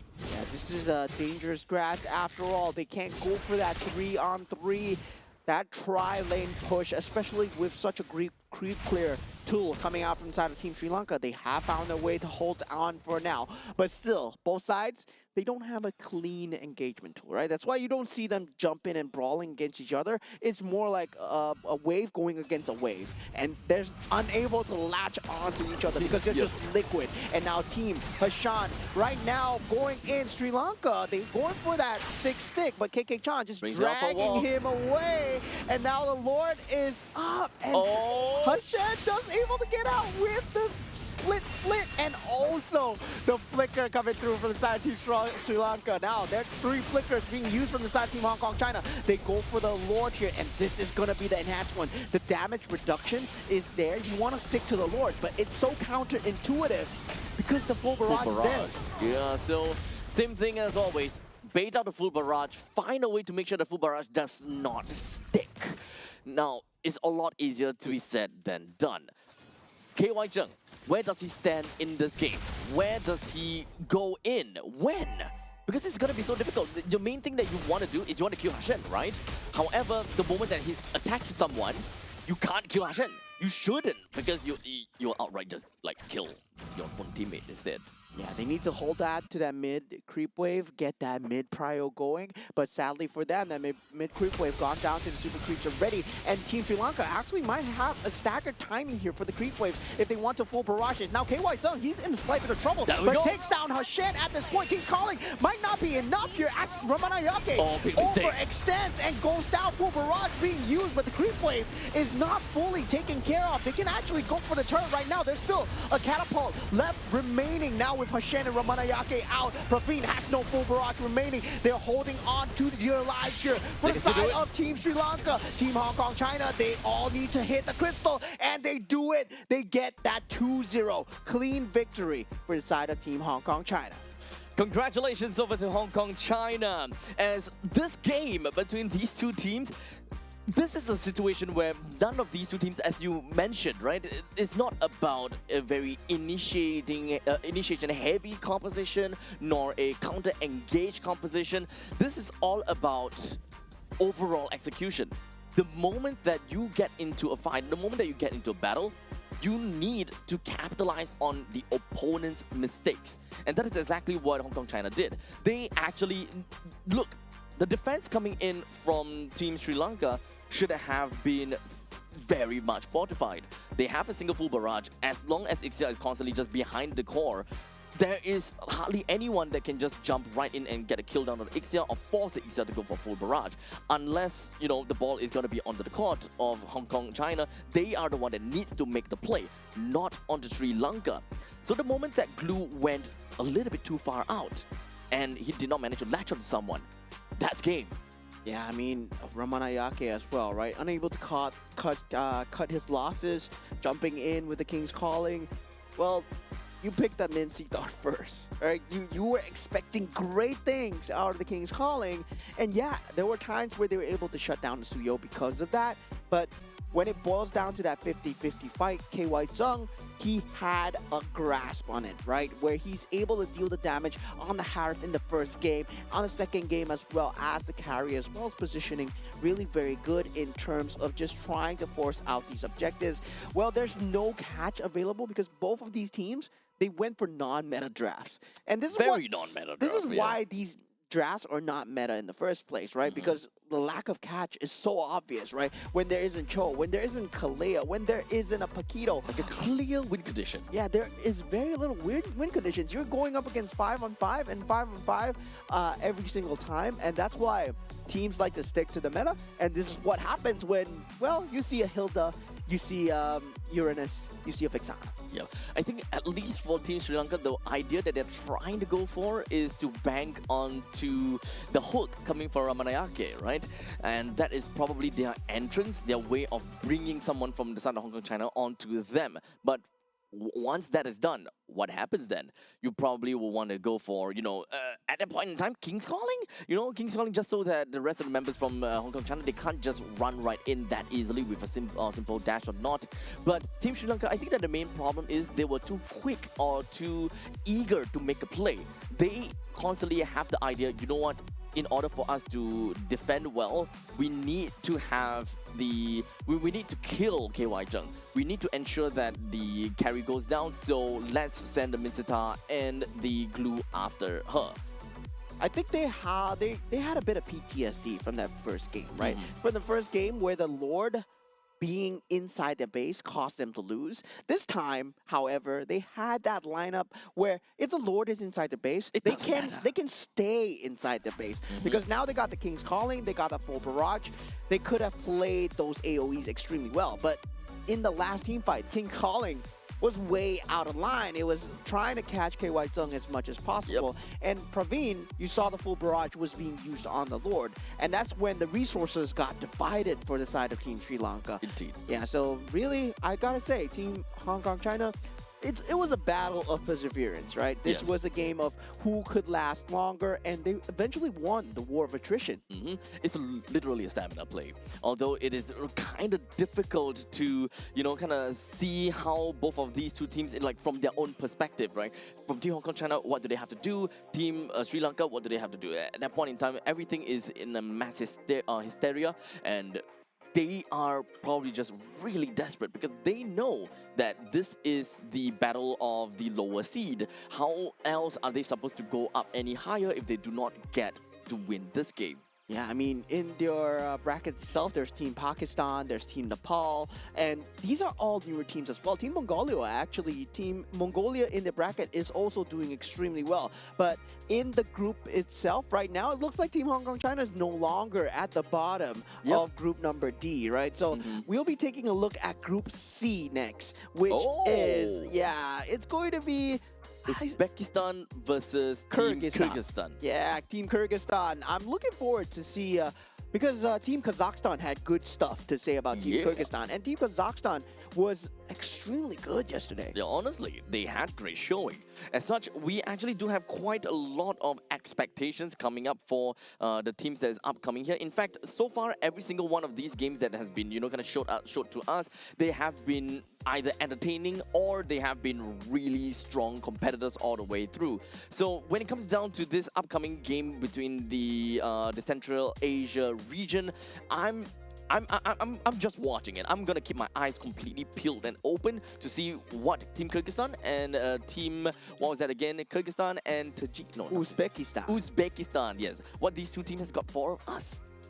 Yeah, and currently the standings, so Team Sri Lanka, with that loss, they find themselves at the bottom of the barrel at -3 points, and Team Hong Kong China moved themselves towards that top 3, and now they're tied neck and neck with Team Pakistan. They do need more points though, because I believe head-to-head favors Team Pakistan at this point. Now for the side of Team Mongolia, they pulled themselves forward 2-0, 4 points so far, and Team Nepal now down on that 4th place.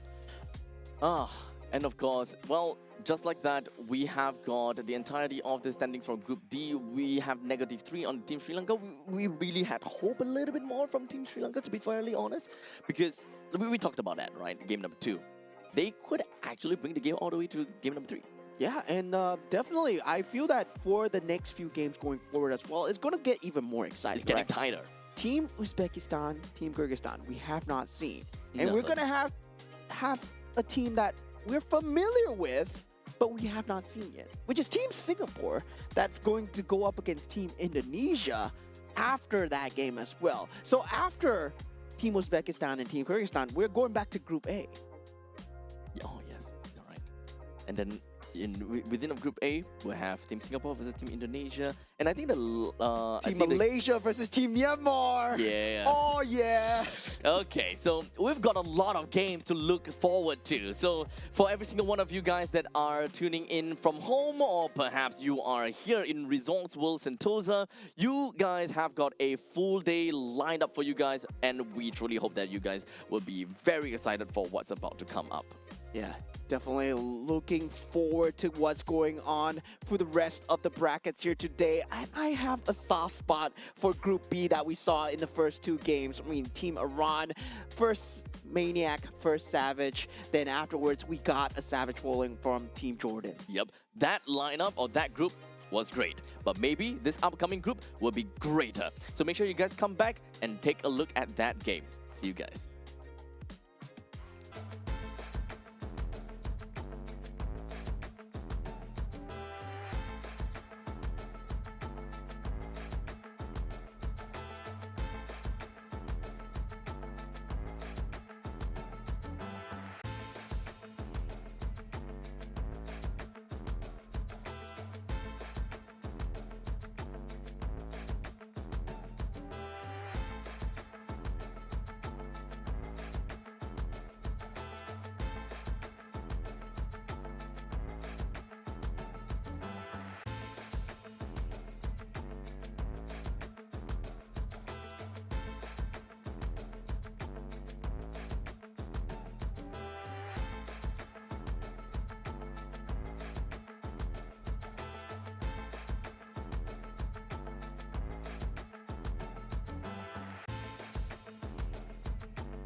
in crimson splendor.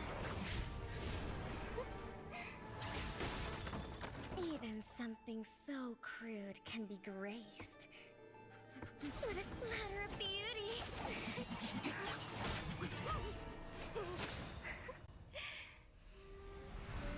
I'll get you out! You finally come to me, Hanabi-sama! This madness ends now!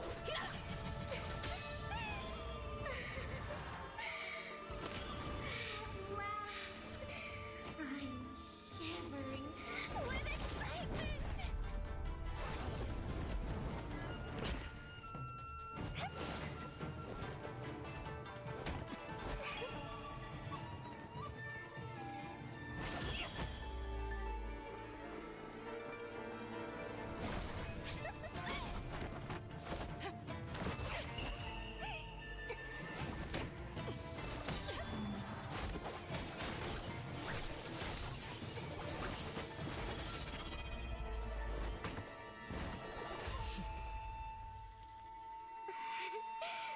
Such killing intent.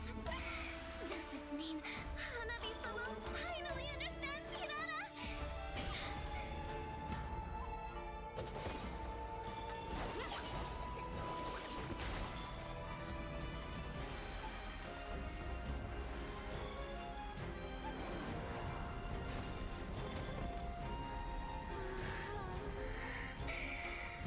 So warm. So beautiful. We can finally embrace eternity in hell. Just the two of us. Allow me to release your eternal bloom.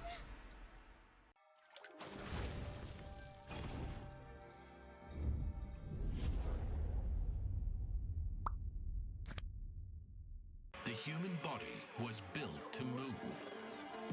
Not trapped at a desk in one singular posture for 12 hours a day. It's time your chair evolved. This is Secret Lab Titan Evo. Ergonomically engineered for you, gamers, hybrid workers, artists, backing your every move.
it can be graced with a splatter of beauty.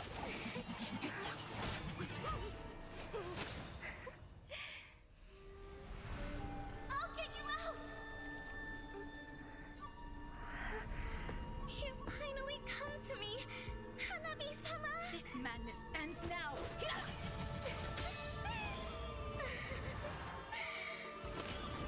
At last, I'm shivering with excitement!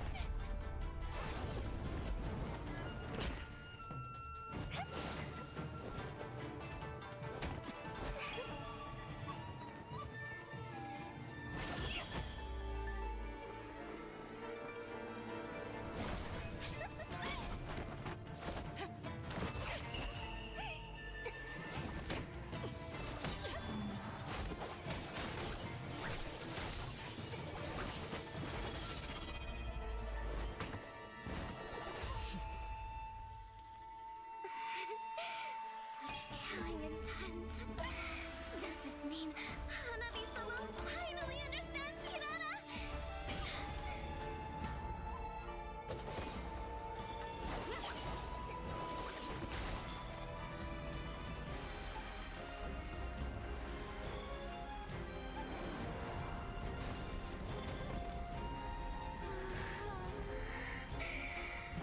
So warm. So beautiful. We can finally embrace eternity in hell. Just the two of us. Allow me to release your eternal bloom.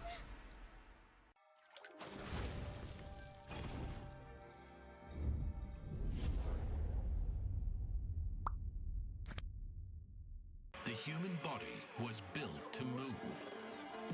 Not trapped at a desk in one singular posture for 12 hours a day. It's time your chair evolved. This is Secret Lab Titan Evo. Ergonomically engineered for you, gamers, hybrid workers, artists, backing your every move.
Something so crude can be graced with a splatter of beauty.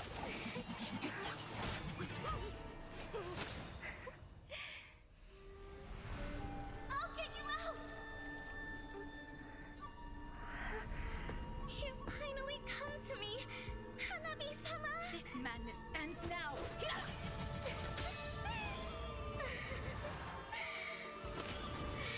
last, I'm shivering with excitement!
right, ladies and gentlemen, welcome back to the 2026.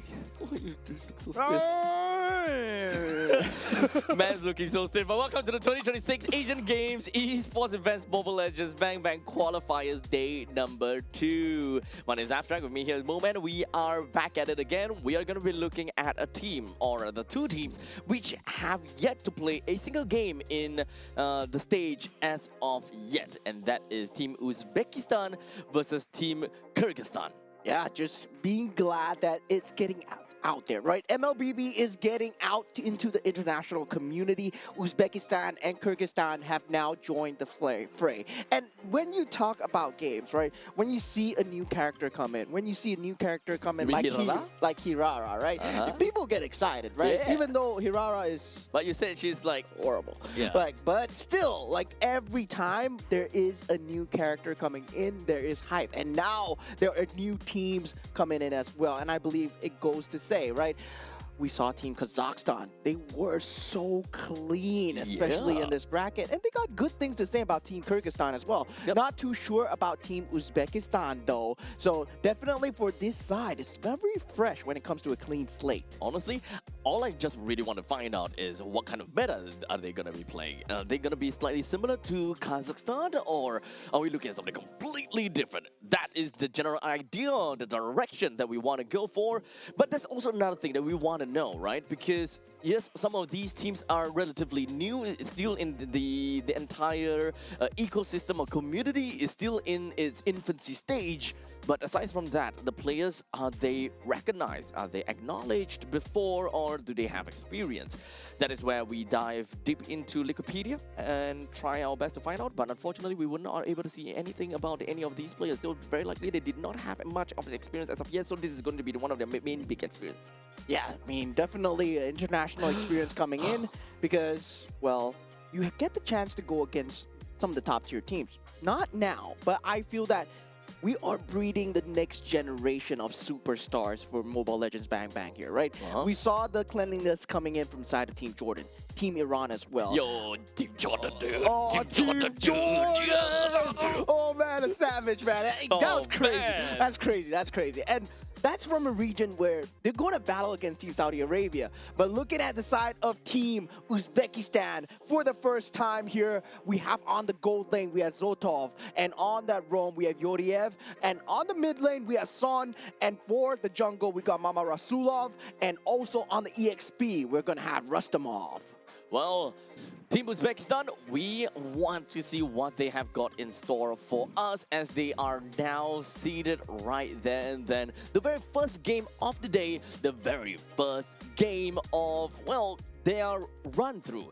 Now, of course, do remember that their time in the entirety of Group B, at least, if I remember correctly, it should be Group B. They are part of the Central Asia region, so they only have 3 other opponents that they need to face up against with, and one of them is Kyrgyzstan. Yeah, Team Kyrgyzstan on that gold lane, we're going to have Zarmabek Ulu. On the roam, we're going to have Asker Bikov. And we have on the mid lane, Murbikov. And also on the jungle, we have Kalbayev. And on the EXP lane, we're going to have Shekhanov. Now, Team Kyrgyzstan is yet again another team that have not went to anything as of yet. So one thing that you guys have to remember is that they did, for the side of Team Kyrgyzstan and Uzbekistan, in fact, sorry, the entirety of Group B will not have any games in day number 3. So you guys gotta have to remember that as long as they go into this game, every single match actually matters a lot to these players. Because only in day 4 we will start to see more crossovers, and Kyrgyzstan will go up against Kazakhstan, and Uzbekistan will still have to go back and fight against Kazakhstan as well. In fact, day number 4, that is where we'll have a convergence of almost every single one of these teams fighting it out against one another. And this is one of the groups where only the top 2 is going to make it. They're not going to have the last chance qualifier because they're only 4 teams in that entire group, right? I believe this is Group C, because Group B, I believe, you're right. was my favorite group. Yes. Team Jordan and Team Jordan, Team Iran and Team Saudi Arabia are there. So yeah, definitely, they are amazing. But Group C as well, right? We saw Team Kazakhstan going up against Team Tajikistan yesterday, and Team Kazakhstan are very surgical when it comes down to the drafts, when it comes down to the gameplay as well. They know what they're doing, and I hope for this region, Team Uzbekistan and Team Kyrgyzstan as well, some of that players, they rub off on each other. At this point, we just want to see if whether they have learned anything in the past few days, or perhaps from yesterday. I do want to see what they're going to come up with, but for now, we are going to be looking at flying clouds. In fact, I think that this is the first flying cloud of the day. No, we had flying clouds already. We have one. We had one flying clouds already, so yeah, flying Second clouds. flying cloud then. Yeah, second flying clouds, but I mean, when it comes down to Group C, we always get flying clouds. I believe. Do Yeah, we? yeah. Group C for Kazakhstan yesterday as well. They got flying clouds and into broken walls. So that was How do you remember that? Yeah, because they were wearing the cloud pattern shirt as well, Oh, right? so that's how. That's how. That's okay, got it. Now looking at the bands, this looks standard, right? Oh. Phoveus, Guinevere, Paquito, Marcel. Okay, Very standard. We're back in MLBB. This is the thing that, this is the correct game that we're entering towards. Yeah, the game that we were watching previously was actually, you know... BBML. I was about to say like different patch or something like that, but BBML will take that. So now we are here in MLBB. Now we are going to see Team Kyrgyzstan with that ban coming through. There is that still very strong pick of the Baxia available if, let's say, they want to let that open, and that Freya is still in the pool, right? Freya has been banned so consistently. And also another one that we talked about a bit that a lot of the groups they don't really go for is the Fanny. At this point in time, I still don't expect to see Fanny. It's more of the point where you leak the Fanny for game 1 and see whether they are willing to pick it up. If they actually do, then okay, lesson learned, we need to start banning the Fanny, because the last thing that you kind of want is that you don't know anything about the opponent's team. You don't want to kind of waste a ban slot just to assume that they know how to play it. Yeah, you're just hoping that the cables are bad. But now looking at Team Uzbekistan for the first time, making it through from the ban stages. We have Freya. She arrives into the land of dawn. Let's go. The first Freya that we have seen in this stage. As of yet, we haven't seen any. So nice to see that Freya has now joined into the fray. Team Kyrgyzstan followed up with a Yves and Glue pickup. So nothing too out of the ordinary for now, but they are absolutely purple. Yeah, definitely. So there is that possibility of that Zusin that is already banned out. So we do have that Gourd available as well. If, let's say, you want to go for that ability to fight into that Yves in terms of that mid lane control alone. And now for the Harif. Harif still looks good. Wait a minute. Then where is this Freya going? XP Freya. It's very likely going to be XP Freya. And that's something that still will look really good. Like, when we put Paquito in the XP lane, these kind of things definitely matters. And having an XP Freya pretty much means that you more or less win the lane pretty darn hard. Yeah, definitely. I mean, gotta say, right? Okay, it's gonna be an XP Freya, so the jungle is gonna be the Harley as well. So the core 3 just straight pick up from the side of Uzbekistan, right? Gold laner into EXP, into that jungle as well. Yeah. So right now Uzbekistan's lineup is really good because of the sheer amount of firepower that they have. So any roamer at this point in time that can allow for pickoff is ultimately very important, where that ball will be passed over to Kyrgyzstan, where there are 2 main roamers that needs to go. Cho and Kalia. Yeah. They have to go. Cho, Kalia. I mean, at this point, right, if Team Uzbekistan go for old school, they could go for the Jawhead as well, right? Yeah, that's something that we haven't seen in a very long time. But Jawhead harder to execute though. Yeah. Definitely harder to execute. Okay, maybe not now, because the Baxia has been picked up as well. Okay, so the thing about Baxia, I'm kind of surprised that it has leaked all the way until R3 to be picked up, but it is still a very fabulous pick. The way that Team Kyrgyzstan can go, this is a battle of firepower from one side and attrition from the other. So for Team Kyrgyzstan, just gonna go a little bit more hammer with how thick that they can be. Very likely the glue is gonna go over to the roam section. So to Team Uzbekistan, in order to kind of make sure that Team Kyrgyzstan doesn't go too crazy, they need to kind of handle the XP lane a little bit, right? Or actually, do you want to handle? Yeah, maybe handle the XP lane a little bit. Actually, if let's say you want to flex out the go pick, put him in the EXP lane versus the Freya. Because the Freya is not going to be able to destroy the glue as hard, right? And in terms of that mid-game power spike as well, glue on that Freya, it's something that you consistently want from Team Kyrgyzstan. Yep, so at least in level 1 to level 4, glue more or less will do a better job than a Freya, because you're generally just healing off of the gluings that you kind of drop on the floor, and you can do pretty decent damage on the Freya as well. The main thing what Freya wants to do is she wants to stick close to you and just keep on hitting away. But the main problem also comes down to the point that Freya can be very slippery and agile, where it might not be that easy for glue to land some of these S1s. And now, wow, they ban out all that mid lane pressure that could potentially come through. Now gold lane pressure being banned out from the side of Team Uzbekistan as well. I mean, Bruno is back, man, so back. And now Bruno definitely getting banned out. Claude as well. Now Gord, Lilia. So now they don't have a lot of choice for the mid lane. We did see Honestly, like Kadita, we did see Kagura yesterday, where the cheese picks do come through. But if they want like just standard pure clearing speed, you can still go for the Farsa, right? You can still go for that feather airstrike into the team fight. Yeah, this one it seems like a 4 protect 1 kind of situation. They decided to pick up an R-Lot for themselves for more of that setup for Team Kyrgyzstan, which will actually lead to a pretty good pickup for the gold laner eventually. Can be a Clint, can be a Granger, or literally anyone that can play very early in the game. I'm not too sure whether they are too open to playing a fighter gold lane. It might be a little bit too all in without any form of insurance policy. Yeah, and now left with the roamer coming out from inside Team Uzbekistan. They need catch. Yeah, they can go for the Cho, like we said, right? Cho, the Kalea, the catch will be very strong, especially with combined with the Fury of the Phoenix as well. But if they want more AoE, the Atlas is also available as well. Let's say they want to pair that together with the Harif as well. Right. Yeah, but Okay, they want to go with the Cho instead. Yep. I think it's relatively understandable. You do have got lower cooldown of the Wither Dragon. You have a lot more setup capabilities. They can play around with Harley and Freya. And most importantly, as a 13 plus Cho combination in the mid lane, you can clear waves extremely well. Yeah, now with the gold lane selection for the side of Team Kyrgyzstan, right?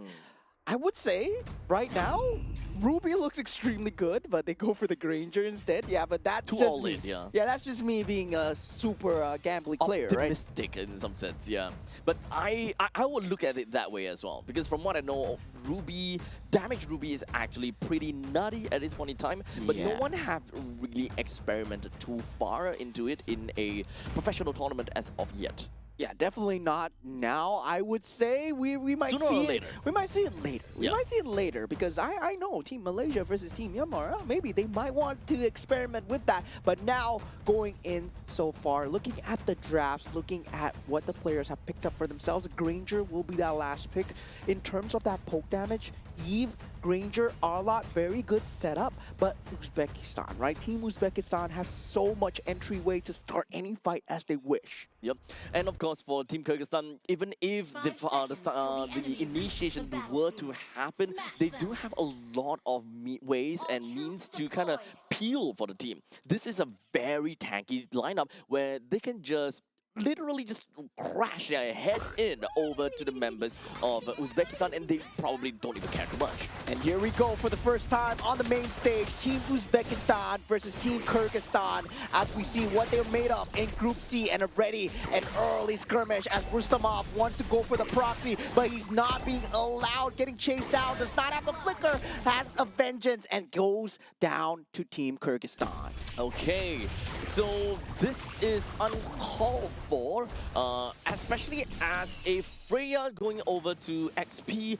I did not expect him to wanna proxy like that, especially since with the current patch, the way that junglers kind of path around now is this is either a very all-in pick or a very safe pick to all-in play or very safe play, because it's either going to go all the way to the lizard or he's gonna be right by the beetles. Yeah, now Yuriev on that scene here, forcing out the flicker from the side of Shekinov as he has to bail out on the Arlet so far. And I would say, right, despite the fact that he got the first blood down, really doesn't matter in terms of that creep priority. Now the catch for Team Kyrgyzstan coming through, Rustamov will be that main target, and Yuriev with the Jikundo able to get out. Doesn't really quite matter. Still very early into the game.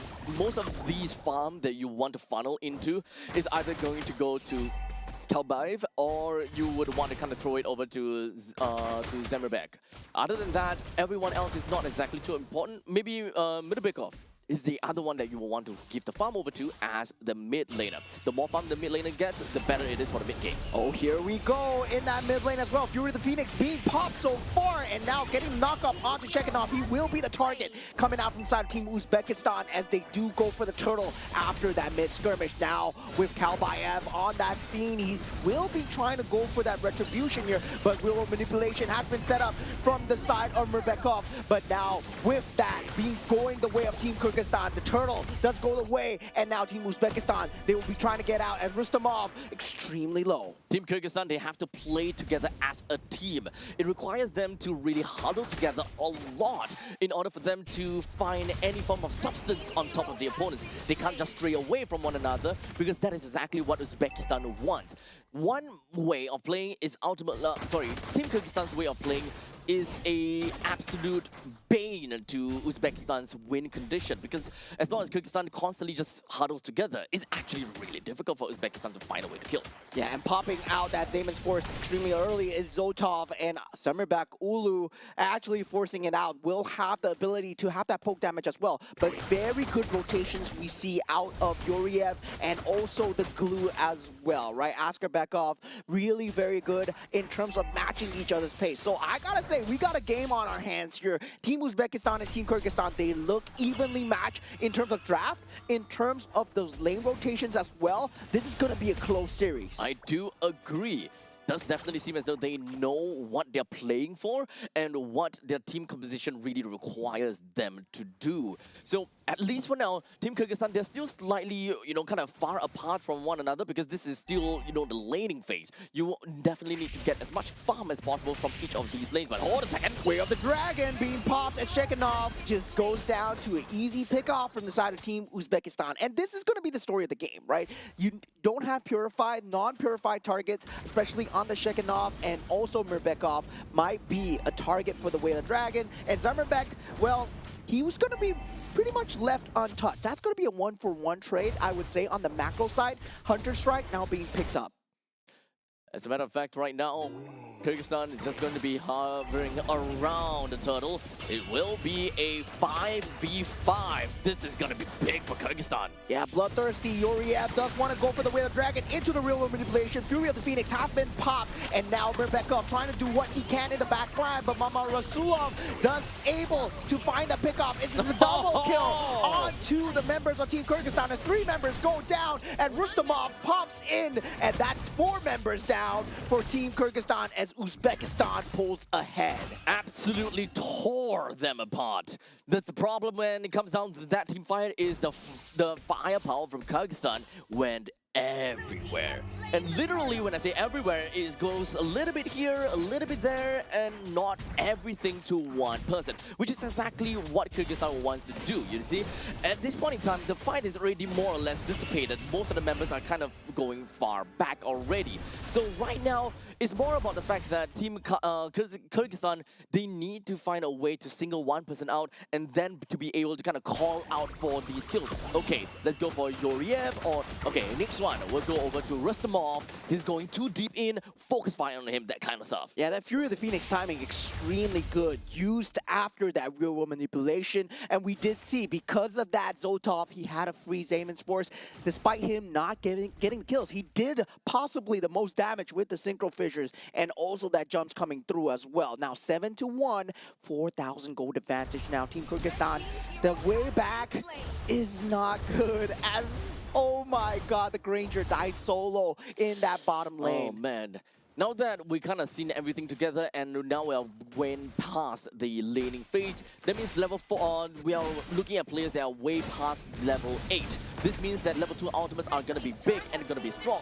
We mostly look at Rustamov now. Rustamov and perhaps Son as well, because of the splash damage that they can deal in an entire AoE kind of situation. So even if Team Kyrgyzstan would kind of move together in tandem and they will want to 1v5 one person, as long as Team Uzbekistan have got really good answer and really good reaction to it, Rustamov plus Son, they should be able to deal a bunch of damage to a really big party. And Team Uzbekistan are playing the map so perfectly, right? They have to watch out for the burst damage that comes through from the Harley. At the same time, Zotov, he's going to be farming reliably behind, and this is exactly where they excel at this lineup, right? They don't want to go for an honest 5v5. They want to take the skirmishes while they are ahead. And while they're ahead, they want to make sure that, well, Team Kyrgyzstan, they're playing great. They're playing the death ball style. But Team Uzbekistan, they're not going to entertain that chance. They're not going to take the 50-50 here.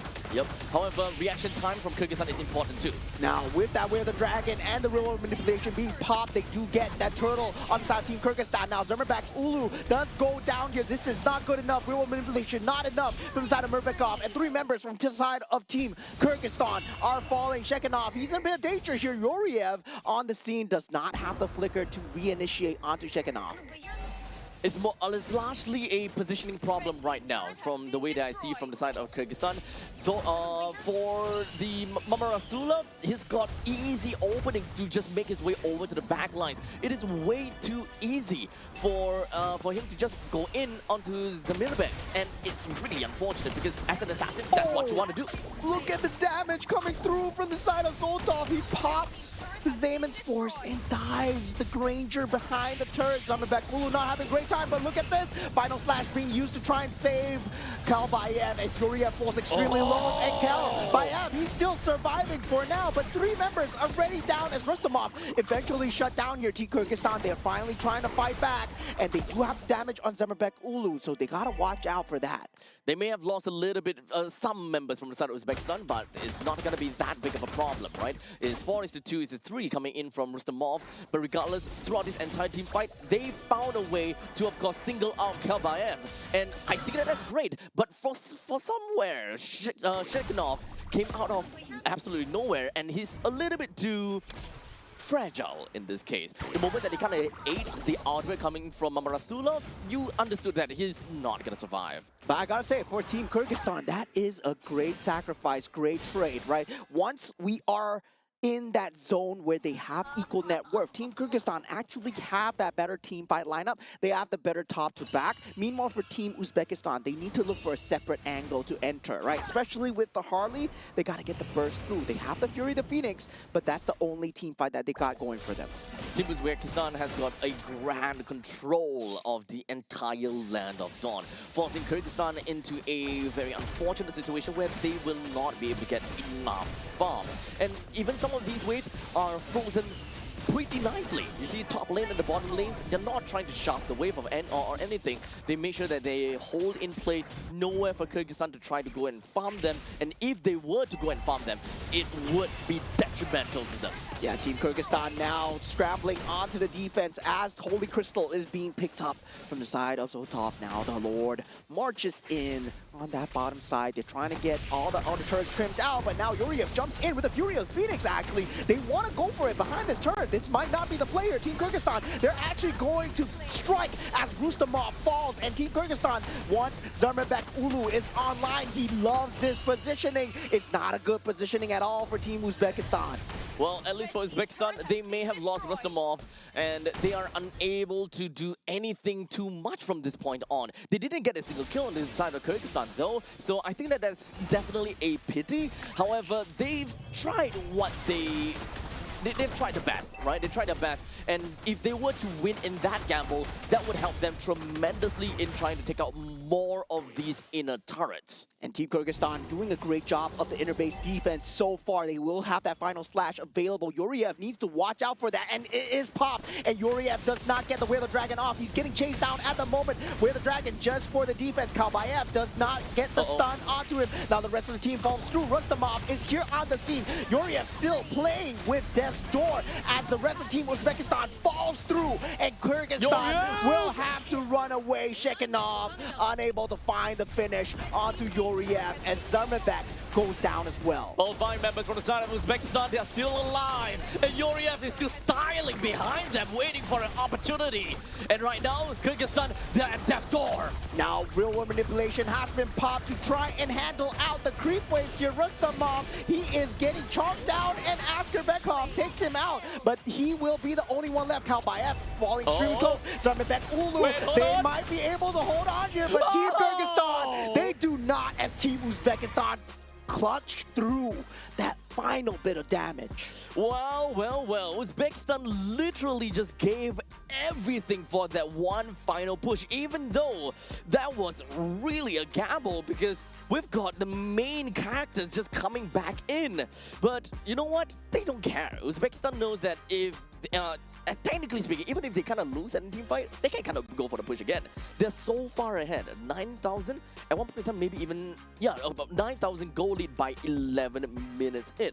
That is definitely quite a lead for them to play around with, even if this game-ending push did not work out. Yeah, they knew that they were on the clock, right? Yep. They are a team lineup that plays well when they're ahead, but when they're behind, they're actually very squishy, right? Yep. If you take a look at them one at a time, yeah, it's gonna be very squishy, but they kept forcing the fight. And Yuriev, I gotta say, he was the main criminal behind Team Uzbekistan. He's a smooth criminal, dude. So smooth. Constantly just being so sly and just slipping to the back. And speaking of the smooth criminal, Yuriev, 0 kills, 1 death, and 14 assists, putting him at 78% kill participation. Yeah, this man defied death multiple times, right? We saw him jumping in and out, trying to force out the errors. And I gotta say, this looks good. This looks good coming out from the side of Team Uzbekistan so far. And even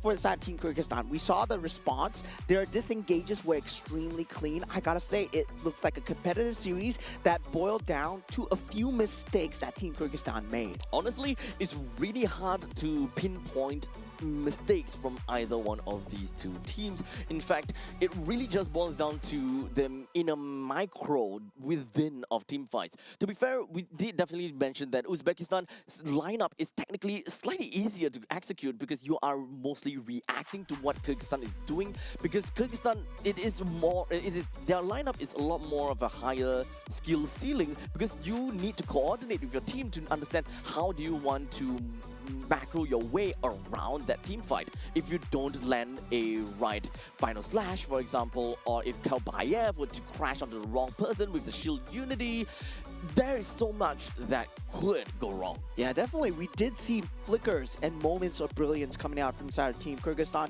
It looked like they were going to able to hold on, especially once the stick came through, once the item build came through from the side of Askerbekov as well. If he had a bit more magical resistance, it would have been great against the Harley and also Zoltov as well, right? I believe during a lot of these team fights, Zoltov was just left free reign in that back line, able to just chunk down whatever amount of damage. And not to mention Rustamov. He was dealing so much peel as the Freya, and this is why Freya is so good, right? It's completely banned out from almost every single game because he's good on almost every lane, and on the EXP lane as well. He's just able to just bring the fight to them. And despite the fact that he gave up his life so many times, it bought space for the team. Yeah, honestly, all Freya wants to do is to duel. She is literally a Valkyrie and just don't care about anything, fight to the death. Even though she's the only thing she lacks is like a horse or a unicorn or a pony or whatever it is. She will fight to the death and do whatever that she could. So much shield, so much damage, and the moment that you overstay your welcome, say goodbye to your health pool, even if you are a tank hero sometimes. According to the mythical lore of Valkyries, it's a Pegasus, the horse with wings. You're welcome. You're welcome. You're welcome. Welcome, guys. Thank you. All right, so guys, that's why we see Freya banned out so much as well. So definitely, when we go into the next match as well, Team Kyrgyzstan, I feel that they have a fighting chance when it comes to this. We might see a 3-game series here. Honestly, I would not be surprised because game number 1, I feel that it's slightly dictated based on what kind of draft that they had. If in the event that Uzbekistan would have a draft that is slightly simpler to execute, I think that game would be a lot more back and forth. With that all said, game number 1 for who was that? Uzbekistan, or is it? For Kyrgyzstan. Okay, sorry. Kyrgyzstan. Okay, so if the match for Kyrgyzstan were to be a little bit more easier, rather, if their composition is a lot easier to play around with, it would have went through, it will be back and forth a lot. While in the meantime, for Uzbekistan, all they need to do is just execute the skills. They just need to have their own specific tags. Like for example, the Harley just needs to tag onto the Granger, for example. As long as you see the Granger, go for it. It's as easy as that, right? You don't particularly need to, let's group up together as 5. Let's go together. See who you jump on, this person, blah, blah, blah. But for a Harley, I see a Granger, go.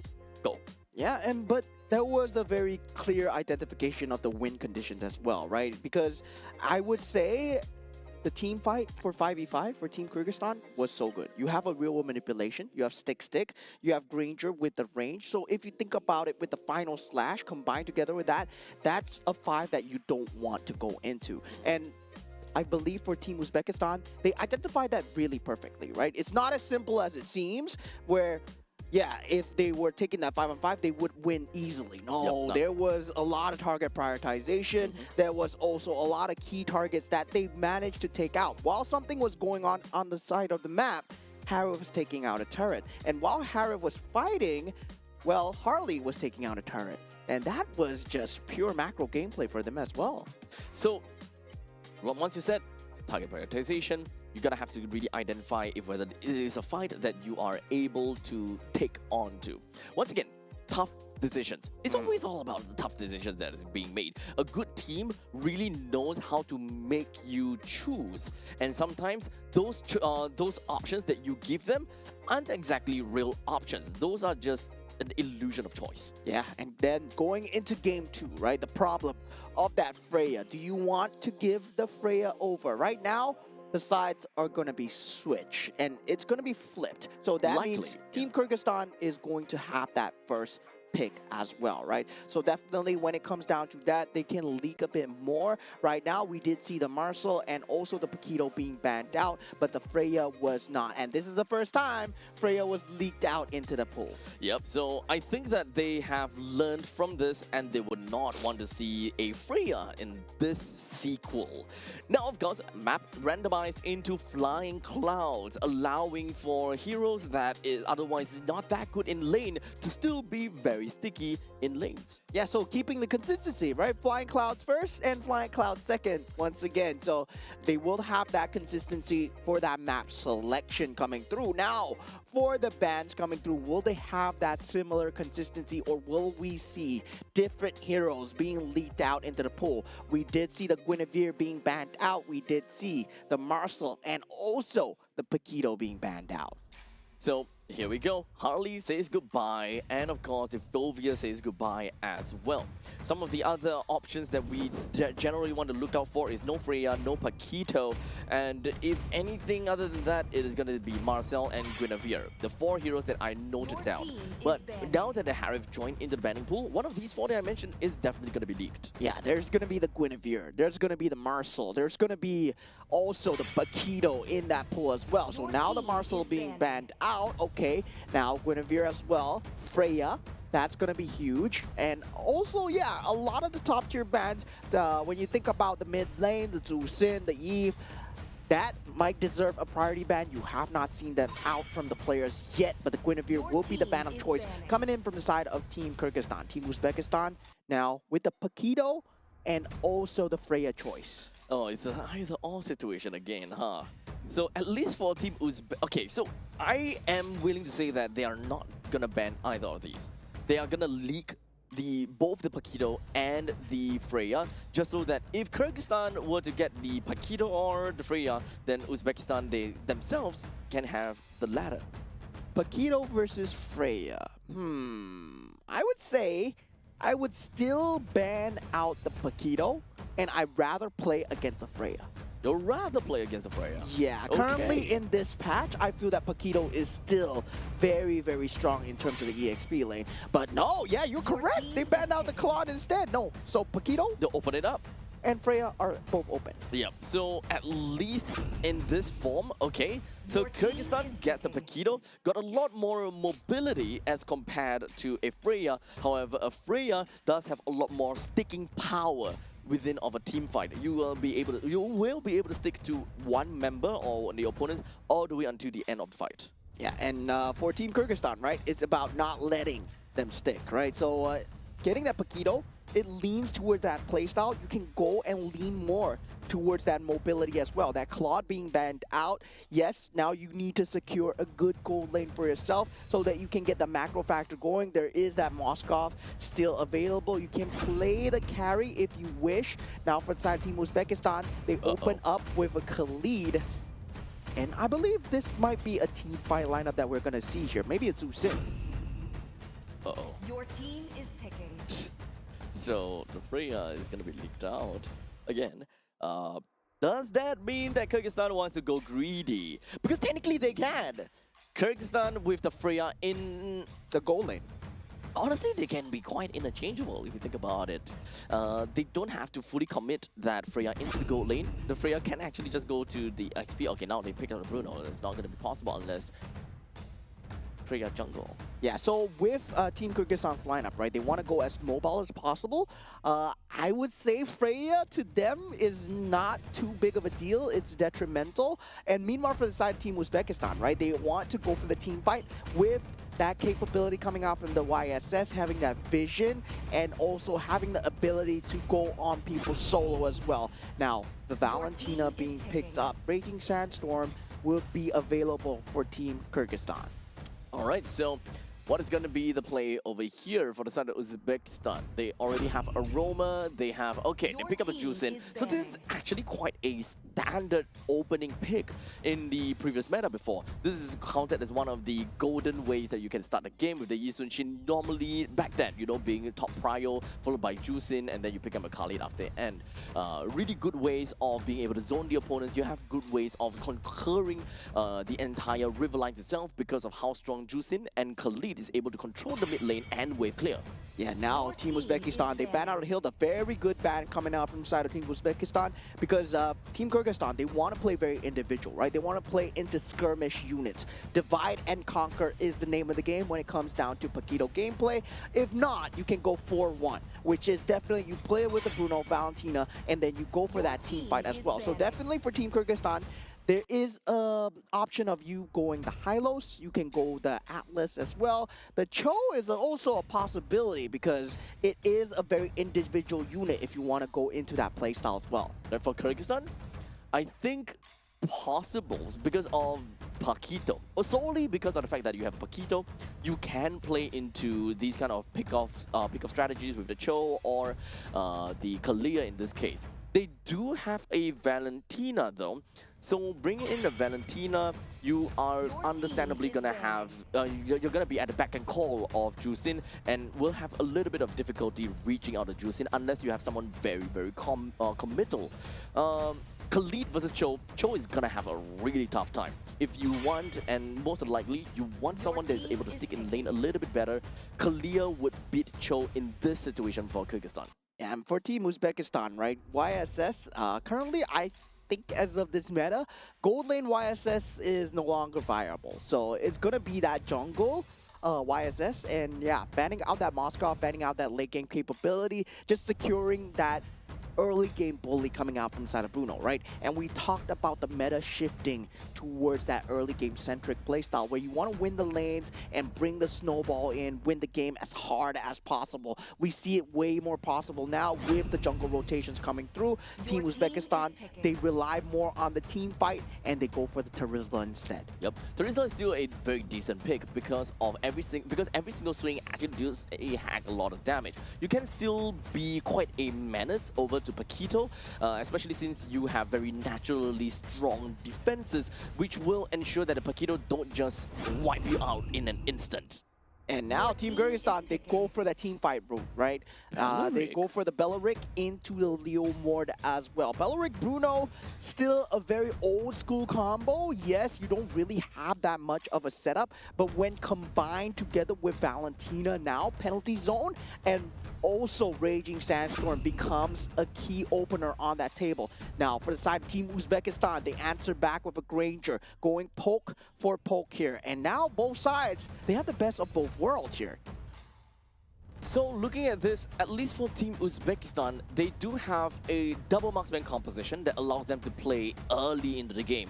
This is the kind of things that, as long as they get a snowball, they will run they'll run away with the game. You won't be able to have a very good chance to kind of play around with, and you wouldn't really be able to do too much. Because the moment that, yes, there is a Paquito, you can go for assassination on either one of these marksmen, but it requires you to be very, very committal. The moment you do that, you might just very well be caught out by a counter engage from the Terizla or the Khalid, allowing you to either either Yusufin or perhaps the Granger gets some farm. That's a very good word. The counter engage is going to be the name of the game as we head on into game 2 of Kyrgyzstan versus Team Uzbekistan here. Team Uzbekistan currently ahead 1-0. And yeah, speaking of counter engage, we have a great counter engage too, right? Valentina, IMU. He can counter engage all you want. He is the counter. And we have Belleric Breath for the Dryad as well. So right off the bat, as we take a look at Gold Lane, it's going to be Granger versus a Bruno. Both of them can actually kind of look at, lane bullying to a certain extent, and I'm not particularly too afraid for any one of them.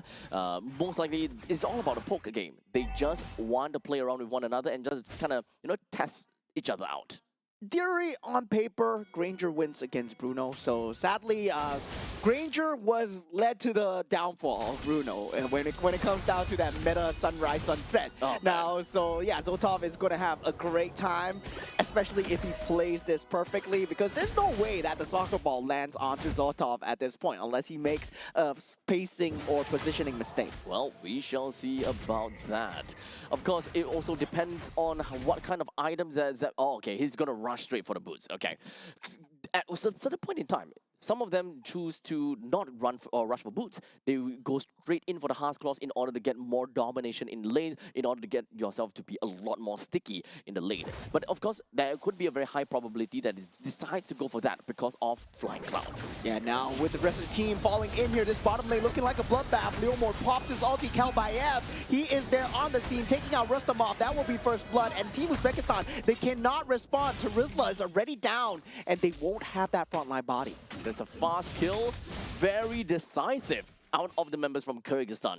And just like that, we do have the turtle that's currently available, and Uzbekistan at this point in time will have a slightly tough spot because of, well, the looming threat of Shekhanov.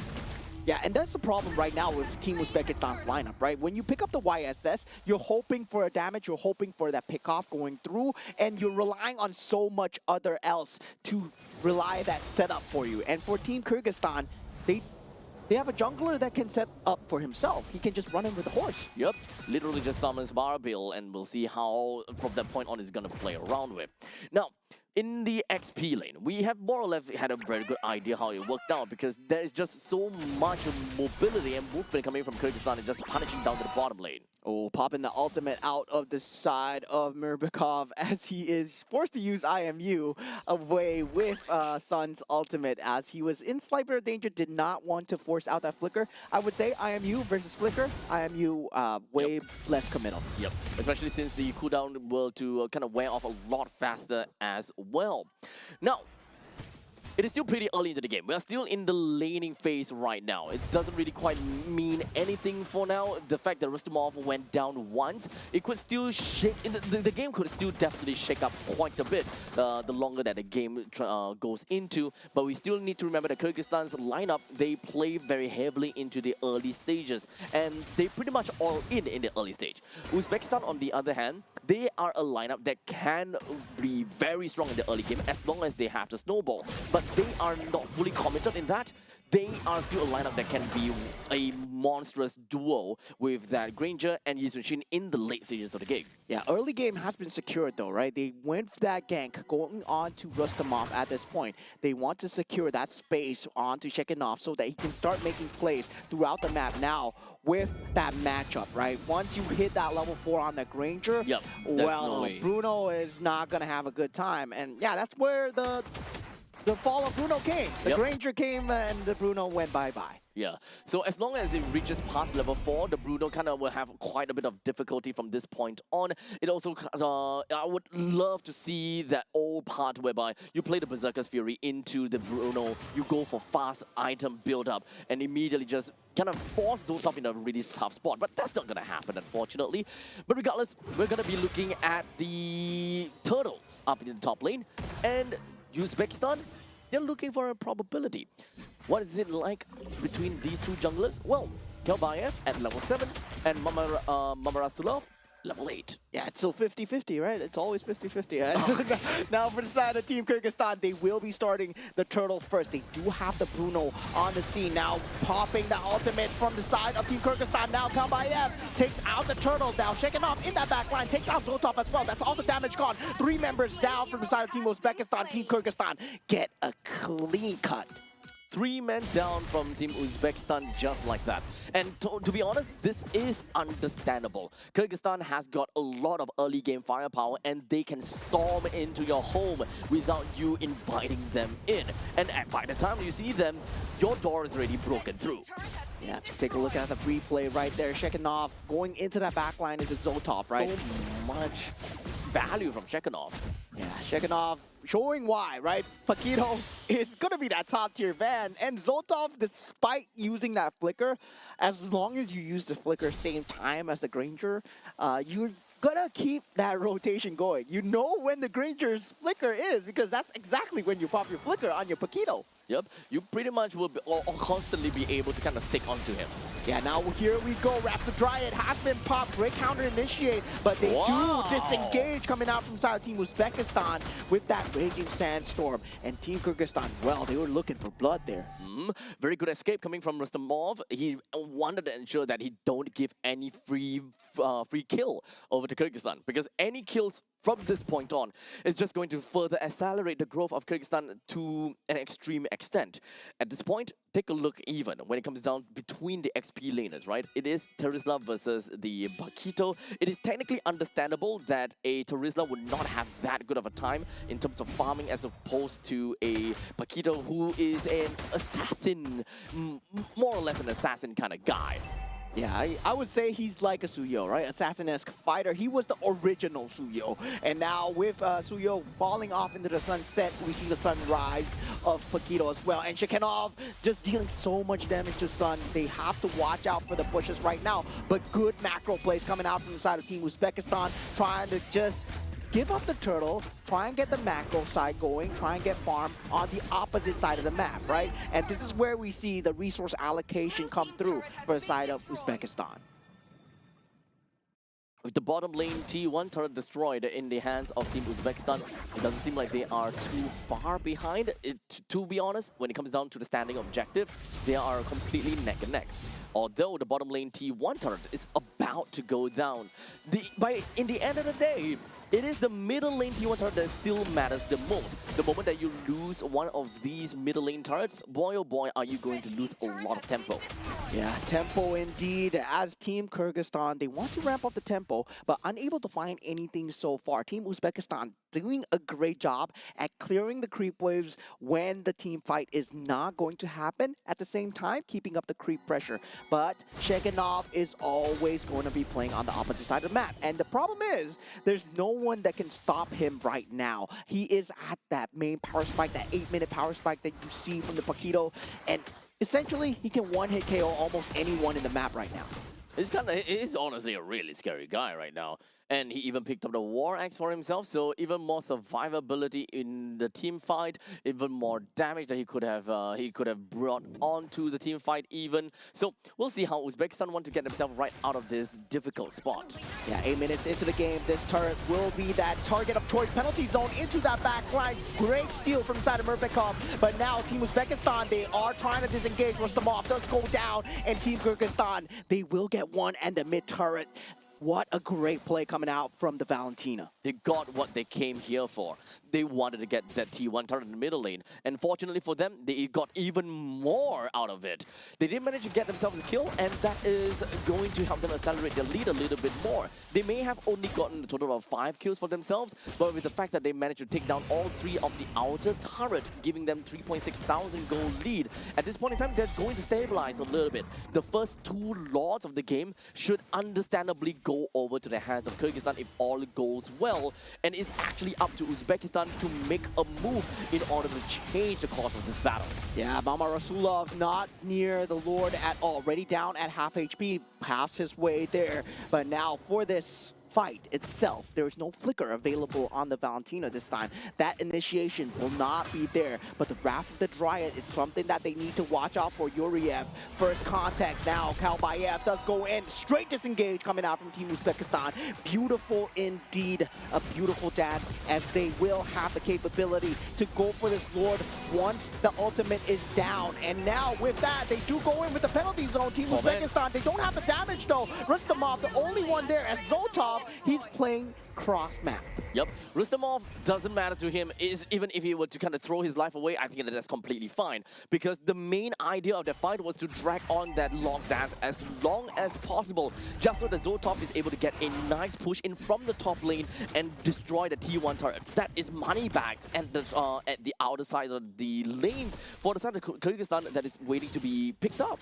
Yeah, definitely trying to keep ahead in terms of that macro. When it comes down to the base fight, this kind of turret damage, it goes a long way because all 5 members, they get the gold, they get the itemizations, it makes their base defense slightly better. Now, Malefic Gun timing is here for the side of Zamerbek as well. He's a different creature now. He's dealing so much damage to Rustamov. Penalty zone has been forced. Wrath of Dryad is there as well, but Zamerbek, he's dealing so much damage with the rest of the team able to just back him up, and Shekhinov on that top side just being a complete menace. Totally fine still. In fact, that was a very good defense coming from Uzbekistan. Throughout that entire Lord push, it's still not over as of yet. Oh, jumping in with that flicker, not penalty zone, not being found here. And Uzbekistan, they're just gonna disengage and clear the creep waves off of this. But Team Kyrgyzstan, they want to force some errors, but they might be going in too deep here, not overstaying their welcome. Very well done on both sides. Okay, so the fact that all of the outer turrets are destroyed, this is pretty much going on curve with Kyrgyzstan. For your very first Lord, all you want to do is take down every single one of these outer turrets. Inner turrets are all just a bonus. And if you get less than that, then honestly, you did not do well, or rather the opponents did defend very well. In this case, all is equal. Uzbekistan, they should not be too worried over the fact that they are falling behind. It is expected of their lineup to be falling behind due to a double marksman lineup. They require a little bit more time. However, how far behind based on 12 minutes mark, they are 6,000 gold behind.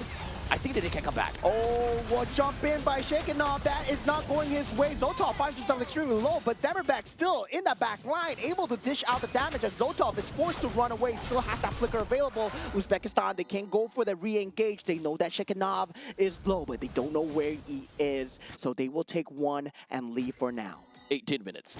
Give Uzbekistan until 18 minutes, and there is going to be a lot more probability for Uzbekistan to really be a lot more powerful. Right now, we are mostly looking at 3 characters: Zotov, Mamarasulov, and as well as Yuriev, or maybe Rustamov.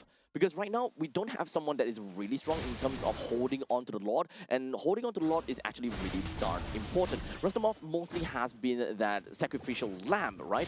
The moment you jump in, penalty zone, do a little bit more damage, and you've done your job. While for Yoriev, he does have a kit that allows him to survive a little bit longer with that quick sand guard. So hopefully he can get tankier from this point. Yeah, can they survive and can they hold on here? They're trying to force out the lower dance as much as possible, but that top and bottom lane priority will eventually go the way of Team Kyrgyzstan, and they know that. They're playing it extremely slow. They're forcing out the lower dance, taking their time here, and Zotov with a great movement towards that bottom side alleviates one side of the pressure, but does not handle the other side. There's no one there for the moment, and if Shekinov starts making his way towards that top lane, he can threaten both sides, but he will choose to play with his team for now. Yoriev still forcing out that vision. Yep. So now, as you mentioned, I think that Shekinov might be trying to... Oh, actually, it's a very difficult choice right now. Yeah, the jump onto Shekinov. At this point, Team Uzbekistan, they will take that non-committal fight. The poke is coming through. Team Kyrgyzstan, they are going for the conceal, running in. They are spotted. Good. And Team Uzbekistan, very good disengage. Very good disengage, one thing. Number two, very good decision from the side of Uzbekistan. They're constantly just taking quite a bit of presence down to the bottom lane and then back up to the middle lane while still kind of dancing with the Lord. They don't need the Lord. They shouldn't take the Lord, as a matter of fact. They shouldn't try to whittle down the Lord down to half HP, because Kyrgyzstan, they have the firepower to be able to burst down this Lord and take the Lord for themselves. What Uzbekistan wants to do is to drag on this Lord's dance as long as possible. Raging Sandstorm going in with the Rapid Dryad. Kalbaev does get the Lord, and this drag might be the end of them as Rustamov does go down. They don't have the penalty zone available. They have to run away. Team Uzbekistan trying to disengage as Yoriev will be able to escape. Only one. That was great. Wow. Only a single death out of that fight. I think that is the best case scenario for Team Uzbekistan already. Even though we're looking at 7,000 gold deficit for the side of Uzbekistan, but I think it's fine. A total gold economy of 38,000. Just a little bit more, I will say. Although the lead is definitely growing a lot more than I would have wanted if I am rooting for Uzbekistan.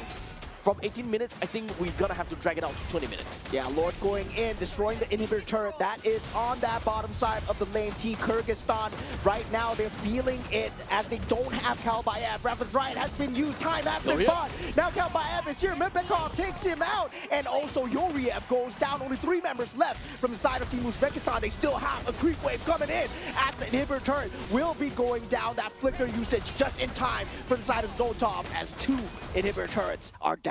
It's okay.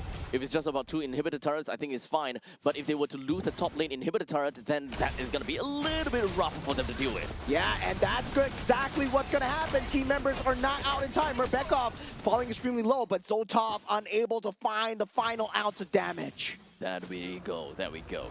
All 3 inhibitor turrets taken down. A barren wasteland over to the side of Team Uzbekistan. Very good plays altogether, though. I would say that Uzbekistan was a little bit too stressed out in trying to make a play and trying to push the members from Kyrgyzstan away. To be fair, I understand. They want to ensure that their own backliners is able to secure some of these kills in order to accelerate their growth even more, because the leads is just growing even higher and higher. However, all these lead will eventually become diminishing returns the moment that we hit really late stages in the game. Do we even have enough time? Do we even have enough space for Team Uzbekistan to drag the game until 20+ minutes, where Zotov, Mamarasulov, as well as, or maybe just the entire team of Uzbekistan gets enough damage to withstand this firepower from Kyrgyzstan? Yeah, I mean, at the same time, they don't have any semblance of control other than the Raging Sandstorm, right? Sure, penalty zone is a form of pseudo-control, but it's more for the damage than anything. And meanwhile, the Wrath of the Dryad has been the main factor coming in from the side of Team Kyrgyzstan, right? Where he's able to drag out so much time before the rest of the team can come in. That's why they can play split so far apart. And Team Kyrgyzstan, they might be splitting for the last time, as Team Uzbekistan, right now, they don't have any base turrets. Having no base turrets, ultimately it will always mean that you will have macro disadvantages when the opponent is trying to take the Lord down. The opposite lane will constantly be pushed out, and you will always need to apply a single resource, someone down to the bottom lane, to deal with the pushing wave. And the timing has to be now. Ultimates have been popped from both sides here, and the Lord just goes down to Asker because now Uzbekistan, they have to disengage from this. Rustamov is down, Zotov is down. There's no damage coming through from the side of Team Uzbekistan. They're on the run here as Zemerbek Ulu on the Bruno, still alive. as Worldly connects here as Yoriev falls extremely low. 3 members left for the defense as 3 creep waves will be coming in, and Team Kyrgyzstan will get themselves a draw as we head into game number 3, 1-1. GG, well played to Team Kyrgyzstan. In fact, this is a very strong early game lineup that allowed them to create a massive lead and essentially just ensured that Team Uzbekistan is unable to hit their critical mass by the allocated time. Naturally, in the early stages of the game, if the gold and economy were to be plotted out correctly, or if the game does not increase in terms of the income gap, then Uzbekistan would have gotten max items somewhere around 18 minutes. However, because of the fact that the Team Uzbekistan, Team Kyrgyzstan, they are so dominating and they are constantly just shoving out the opponents to ensure that they don't get much farm, then understandably, getting max farm will have to move on to later on from 18 minutes back to 19 minutes, back to 20 minutes even. I think it was one player in particular, right? MVP of the game, Askerbekov, that really led to them just trying to run around like headless chickens, because Wrath of the Dryad, man, oh man, the one that he used in the mid lane where he bought time for Kalbayev to come in on the Leo Mord and then just force out these team fights. 134k damage taken. He was a solo frontline and he did not go down. Oh, not a single time.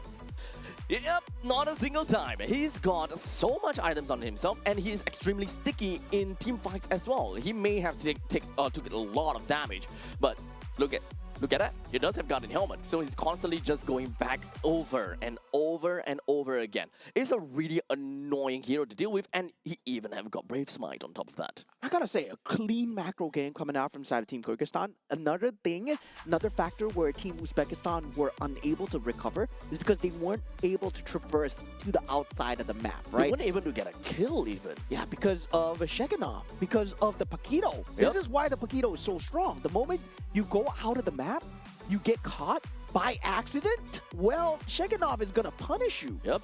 So the only time that you are able to kind of, open up the map a little bit is if, number one, your tanky heroes were to open up the map and kind of look at the brushes, or in this case, number two, you send Son over to kind of use the lanterns. But even if you send Son out, technically speaking, Shekinov can reach Son pretty darn easily. Yeah, and also, right, if you look at the damage chart, Team Uzbekistan actually did more damage than Team Kyrgyzstan. And despite the fact the sustain was so strong, the MVP of the game, of course, Belarik, having that revitalize as well, just able to keep everyone up. The fact that they were able to stand as 5, that was just inherently so wrong, right? Because you see him running around with that green circle and just like, hey, everybody, take a heal, take a heal. And he's just unfazed, right? Because we are talking about marksman going up against what's his name again? Belarik. It's marksman against Belarik. And at a certain point in time, the Belarik just doesn't really care too much. The more you hit him, the better it is for him, especially if you are within close range and if you actually get hit by the Wrath of the Dryad even. Yeah, definitely. And I would say just a bit of a premature victory coming out from the side of Team Uzbekistan when they wanted to go for that mid lane engage. They thought that with the Wrath of the Dryad gone, they could jump in, but they forgot about Kalbayev. Oh my god, what team play coming through. And we really have a game on our hands, right? We saw game 1 where it swung towards Uzbekistan's favor. Now Team Kyrgyzstan, they strike back. We have a game 3 and both teams are so evenly matched. Yep, this is probably, not probably, but this has so far been the only game that gave us a full 3-game series, and understandably so.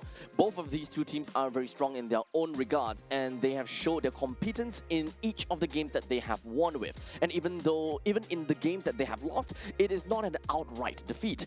These are games that they definitely have got a chance to win, given the circumstances are right. Yeah, definitely. I would say both sides, draft-wise, there was no error. Execution, they were both so good. It's just that one team always outshines the other, and this has to be one of the peak MLBB that we've ever seen. Because because it's always about two teams, right? One trying to get an edge over each other, trying to punish each other's mistakes. And when it doesn't become a draft error, I feel that, oh man, this is the best of the best. Yep, this is the power of the Central Asia region at this point. Even though they are less viewed and less popular, that doesn't mean that they are out of running and they are not that strong after all. You know, we still need kind of like a litmus test between the Central Asia region versus the Southeast Asia region, for example. It's kind of tough to kind of compare regions like that. But within of their own region, we can pretty much tell that everyone's power level is actually quite similar. Yeah, I would say if we put this central region in Group A, they will have. Don't say Singapore. They will have a good chance. Not against you. Okay. They will have a good chance of making it the top 5, right? Really, they will have a good chance. Of course, I don't think they can take down the Titans that are to come. Team Indonesia, Team Malaysia, Team Philippines as well.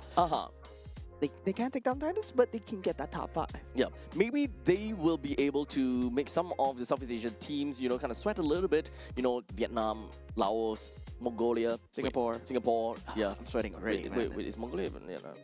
Mongolia is in it's not. Group D, right? Yeah, Team Yeah, Mongolia I is think Group so. D. Cambodia, sorry. Yeah, Team Cambodia, Team Laos as well. Yeah, definitely. Myanmar, Vietnam. Yeah, definitely.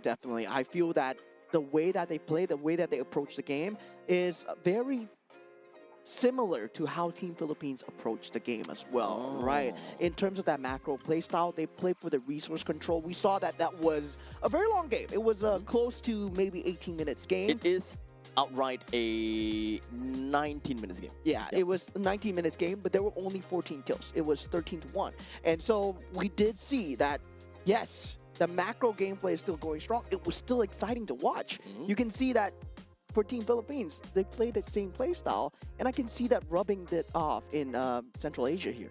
To be honest, even when it comes down to the side of Uzbekistan, even though they lost, we can definitely see a masterful display of them just kind of moving around the lots bit. They understood that they should not be taking the lots. However, they should definitely try to stop the opponents from taking the lot. And if they did manage to go for a reset, just keep on letting the lot go for a reset over and over again. Try their very best to drag on the fight as long as possible while they still have that opening to farm at the bottom lane and the mid lane. Because that is the only time where the marksman can openly farm while the opponents are kind of like stuck in a situation where, okay, where do I go? What do I do?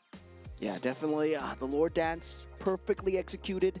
Now we saw one top tier pick come out, Freya, and we did see another top tier pick, Paquito. Yep. And we see why it's getting banned, right? Consistently getting banned. Now, will it leak through once again? No, maybe, you know. Honestly, Freya gone, we got Paquito gone. Maybe now leak the Marcel. Yeah, I don't know about that though, but honestly, I'm just at that spot where the only qualm I have about that previous game is they went for, I think the Harriet ban? No, okay, basically the final ban was not either Paquito, it's not either... Claude. Oh, the Claude? Okay. Yeah, they banned the Claude. So they opened up the Paquito and they also opened up the Freya. Freya, yeah. Just like that, it immediately signals to me that one team takes Paquito, other team takes the Freya. But in the end of the day, that did not happen, which honestly I find it kind of a very unfortunate situation, because both of these two heroes can really shape how a team can draft and how a team would want to play the game. It would have been quite a scary game if we were to see Paquito on one side and Freya on the other. I think theory-wise, definitely it puts a lot of pressure into draft, but also on paper, right? I would rather play against a Freya than a Paquito in this current meta. Because in this current meta, I feel that, yeah, Freya is a problem, yes, but it was last meta's problem. And Paquito is new in the patch where it got so strong. Just the last month alone, we saw Freya just go crazy, but now Paquito is on that sunrise, and now we see broken walls away from flying clouds. Okay, so no more flying clouds. We are back at it again with broken walls. I really need to shake away from the fact that, you know, broken walls has been seen a lot, but in actual fact, today it is pretty nicely randomized. Yeah, it's pretty nicely randomized. Unlike day one. 5 broken walls in a row. Yeah, definitely. Now we do see both the Your Paquito team is and the banned. Freya being banned out. Phobius and Guinevere will not be seeing action in this game number 3 as well, as both teams are now 1-1 in terms of score. Wow. This has been a treat of a series here. 2 regions, 2 teams that we have yet to see grace that main stage, and they're fighting their hearts out in the land of Dawn. So moving on from here, does seem like the Paquito and the Freya will be, both of them be banned by the side of Kyrgyzstan. They do not want to see any of that anymore. Marcel is currently still open, Baxia is open as well. What else are we looking at? Like Harif, Harif is open as well, Claude is open too. Yeah, there's a lot of strong picks, but Marcel, I think... Team is banning. Come on, man. Team Kyrgyzstan, you gotta ban out the Marcel, man. If you lose to a Marcel here, you're never gonna live it down. So definitely, they ban out the Harley instead. So Team Uzbekistan, they have the chance to go for the Marcel now. Are they going to? Yeah, I mean, Marcel! you got to. Marcel is a problem. So that, right now, at least, now Kyrgyzstan, they have a chance to respond. Baxia is currently still open onto the field, Your but they're team not going to is be picking that up. So if the Baxia were to go over to the hands of Uzbekistan, that kind of sounds like danger because Marcel is fast moving, the Baxia is fast moving as well. Now that they picked up Bruno, just pretty much means that they want to play for the early game. That doesn't definitely mean that Baxia is still a very good pick. Yeah, I would say for the side of Team Uzbekistan, they know what they're doing, right? Against a Claude, you gotta pick that Bruno right now. I feel that Bruno is extremely strong against the Claude. It's a rock, paper, scissors, where, yeah, the Bruno gets beat out by the Granger, but the Claude gets beat out by the Bruno right now. And without the Harif in the pool, we don't have that all-encompassing magic damage to come through, where Harif just overpowers everyone in that early state of the game. Now for Valentina, that is a very curious Your pick, team right? is Valentina Oh. first, because you can actually take away the golden hour. So with the golden hour from both sides, it can definitely mean quite a bit because especially if you were to pick up a Claude for yourself in your own golden hour, the Claude can move freely. Yeah, that blazing duet suddenly becomes a very viable option. But meanwhile, for the side of Team Kyrgyzstan, I would say, yeah, But that's a late game combo though. We Yeah. need to remember that. yeah, that is going to be a very good Your combo. team And they is do banning. go for the Akai here. So no Baxia, Okay. no Fredrin so far. We do see Leomord and Akai being the junglers of choice for Okay. both teams right now. EXP All lane? XP lane. Both of these two teams have yet to identify their XP lane. At least for Uzbekistan, they need mid lane and XP. For Kyrgyzstan, they need an XP and roam in this case. Yep. So XP is going to be bleeding in between both of these two teams. Understandably, looking at this fact, let me think. You gotta ban out the Tzu Sin here, right? Coming in from the side of Team Kyrgyzstan. For Kyrgyzstan, probably, yeah. Maybe the Lilia and the Jusin right now. Uzbekistan, though, banning out. Alright, Your God is team fine as is well. banning. Yeah, I mean, one of the stronger mid lanes as well, so Team Kyrgyzstan will be looking to ban out the mid lanes. Meanwhile, for the side Team Uzbekistan, looking to ban out Your the team is EXP. Yep. Sora, Lapu, they are all pretty decent coming in here. Right now, I think that the main thing is Team Kyrgyzstan, they don't have a very good engager per se. Your So team is Uzbekistan want to banning. take away some of these engagement tools, mostly from Lapu and maybe even Yuzhong to a certain extent. I would say for the side of Team Uzbekistan, there is also that Cho that they can look to ban out for the side of Team As Kyrgyzstan. a roamer. For Okay. Team Kyrgyzstan. For Kyrgyzstan. I don't think that having a Cho on the Kyrgyzstan is that good because they don't have anyone that can really make full use of the Way of Dragon as a form of burst. You can kick, you can single out, but can you actually kill within that window is mostly going to be my question.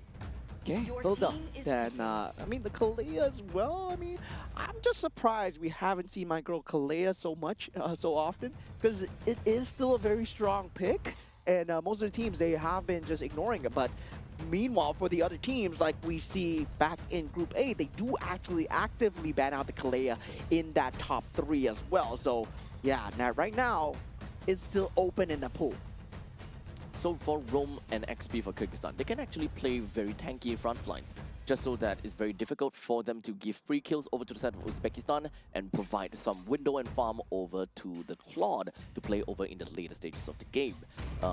Heroes that are generally tanky, that doesn't require too much effort. Lapu Lapu are generally good, but if you can just Your team stick is down there, picking. have very good stats without having to duel, that would have been better.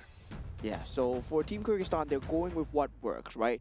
Very good front line for Claude, Beleric with the counter gauge, Raf the Dryad coming through. Meanwhile, for the side of Team Uzbekistan, they need to find They a want to way, fight. yeah, to access that Leo Mord a bit better, especially for the side of mid lane. They need something with good mid priority, right? Having that to Sin is going to be good as well. That Lapu Lapu coming in as a pick now for that mid lane. They will Maybe have to Sertian. pick here, yeah. Maybe Sertian's not too bad here. The Fury of the Phoenix may be a pretty good answer over to Claude to kind of force the Claude to pick up the what was that team is again? Pick up the Purify. But otherwise, Yip is still okay as well as a form of artillery mage in that section. Ah, I see what Team High ground rather. I see what Team Uzbekistan are going for here, right? You pick up that Yves to make sure that you have the RWM conundrum, right? Whether or not you want to steal the RWM, whether or not you want to steal the Golden Hour. But at the same time, Team Kyrgyzstan, they go for the Yuzhong to force out that Okay. positioning of the Yves as well. And also, Yuzhong does very well against the Lapu Lapu. Okay, yeah. So one thing about Yu Zhong is he wants to, in some sense, he wants to duel, but he doesn't necessarily have to stick down and fight, unlike a Lapu Lapu in this case. Lapu Lapu, every time you hit the opponents, you get a heal. However, what Yu Zhong does is that you would definitely want to use a couple of your skills. You do have initiative tools, which is one of the more important part, and of course, slightly global presence kind of thing. Yeah, I feel that Team Kyrgyzstan, they leak the Marcel, right?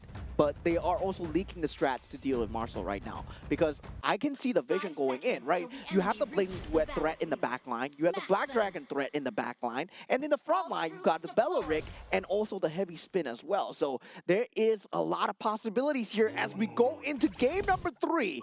Team Uzbekistan versus Team Kyrgyzstan. Interesting series so far. They forced us into the best of 3 series. So now we do have got Team Kyrgyzstan that will be starting off at the purple buff side, getting a deal with the Horned Lizard. And for Team Uzbekistan, they will be starting off with the Beetle side, which is going to be the orange buff. Both of these two junglers will finish up and meet up at the XP lane. And if they were to continue doing that, it is understandably going to be Bruno versus Claude, and Bruno is going to have a pretty good time. Team Kyrgyzstan would need to look for opportunities to bring their members down to the bottom lane to ensure that they will be able to keep this Bruno in check. Yeah, now the melee priority, very key here. Kalbayev will be straight up going for that lead, though, to try and get a bit of an early game advantage here. And Chekanov is going to have a great time against Rustamov here, especially as a Yuzhong versus a Lapu Lapu. Lapu Lapu all the way until level 4. You can't really do anything to a Yuzhong. You can only hope to kind of throw your axes out and farm a little bit from that point on. Otherwise, most of the time, you're actually sticking right under the turret. Yeah, and the thing is, right, you can't do much on the Marcel actually against Kyrgyzstan's lineup because the only main target that you want to go for is Murpikov. Generally, you pick Marcel to just jump in and steal and just be annoying in the enemy's jungle. But Akai and Askerbekov on that Beleric, they're going to be so good at defending against that. Well, now we do have the turtle that will be spawning in 5 seconds. I'm not exactly sure if whether Uzbekistan have got the firepower to deal with this upcoming turtle fight though, but we shall see how that's gonna work. Rustamov, he doesn't have a lot of HP to work with. He's not level 4 either, and I don't think that he wants to go in with the Bravest Warrior with such low HP too. Kyrgyzstan should get this turtle no problems. Yeah, Black Dragon form has been popped, petrified, not available photo just to use to keep him away, and a great keep away. This Kyrgyzstan is going to get that turtle here, but WM has been popped. Nothing is going to happen here because definitely both teams, they don't have the finishing damage without that petrify. Yep, same thing as always. Like, as I mentioned, that Bravest Warrior coming in from Lapu Lapu is not going to give him anything. In fact, he needs to go back home soon. He don't have got much of the abilities to get him any form of farm. Anyone can just rush right in and get a kill onto him. However, to be honest, that will be a little bit too much because Team Kyrgyzstan, they don't have someone that can really, free dive him that much. Yeah, and definitely, I would say both utilities, right? Very telegraphed. One will be the heavy spin coming out from the side of Kalbaev, and also the next one will be the ultimate coming out from the Leomord, where he needs to jump into the backlines to get the kill. Murbekov and also the other squishy, which is the Claude Zamberbek Ulu, he will be that main target. But with the BMI and the Flicker, I don't see a way where Zamberbek Ulu actually perishes at all in this game because of the lack of control. As long as he plays the lane safe, I feel that this is a game where it's so hard for the Claude to just perish. There's no catch for the Claude. Let me think. The only form of catch really is the golden hour, huh? Yeah. Practically speaking, this is the kind of situation as well where you kind of wait for the opponent to make a mistake. Yeah, now Black Dragon form being forced out. Now with the ultimate, Kalbaev is here. Heavy spin will be there. They are actually going for the re-engage. Your golden hour has been popped. Shekinev waiting in the bushes. And Team Uzbekistan, they know that if they take this fight, that Petrify is waiting for them. Askerbekov is here and could have popped that Raptor Dryad, but does not know that there's not enough damage. Now, for the side Team Kyrgyzstan, both sides still keeping it chill. That heavy spin still not popped so far. This game has a lot of touch and go, but take a look down the bottom lane. Yeah, that Blazing Duet is not going to be enough to save you, my friend. That soccer ball is dealing a lot of damage. Bruno wins Claude. Hands down. But in the meantime, here we go. Turn to fight. Yeah, RWM has been popped so far. Kalbaev with the real world manipulation and also the heavy spin in back-to-back here as Sun unable to find any damage here. As long as the heavy spin does not pin anyone, as long as the Petrify does not catch anyone, there won't be any kills throughout the map. No kills at all for either one of these two teams. The problem that we see right now, at least for Team Uzbekistan, is that they are a team that can actually play early game, and I won't say that they... Honestly, they are a team that can play early game. Yeah, they can kind of pop off in the mid stages of the game pretty well. That is something that Rustamov can do very well, Mamarasulov as well, and Zoltov. So as much as possible, they want to get that advantage over Kyrgyzstan before it goes over to the late game stage, which is ultimately gonna be in the territory of Zemmerbek. Yeah, both teams are actually very defensive in terms of that composition. I gotta say, it's gotta be on that heavy spin once again, and also for the side of Team Uzbekistan, right? Real manipulation is not gonna result in anything, but definitely for them, they are relying on the timing coming out from the Leomord, especially hoping that the Leomord does get the damage through, but who will be the target? Murbekov might be the only avenue of entry here for Team Uzbekistan. All standing turrets are still available. A little bit of skirmishes in between for both of these two teams, but they are all constantly just disengaging from one another, not wanting to get too deep into some of these fights. They do not want to overcomplicate things. They also do not want to overstay their welcome in some of these fights. That means that this is going to stay the same over a long periods of time. So the only thing that is working out is turrets, net neutral objective. The turtle has consistently went over to the side of Kyrgyzstan, that's pretty much all. Yeah, now with this 6 minutes into the game, right? This is going to be a case where in the mid game, that shard residue is going to become a problem. But looking at the bottom lane, with the Blazing Duet, Zarmabak actually gets the better of Zoltov, and 1v1. Now Black Dragon form being popped with the Raptor Dryad here, real manipulation being forced onto both sides, and nothing is going to happen so far. It's just two wet noodles slapping each other, but Mama Rasulov does come through with the turtle, and also the frag onto Shekinov as three members of Team Kyrgyzstan. They are running away, but Team Kyrgyzstan, behind all this, is Zarmabek just getting that bottom lane turret. The whole 7 minutes that we have been watching was just a pressure cooker, just creating such a big pressure. And the moment that we see that fight happen, we also do have Zemmerbek that manages to take a 1v1 fight against Zoltov, which is honestly very surprising to see Zoltov lose. But in the end of the day, we finally have managed to see a turtle taken by Uzbekistan, they got a kill of their own as well, and a turret takedown of their own too. Yeah, I would say for Team Kyrgyzstan, right, they made a slight mistake on Shekhinov just to go towards Mama Rasulov. He did have that Petrify available. If he was able to pop that, that would have resulted in a much different key timing, especially with the RWM up from the side of Murbikov. Now, inside of that mid lane as well, RWM being popped up, and now we got square on square action as Sun, well, square on diamond maybe. Oh, I don't know about this, dude. They're just echoing each other, right? In the meantime, that was a amazing, or rather really nice RWM coming in from Mirbekov. He did manage to kind of hold 4 people inside of the box. However, no form of follow-up coming from the side of Kyrgyzstan. They do not want to overstay their welcome as well, and it's all in all very difficult decisions for either one of these two teams to make. Yeah, currently mid defense will be the name of the game here for the side of Team Kyrgyzstan, right? They want to get the turrets as much as possible, but Zotov already pulling ahead in terms of that slight little macro. As they slowly move on from this point, Kyrgyzstan, they do have a slight push out from the side of the bottom lane. But they're just waiting for the perfect timing here in the middle lane. But here we go, Conceal.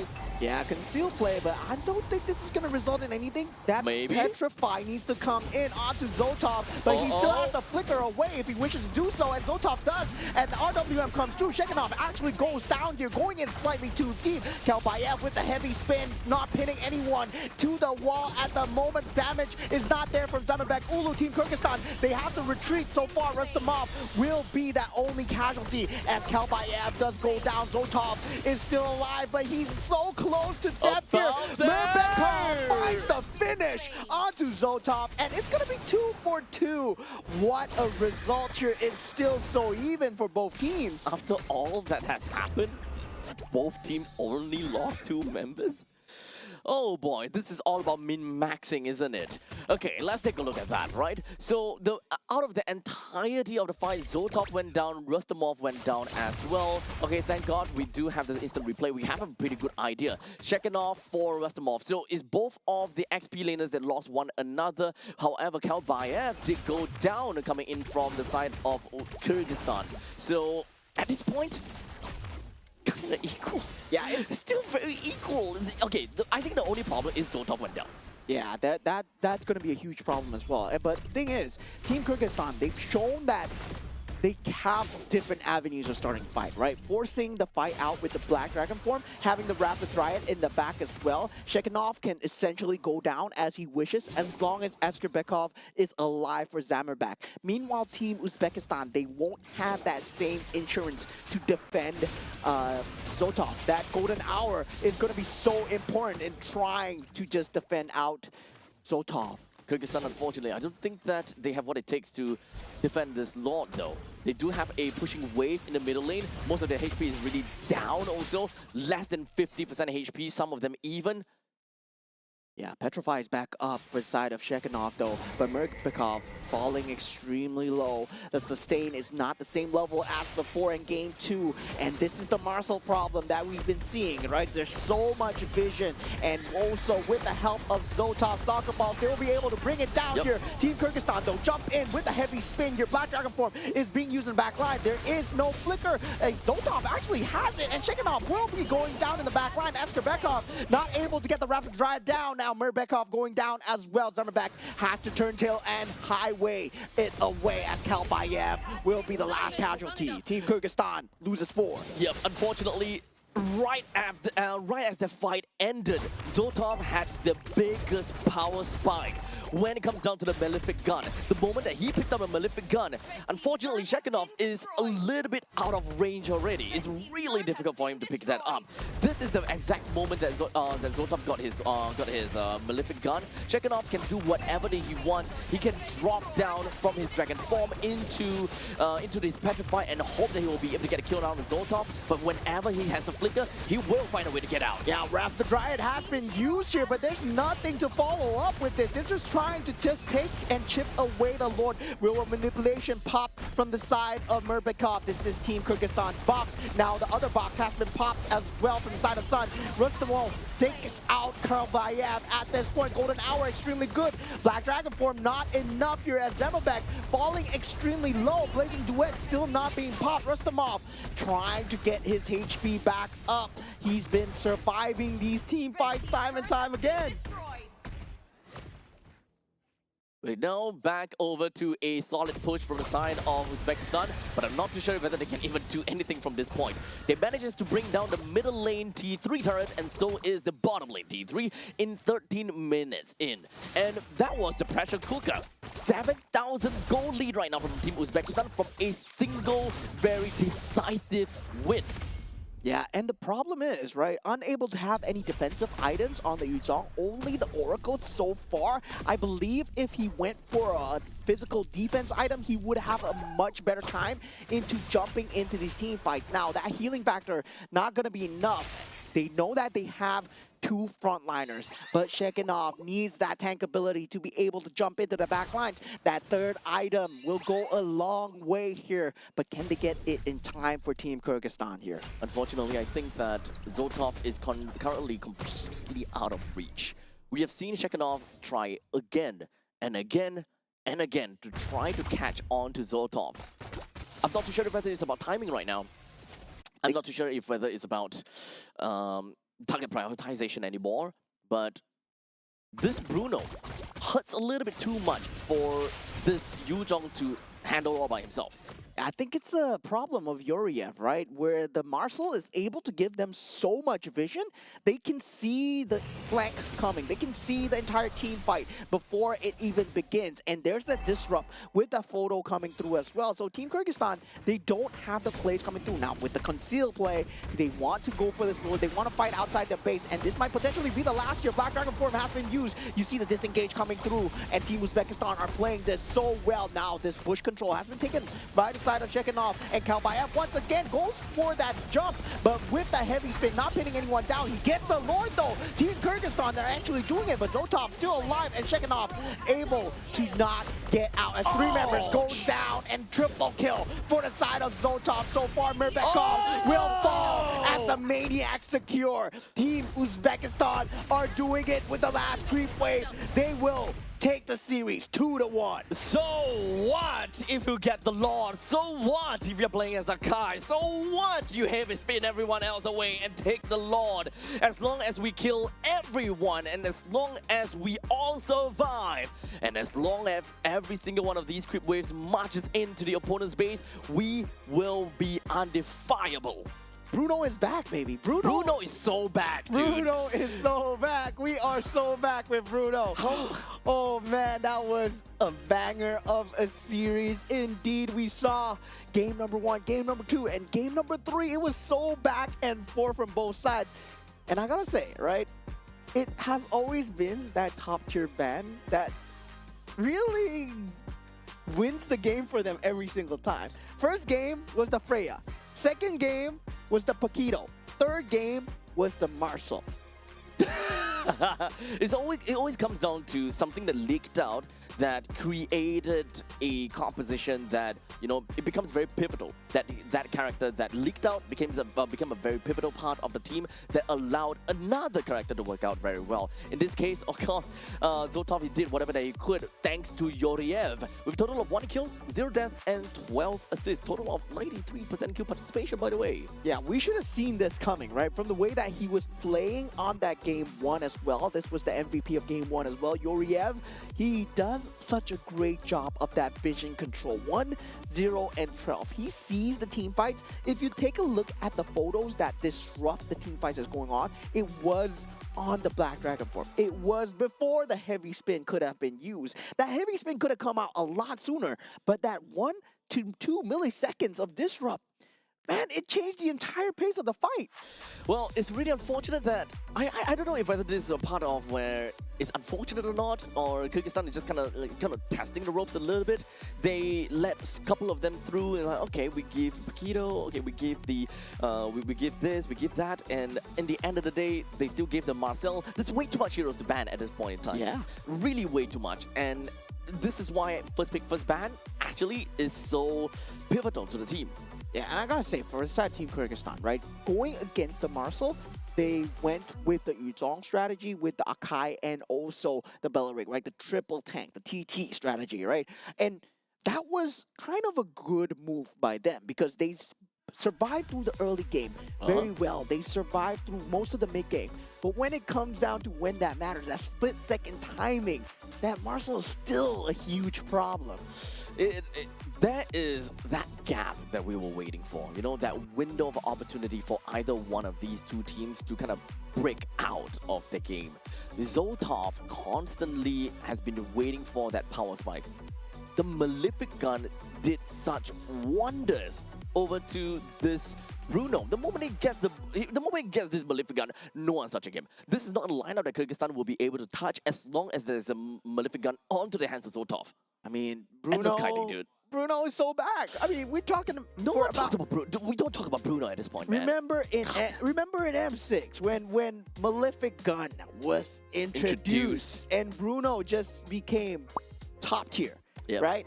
And we forgot about how well he does against the Claude. And now with Claude back into the meta, well, suddenly Bruno seems like a great idea. Yep. You wouldn't have thought that a simple soccer ball would hit your face so hard, dude. World Cup season, baby. Terminal velocity, dude. Oh boy. But we gotta have to agree. This game, in fact, the past few games, it has actually been very enjoyable. With this being a full 3-game series, honestly, make it best of 5. We'll watch all 5-game series. Make it best of 7. Make it best of 9. Make it best of 9. We'll watch all 9. Both regions, they have been surprising us, right? Group Honestly, B, yeah. Group C, right? We saw Team Iran going up against Team Jordan. Guys, if you have not watched that match, oh my God. Chef's kiss. Chef's kiss. Now, this one as well. Team Uzbekistan versus Team Kyrgyzstan. We've heard good things about Team Kyrgyzstan. Now Team Uzbekistan as well. Oh man, oh man. Group C looks good. Whoever goes up against Team Kazakhstan, Team Kazakhstan's a monster as well. Yo, let's also remember that this is not an easy bracket right now because we are looking at very strong players from Kazakhstan, Uzbekistan, Kyrgyzstan. Yeah. And just like that, we have one of these two teams that unfortunately will not qualify at all. As a matter of fact, right now, we will probably get, you know, the standings later on, but Kazakhstan is currently at the top together with Uzbekistan, or rather, first place is Kazakhstan, second place Uzbekistan. And unfortunately for the side of Kyrgyzstan, they did manage to get a game out of Uzbekistan, but we will only get a more solidified idea if whether they will actually still stay on third place. Yeah, this is by the end of day 4. This is gonna be tight. This is gonna be tight. For Group C, we'll only find out at day 4. This is so tough, dude. Oh, I'm so Day glad 3 to has have got casted. no games on them, you know? So they literally have one entire day just sitting there and just thinking, what do we do? Oh my God, take a look at the at that, bracket man. standings right here. Now Team Kazakhstan and Team Uzbekistan sitting at the top. I mean, for them, they don't have that last chance qualifier. So top 2 makes it through to the Asian Games in Japan, Nagoya. Yep. Oh. Super cutthroat, buddy. It's so cutthroat. Just by looking at the standings over here. You look at Kyrgyzstan, they got 0-1, and you'll be thinking, I think they won't be they won't make it. But hey, you never know because they have to go up against Kazakhstan. And at this point in time, even I have no idea how Kazakhstan is going to go up against Kyrgyzstan right now. At this point in time, I'm looking up airplane tickets to go to Central Asia just to host the MPL for them. Oh my God, these guys are insane, bro. Oh and now God. looking at the side of Group D, right? Team Mongolia still standing at the top. Team Hong Kong, China now 2-1, putting themselves in the top 2. Team Pakistan going for that last chance qualifier slot. But this is not the last day yet. It's still day 2. So standings have not been decided as we have the bottom two, Team Nepal and Team Sri Lanka. Yep. So at least for day number 2 games, I don't think that we have seen Pakistan going up against Team Hong Kong, China as of yet, because that will be mark their 3rd game of the day, I suppose. But regardless, it will take some time before we reach there. But unfortunately, we're not going to be watching on this stream. It will be happening on the other stage. Yeah, and today has been a day where we have lost a lot of marbles from Team Iran, Team Jordan, and now with Team Uzbekistan and Team Kyrgyzstan. But you want to see us losing more marbles? Because next match is going to be Team Singapore versus Team Indonesia. We're going to probably go crazy about that. So make sure you guys come back in and watch out how that these two teams is going to fare.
Allow me to release your eternal bloom!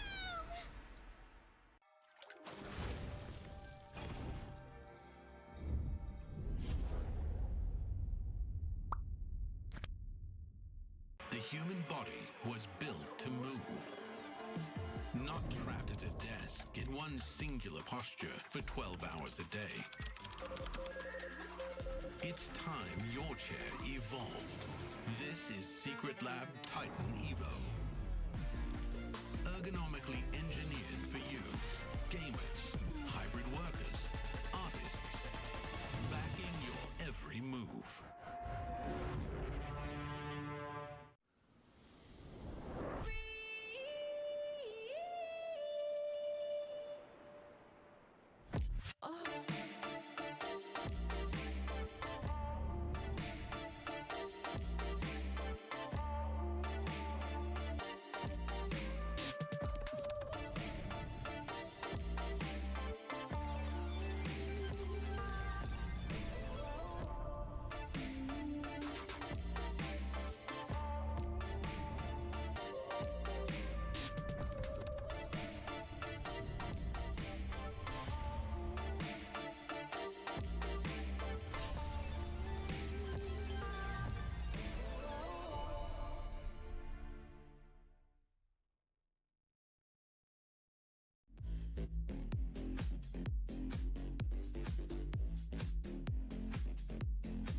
so crude can be graced with a splatter of beauty.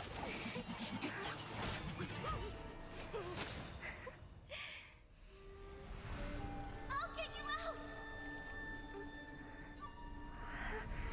You finally come to me, Hanabi-sama! This madness ends now!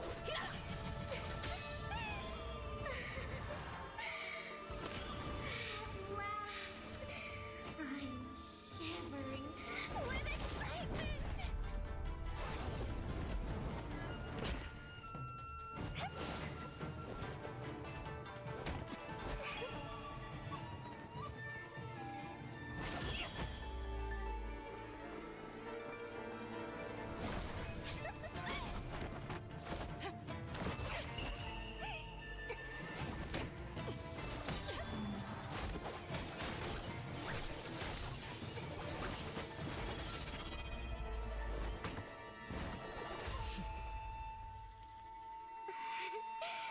Such killing intent. Does this mean Hanabi-sama finally understands Hinata?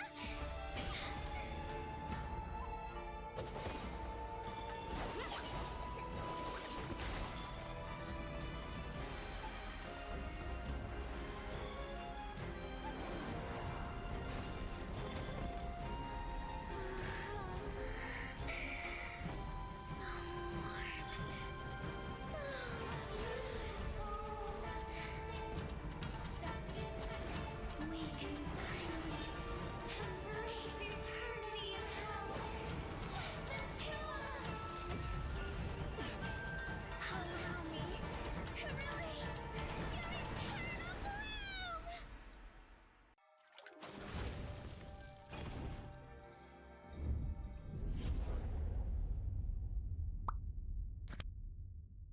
The human body was built to move. Not trapped at a desk in one singular posture for 12 hours a day. It's time your chair evolved. This is Secret Lab Titan Evo. Ergonomically engineered for you, gamers, hybrid workers, artists, backing your every move.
right, ladies and gentlemen, welcome back once again, of course, to the 2026 Asian Games Qualifiers for Mobile Legends Bang Bang. My name is Abstract. With me here is Moment. We are now down at it for Group A, where we will be shaking in our boots. I'm having Shiver me timbers. stress headache right now. Team Singapore going up against Team Indonesia. I mean, the statistics man says in me that, well, doesn't look good, but the patriotic side can't stop, right?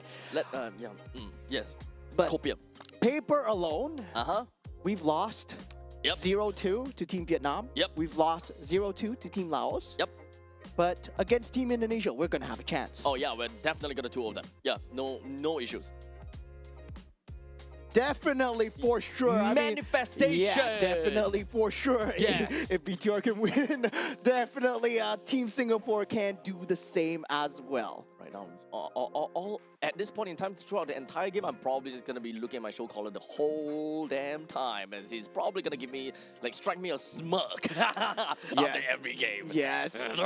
Team Indonesia, man, oh man, what a team to have represented here at the Asia Games qualifier.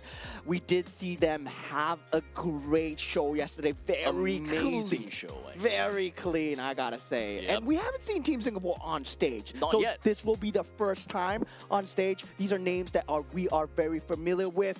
And looking at the lineup for the side of Team Singapore on the gold lane, we got Keith, aka Vanix. And also on the roam, we got Bellamy, aka Lozi, and also Royvin on that mid lane.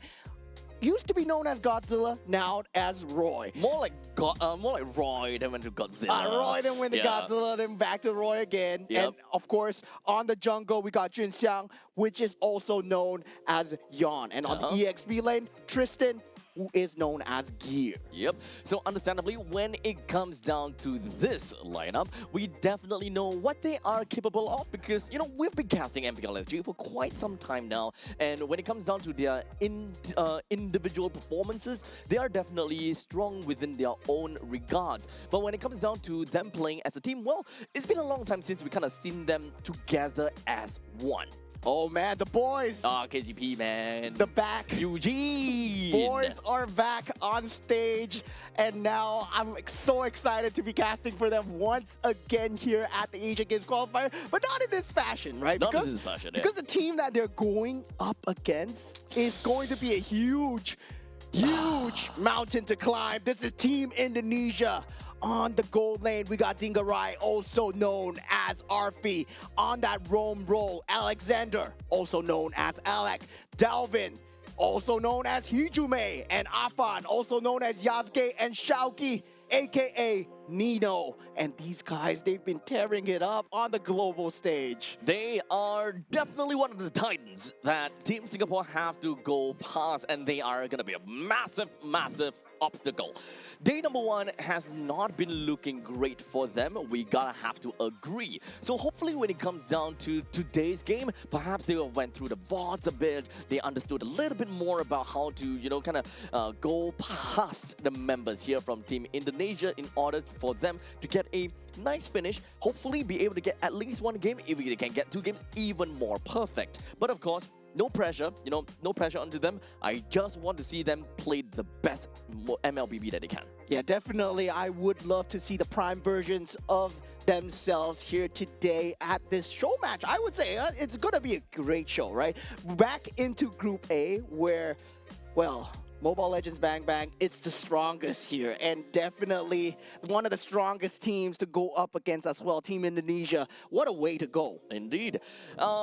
Some of these teams, or some of these players from Team Singapore, we can definitely say that they are one of the best in their own specific roles. But of course, if we have to look at Team Indonesia, not only are they really great, and if not best in their own roles, they come in from the same team as well. So they do have a lot of chemistry. They do have a lot of, I would say that a lot of time with one another to really practice some of these strategies, some of these plays, but with each other. So in terms of experience aside, Team Indonesia, they are really crazy. Yeah, with Coach Kenny Dio, Zephyr behind them as well, the brains behind this team. Well, oh well, they've delivered a great performance in the last international that we see, the M7 stage, and now they are here shedding off their alter ego with their alter ego and coming in with the government given names. As we go into the map selection now, we are going into Dangerous Grass. All right. So with Dangerous Grass right now, this pretty much have, a lot more, hopefully we'll play a lot more assassin kind of gameplay, a lot more pick-off in this case. Leaking out heroes like Paquito is definitely going to be very difficult. They might very likely want to go out for a full ban of that sort. As you can see, Team Singapore, from being in second pick, second ban, they definitely want to take that out. Yeah, and these are bans that I'm kind of used to seeing, right? Looking at the bans coming through, Phoveus and also Kalea being banned out. Now the Paquito and also, I believe, the Fanny being banned out from the side of Team Singapore as well, right? So this is back to familiar ground, right? We're seeing Fannies getting banned. So at least we still have one more ban for each of these teams. Understandably, I would like to believe that Marcel still have a spot to be banned out, as well as, oh crap, it's Marcel, Guinevere, as well as Freya. Yeah, these three, one of these three will be leaked out, definitely. And it will go over to the hands of Team Indonesia at one point in time. Yeah, at this point, it's about picking your poison because they do ban out the chip here for the side of Team Indonesia. There's going to be a lot of leaks here, right? And we did see Marcel just being a problem here. Do they give that to Team Indonesia? Yes, they do. They ban out the Freya instead. Okay, so now it is all about either you get a Guinevere or you get a Marcel. In this case, Indonesia is not going to go for either of those. They want to focus down to giving Delvin that juice in for themselves, and now Singapore have the opportunity to choose. Do they want to focus and get a Harif for themselves to secure the gold lane, or do they want to pick up some of these stronger drafts, or rather stronger picks in their own roles, such as getting the Guinevere for the jungle, or perhaps Marcel in the roam, or maybe even both? Yeah, definitely. The Marcel is available as well. If they want to go for the Marcel Harif into that Yves pick, that is also a possibility, especially with a Dusin opener. You do have to think about that mid lane priority as well, right? We know what Delvin is capable of. Yesterday, when he was playing in that Team Indonesia side, his Dusin was extremely scary. But instead, with Dangerous Grass, they go for Hilda and the Baxia pick. Okay, so just from the Baxia and the Hilda, we pretty much know that they want to play early game. Like really early game, they want to storm over in Team Indonesia. And it's not just the fact that they have good firepower on the Hilda, but they also do have pretty good survivability on top of that. With tank jungler as well as a tank roam from the side of Hilda. In fact, it doesn't matter. It doesn't necessarily have to be a tank, a roam Hilda. It can even be a XP Hilda. Yeah, I mean, with this current patch, I feel that EXP Hilda is still kind of viable, right? It's still kind of viable, especially if you are trying to play for that macro-based playstyle, trying to force out that 1v1 engages. Now for Team Indonesia, they will have that Claude available, instantly pick it up. Marcel will not be seen at all, and we go for that Fredrin pick coming out from the side of Team Indonesia. So Hilda definitely will have a very good lane priority, although it's pretty fair to say that she will not have very strong wave clear. However, she does have very good mobility. So even if your opponent is able to clear the wave fast and get out of lanes, at one point in time, Hilda would definitely be able to catch up due to her sheer movement speed because of skill 1. Eventually she'll get there, and of course, by the time that they meet up to the team fight, there is a very high chance that Hilda would be full HP, while the opponents would have been poked out to at least, or rather, at least 3/4 of the HP. Yeah, and with Team Indonesia's pick, right? Do you go for the Eve here? Do you go for the Harif here versus the Claude, right? You don't want to pick a Harif into a Claude, so they go for neither. They go for the Sora here. They bolster onto that tankiness with that Shifting Skies. Well, I would say Sora right now, it's still strong, but there are teams that learn how to play against the Shifting Skies already. Yeah, so just because of the Sora pick right now, there is no more ambiguity as to where the Hilda is going to go. Hilda is definitely going to go to the roam, and Sora is going to go over to the XP, leaving out the gold lane as well as the mid lane that is required for Team Singapore to pick out. So when it comes down to the bans for this side, it's understandable that they are definitely going to go for a very tanky orientation. They want to play early game. So for Team Indonesia, one of their few choices is that they want to take away very early game of marksman. In this case, Granger, Bruno, Clint are all very good bans that Indonesia can look out for. Yeah, very weird ban coming out from the side of Team Singapore, right? Going for the Valentina ban, fearing that maybe the EXP Valentina lane, XP, yeah, yes. that might come out. Generally, we do see a lot of the counters when initially Sora was introduced, right?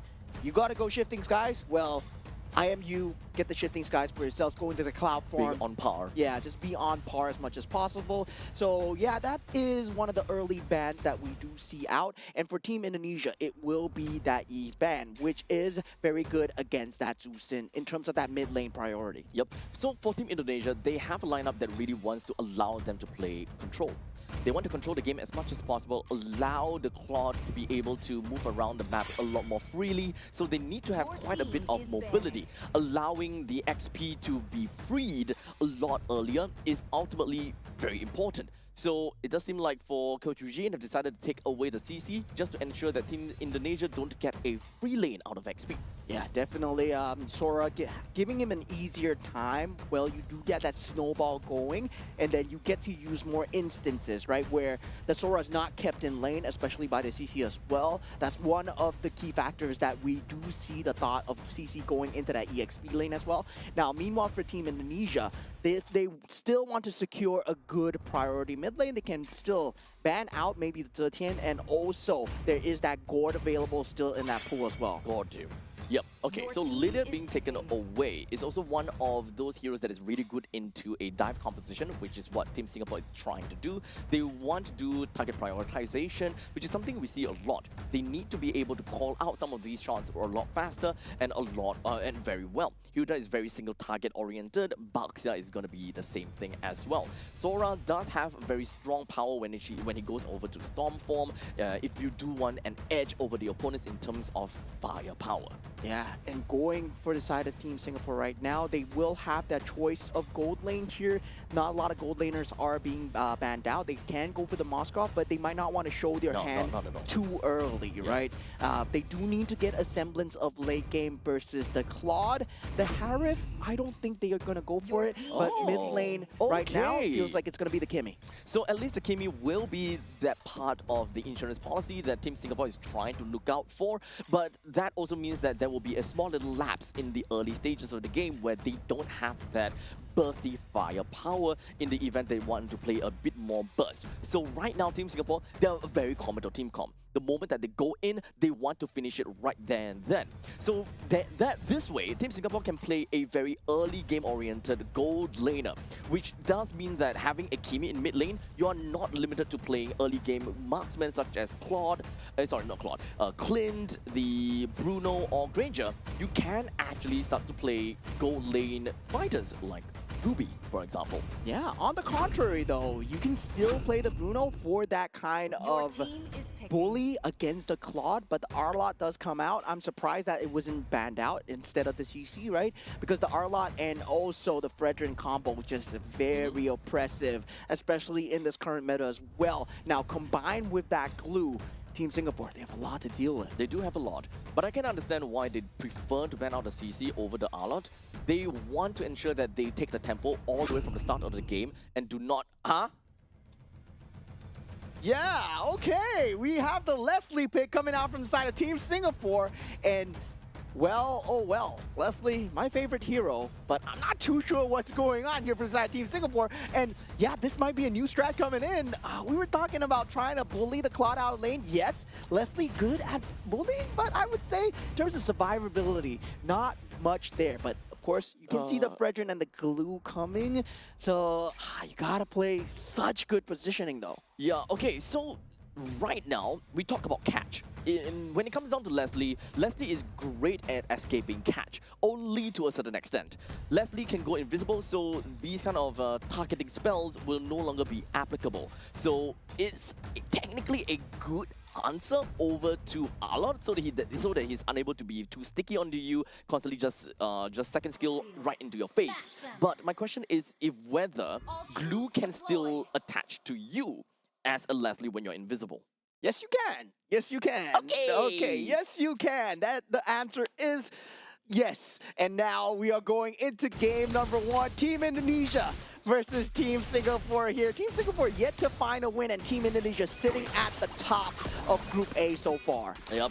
So this is a very unprecedented team comp. So far for Team Singapore, I don't mind all the way from the start to the 4th one.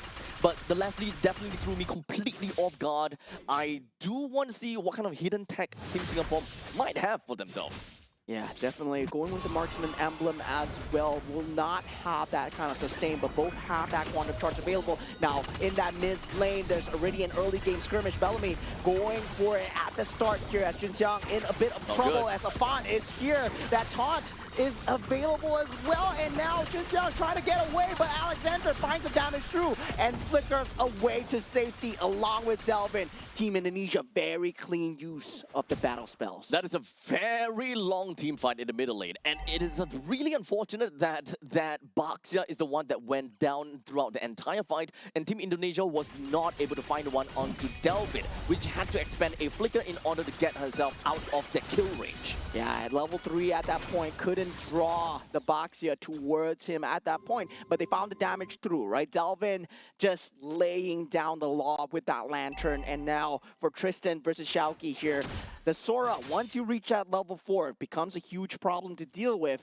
but the Arlet can potentially clear out the creep wave before it even starts. Now Taunt being found out by Afan. We have that brawl going as Team Singapore, they bring in Kimmy. Alexander falling extremely low, but still disengaging just in the nick of time here. Team Singapore will not get anything going for them. Yep, at least they did manage to bring Alexander's HP to all-time low, but they're not going to be stopping out the fight. Team Indonesia rushing in. Yeah, Bellamy unable to survive here despite being in that bush, and there's that shifting skies being played out, that cloud form being used onto Afan. Afan gets taken out. Retribution out for the count. Tristan still fighting into this as Junxiang still surviving through it all. This is a good fight for the side of Team Singapore. They do get the turtle, and Xiaoqi falling extremely low, and Roy does find the finish. Team Singapore actually doing it here. Yep, looks like they did manage to go pretty dead even against Team Indonesia as of now, being able to get 2 kills of their own and also taking the turtle for themselves. But the question is, where are all these kills going to? Roy with 1 and Junxiang with 1. In the meantime, for Team Indonesia, we do have 1 on the Alexander and 1 over to the side of Xiaoqi. Unfortunately, you wouldn't want to see it from onto the side of Alexander. You would hope that it goes over to Delvin instead. Yeah, jump onto Alexander. Bellamy unable to find the finish. The flicker has been used away, but dragged back as Bellamy will eventually go down. Wait a minute, the damage is not coming through from the side of the Two Sin. Bellamy still running away, so close here. Delvin does find the finish. Now Royvin does want to deal the damage as much as possible, but Tristan is here, unable to find that pull in with the ultimate. Okay, that team fight, we can see that there was a lapse in communication. One of them was going for, or rather Roy was going in for Delvin, and unfortunately for Junxiang, he was just looking for Afan. They need to get a more steady prioritization going in. Do they want to deal with the front lines, or do they want to deal with the support? Yeah, and really, I would say, still on the gold lane itself, Dingarai still farming up a storm, but now with that going, Junxiang, he's in a lot of trouble here, unable to tank up the damage. Appraisal's Wrath being used, flicker forward coming out from Delvin as well. Team Indonesia, they are going full ham here as they are unable to land the final fetch, but they already got 2 kills for themselves. Fight's not going to be over just yet, though. It does seem like re-engage coming from Tristan. Yeah, Tristan here will be able to get out. He does have that storm form available. And now, with that, the traction pole is not there as well. Well, going back to even grounds, even though Team Indonesia managed to get quite a lot of kills out of those fights, the gold advantage is only at 1,000 gold. not too shabby. But a lot of fight has been going on in the XP lane. Team Singapore and Team Indonesia, they have been constantly trying to push the fights towards the northern area, leaving the bottom lane completely untouched, leaving Leslie and Claude to fight for themselves. Yeah, and Delvin really in these positions have been left unpunished so far. Jinxiang going with the shield unity onto Alexander. That might not be a good target here, but the cloud form is used in the center. Delvin with the ultimate dealing so much damage. Bellamy and Jinxiang goes down. Tristan as well. Team Indonesia, they're dealing so much damage as Afan gets the turtle and Alexander takes out Keith. Royven, the only one alive. Team Indonesia with a bloodbath. They're lacking in damage right now. Team Singapore can find themselves in a really tough spot in trying to land some of these kills. As we mentioned before, right? When it comes down to playing in a war of attrition, when your team is generally very tanky, you need to be able to identify who are going to be the main attraction or your main guy that you need to prioritize on. Right now, it's kind of still all over the place. At least for Tristan, he's trying to set up for the team. While in the meantime, the team from the side of Team Singapore, they don't necessarily have got what it takes to be able to melt down a composition like Team Indonesia in a three-man, I guess, if they're all grouped up in three-man, which is what Tristan managed to do. Yeah, 4,000 gold advantage so far coming in for the side of Team Indonesia, and they're not letting the pressure slip. Already the bottom lane tier turret is down, and they're looking for that tier 1 turret. And Delvin, in these positions, he's been so safe, still has that flicker, still has that ultimate, and Team Singapore has no way to initiate on him, despite Tristan always being in that forefront. I do really want to find out how this is going to work out now. And now, immediately. Does go in, Shifting Skies has been found, but Afan, he's falling low, but he's not going to be low enough as Bellamy does not find the finish. Tristan so falling low as well. Team Indonesia, they're doing it. And now once again, Dalvin, he's pulling out so much damage as Dingarai comes in with a blazing duet, but Shauki with a triple kill. Unfortunately, it does seem like the Leslie coming in from the backside, at least he was able to escape from all of these deaths.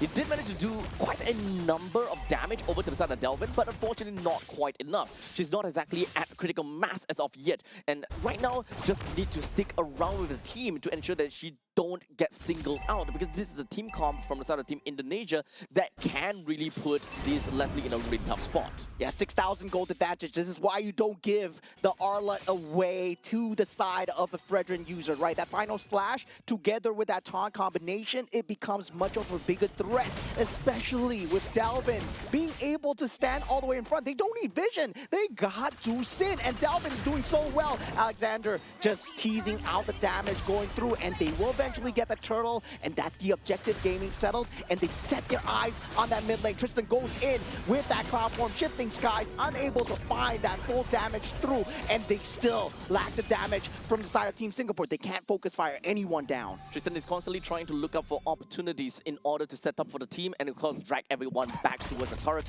in order to get some of these damage being poked out over to the side of Team Indonesia.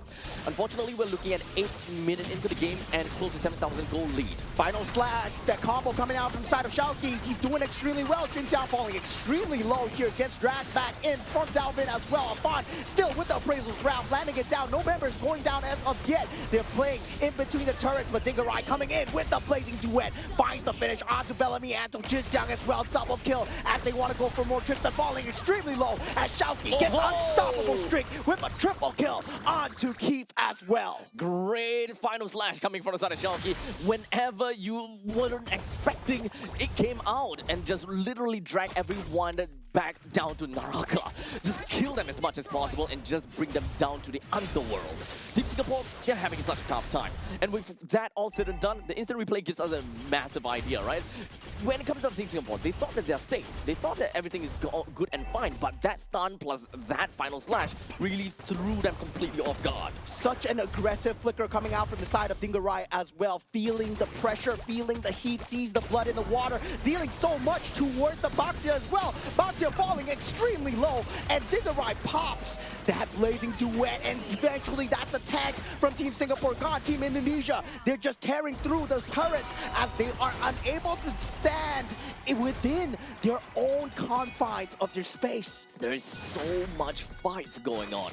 And Team Indonesia, they're constantly just forcing these fights over the side of Team Singapore just so that they will make bad trades time and time again. And this is how Team Indonesia wants to create a lead for themselves. 9 minutes and 30 seconds, and we're looking at 10,000 goal lead. This lead will continuously grow higher and higher as long as Team Singapore constantly tries to defend outside of their base. The Lord will be the next site that they set their eyes on for the side of Team Indonesia right now. 3,000 gold ahead is that Claude, right? And once that snowball is going, it is a massive weight that cannot be stopped coming in from the side of Team Indonesia as well. Now, Alexander looking unkillable, getting so much map advantage. But I gotta say, Delvin, 2-0 and 14 right now. This man has been present in every fight and left unpunished. I've never seen him use that flicker yet. It's really unfortunate. Delvin has constantly been in the face of Team Singapore, and he's constantly being hit by Roy even. Roy has been putting a lot of emphasis onto Delvin, but she's just dealing really small little poke damages, and she's not anywhere at a point where Kimi is going to be strong enough. Yeah, it feels like a bubble gun that you're pointing towards the side of Team Indonesia right now as the Lord does go in, and Delvin aggressively goes in as well. Still has the flicker available. Tristan goes down, and Team Indonesia, they get the inhibitor turret. They drag back in the box here as well, and that's a double kill coming in from the side of Delvin. And look at the back here as Shauki is going on a hamstring as Dingarai and Delvin, they clean up the rest of Team Singapore. A clean 1-0 for Team Indonesia. That was way too much for Team Singapore to handle. This is a monstrous play from the side of Team Indonesia where they are just really ferocious at every corners of the map. The moment that they know, of course,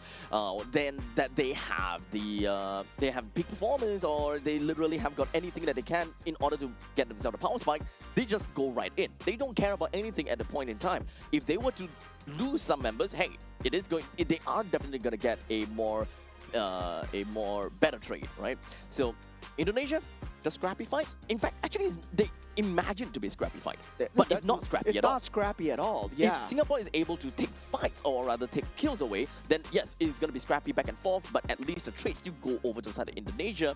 But Singapore has got nothing in terms of damage to make it scrappier. I think they had the damage, they didn't have the control. Right, because of the lantern lifts up that was consistently there from Delvin. It was consistently repositioning the members of Team Singapore where they were in positions that they didn't want to be. Yep. And once that was happening, Dingarai came in towards that back. What is that pose, my friend? Yeah, scuba, man. So 7-0 12. He is doing so well on that gold lane. Expected Leslie, well, 1v1 against a Claude. Well, Claude does way better right now. 7-0-12. Oh, bad. It's really unfortunate. Okay, you know what? You know what's the biggest part that is unfortunate? We didn't really quite get to see the reason or the tech coming in for picking up Leslie. Yeah. I don't know where that is coming from. I really want to know the answer. I don't want to jump into conclusion, but as far as we see it, the composition coming in from Team Singapore seems like they're trying to make their way into early game composition with the Hilda and the Baxia. That looks great.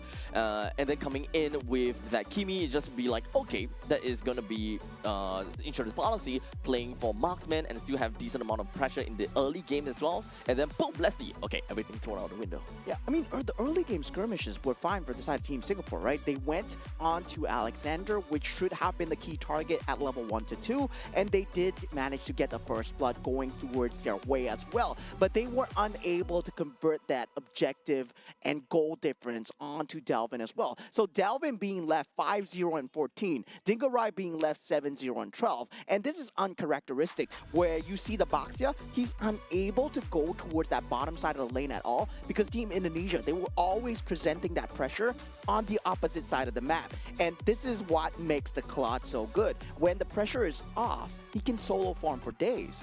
There is just too many space that Team Indonesia managed to get for themselves, and there's so many windows that Indonesia can constantly just open up for themselves as well. While for Team Singapore, they have a lot of problems with that, right? In the early stages of the game, yes, we can definitely see that. You know, Jin Xiang is able to just dive into someone, Bellamy just constantly just hammering away. Those single target damage can really put quite a number on the members of Team Indonesia. However, right off from the start, the target prioritization is not exactly there. Roy constantly looking at Delvin, Jin Xiang is looking at Afan, Tristan is technically looking at the entire team in general. He wants to open things up and create opportunities for the entire team and dream for that big fight. Yeah, I would say the win conditions and in terms of the target prioritization as well, right? It was completely off. In basketball terms, I would say maybe they were man marking and they were going on their man. But instead, when it comes down to that win, they didn't focus on the basket, which would have been the main goal that they should have been focusing on. Well, very good pointed over there. They are just marking one another and they'll be like, okay, you look for this person, you look for this person. However, in this lineup kind of seems like if individually, some of the individually these heroes does not deal a lot of damage. But if you kind of put everyone together, they're more than enough to be able to take down a Titan like a Frederick, for example. And in this case, it would have been great, but unfortunately, they weren't able to do that. Yeah, I mean, the pressure was way, way high up, right? You can see from the start, Dalvin, he's able to just get the lantern onto everybody. And even when the threat of death was there, he's still consistently putting on that pressure. And this is the highlight of a good Zusin player, where you're able to put in that pressure consistently. You have the ultimate to get out. You have maybe a Purify, but in this case, he chose to go for that Flicker because he knew that a Shield Unity would always be blocked by Alexander. That's clear trust in your team right there. So we kind of move on from this point and kind of identify what is going to be the main problems. Is it really the juicing that's the problem, or is it more about the execution coming in from Team Singapore that is the problem? Technically speaking, we kind of have a nice little split in between of the both of them, right? Yeah. We need to understand as number one, target prioritization in order to get this composition to work out. If they want to go for a slightly simpler kind of gameplay like man marking as you mentioned, then assassin or large firepower team composition generally will work out a lot better. Yeah, so moving on to game number 2, right? They need to think of a better way to deal with the Zusin. They thought of using the Kimi, which did work in terms of the damage factor. But that's why we see the Yve instead of the Zusin. I mean, the Yve instead of the Kimi being used to deal with the Zusin because he has that real-world manipulation, he has that box to control as well, just to go with that control factor that the Zusin brings into the game. Now, with that early game priority, I would say it was looking good. It was looking good for Singapore. I hope that they can keep this up. I hope that they can keep their spirits up as they go up against one of the best here, right? Team Indonesia are really one of the best. Indeed. So as much as possible, we did definitely see Indonesia literally storm over Team Singapore by, I guess, the mid-game mark. And technically speaking, Team Singapore, they were in a very difficult spot to begin with, right? When it comes down to macro and mechanically, there is definitely a experience difference as Team Indonesia, one of the best in the world, well, in terms of region, right? So it's gonna be difficult, but we do want to see the best from Team Singapore regardless. Yeah, and I believe the best is yet to be, right? For Team Singapore, there was moments where we saw them in their prime. I hope that they can achieve that prime level, especially here once they have the opportunity to go up against a Titan like Team Indonesia as well. And what spectacular gameplay coming through. We were saying, right, you were doubting the Claude. Well, you can't doubt the Claude, man. The Claude is good. In a winning composition. Nah, the losing composition is good as well. We'll see. We will get there. Okay, so far, if a Claude is in a losing composition, we haven't exactly seen a comeback mechanic as of yet. Yeah. Not yet, at least. Now we do have that flying clouds. That map selection has been picked so far. And meanwhile, for the side of Team Singapore and Team Indonesia, that pick ban will be swapped up. Now, Team Singapore having that first pick. Yeah, so Fanny being banned out, Kalea for the side of Team Indonesia. We'll see how that's gonna go right now. So at least Fanny thrown away. I would like to believe that, you know, Paquito, Freya, all of that will be thrown away as well. But technically speaking, it is more of a ban for Indonesia. Yeah, I would say as well, right? And I would like to see if any of these top tier picks go through. And we did see the Marshall leak, right? And nobody No picked one- it up. yep, no Nobody one cared. picked it up. No one cared about it. And yeah, it did come to bite them back into the fact that, yeah, that golden hour could have Your been team the is saving banned. grace if, let's say, Team Singapore did choose to pick it up instead of the Hilda as well. But they wanted the damage, they wanted the tank ability. And yeah, I can see that going in their favor as well, but didn't really work out the first game. Now, for the second game as well, Freya completely banned out, so we are not going to be able to see Freya this game. Yep. Maybe we also can talk about the fact that they have lack of utility, right? As the roaming trio, we are looking at the Hilda, Baxia, and Kimi. Kimi does have a lot of utility, or rather a lot of crowd control. You gotta have to agree.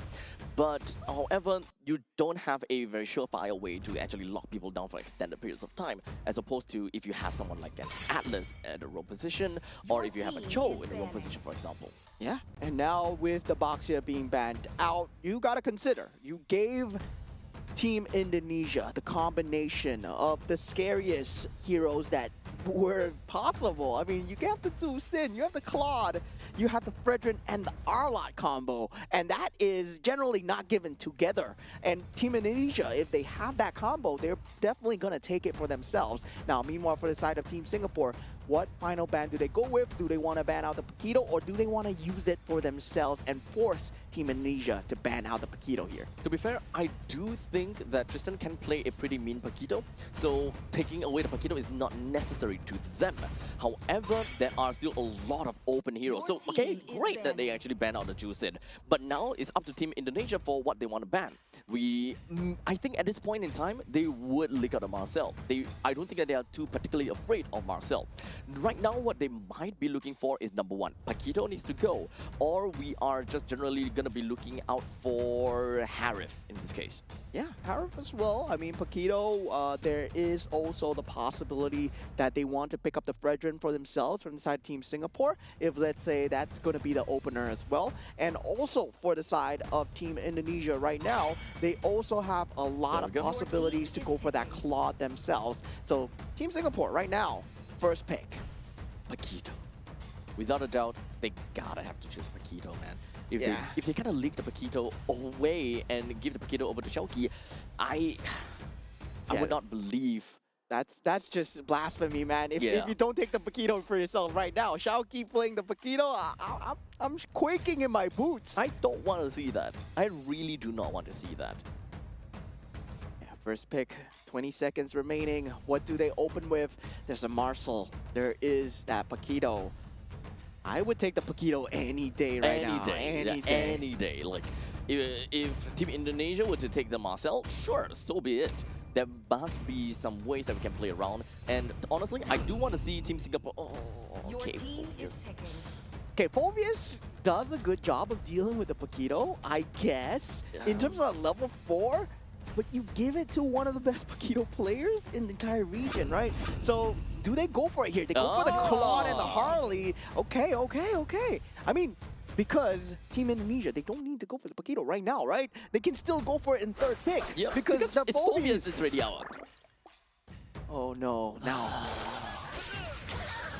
With the side of Team Singapore, how do they answer back against a Claude? We saw that Leslie wasn't the answer against a Harley as well. You need a tanky jungler. That Baxia has been banned out. You go for the Fredrin here, but you don't have that Arlot as well. So generally against the Harley, you either go damage for damage or you go tank, right? And Looks like Fredrin, they're going tank. yep, they might be the answer. Do they go for the Khalid? Ah, yes, Your they team do. they They is do. picking. Okay, so very tanky. Firepower-wise, do they remotely have enough is generally the question here. Khalid can, of course, set up for the team fight pretty effectively. Fredrin comes in as a follow-up from that point on, but who Your follows team is up banning. afterwards, right? Understandably, with the mage pick as well as the gold pick, I do not want to see a Leslie again, once again. We do have a Yves, though, so Rome, Gato Your Kacha, team is banning. I don't think it's necessary here. Even Yeah. though getting the getting the Eve to snap out of RWM is really important, but I don't think that the Gato Kacha would gel very well with the Team Singapore. I mean, for Team Indonesia, they have two choices here, right? Where they are going towards that team fight, or they are going towards that mobility. So if they're going towards that mobility, Yeah, that kind of solo play, that Cho is available, they want to go for that team fight together with the real manipulation. They will have that high-lows available as well with the Glorious Pathway. And yeah, there's just so much possibilities right now for inside Team Indonesia, as Team Singapore as well, right? But the Moscow band really very good in dealing with the Claude in the late game, and also Spirit of Despair against the Harley. So right now, Team Singapore, they are lacking of a single mage and a gold laner. While for Team Indonesia, they're looking for a roamer and an XP. There's still quite a lot of XP heroes that is actually kind of open. And the way that Team Indonesia is opening things with the Harley in the gold lane definitely does suggest that they can play very power heavy. Your team Oh. is banning. Yeah, they ban out the Leslie. I mean, they feel that it is... It's a problem for Harley to a certain extent. Yeah, it is a problem for Harley, and it's also a problem for Claude as well, especially in the laning phase. But we did see Dingarai just doing an extremely good job of dealing with the Leslie as well. And now, for the side of Team Singapore, their final ban coming through, they might be looking towards that EXP lane. That Paquito is still there. It's still Yep. there. They can still ban a Paquito. Don't give it over to Chowky. Please don't. Yeah, I mean, I'm not too sure it's going to completely leak the pool here, because Paquito Claude, on paper, that is the dream lineup there. That's kind of scary. But now, Lapu. Your Yeah, team is Lapu. picking. I think that is this a point in time where it's like a no-brainer Paquito pick? Well, It- you don't need to pick it now. You don't have to. Phoveus is on the other side, so you can pick it on the last pick as well. So they can definitely secure their roam pick right now, especially if they want to go for something like a Cho, and they go Your for the team high-lows is instead. picking. Yeah, Okay. so we have the RWM into the Glorious Pathway combo. Is this a bait for a carry? Could be. Sounds like a bait for a carry. But if they don't pick out the carry, who else can they possibly go for? Because this does definitely seem, for the side of Team Singapore, they do want to play a little bit towards late stages of the game. There's no Harif to kind of go neck and neck together with Bruno. Phoveus. Bruno... I think Bruno would have too much problems dealing with Harley. If you get the Haas Claws early, maybe you can kind of out-heal the Harley burst coming through. Yes, that's a possibility. The Harley needs to be very over-farmed here. They go for the Lilia and the Your team is Granger picking. instead. Okay, I like this outer Team Singapore way more than the previous draft. So, I mean, having a Granger better than Leslie, in my honest opinion here, sure. But that also means that Team Singapore, they are playing kind of a tempo-based game. Not necessarily, you know, super early or super late. As long as they're able to snag any form of, you know, tempo, they will try to ride with it. But this is the kind of situation where you kind of mentioned before, you know, jack of all trades kind of composition. They Yeah. want to go from front to back. Yeah, definitely front to back. It does work very well in terms of trying to hold on to the late game, but I don't see them having that entry point into that mid game as well, right? That taunt will be that only capability to go in, and Yuzhong. once, for the first time, right, Paquito completely left the pool, they go for the Yuzhong instead, and I mean, by all means, Phoveus, very good against the Paquito. That's why we see one ban or the other. And now with the Yuzhong as well, they secure that team fight. And also at the same time, I believe they're going to use Harley and Claw to secure that macro play. Well, we'll leave it up to the members of Team Indonesia to show us what they have got with this draft, and of course, Team Singapore with theirs.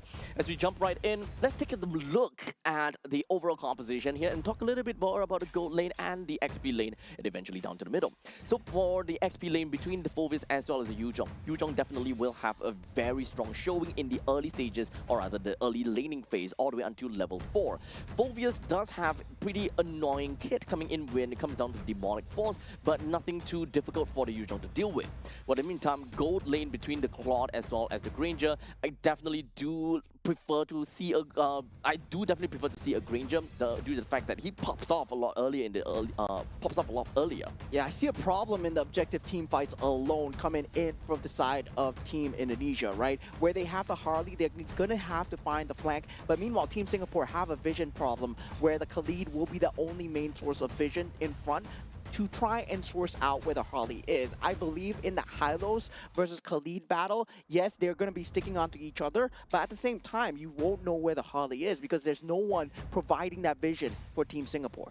In the meantime, it's going to be good for Team Singapore as well because of the fact that they do have a very strong pushing lane in middle.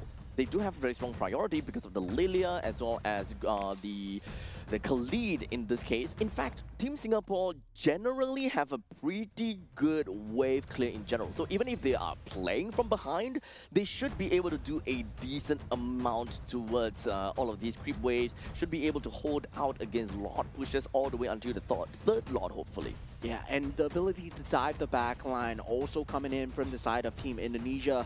That's going to be a problem as well, right? Black Dragon form, Harley himself, and even when it comes down to the Claude. This is a pretty dive-heavy matchup, and with the Glorious Pathway, it's really easy to get in and out. Yeah, so pretty much enhanced. And Team Singapore, they are going to be expecting to be playing from that position of defense. And for Team Singapore, yeah, looks like they don't really have a way to open up into the battle. But meanwhile, for the side of Team Indonesia, they will be able to do so.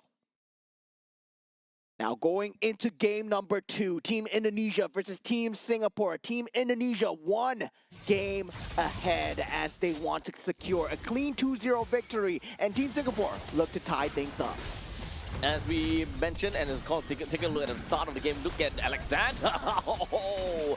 I mentioned that they have a really strong pushing wave in the middle lane, but I was not expecting a very strong Hylos killing wave. Yeah, I mean, you gotta mention, right? Roy, one of the Lilia players of all time, and now him back on that Lilia, I gotta say, I'm impressed. And he still has it and takes down Alexander, does not have the capability to go out with the revitalization, and Bellamy with the support as well.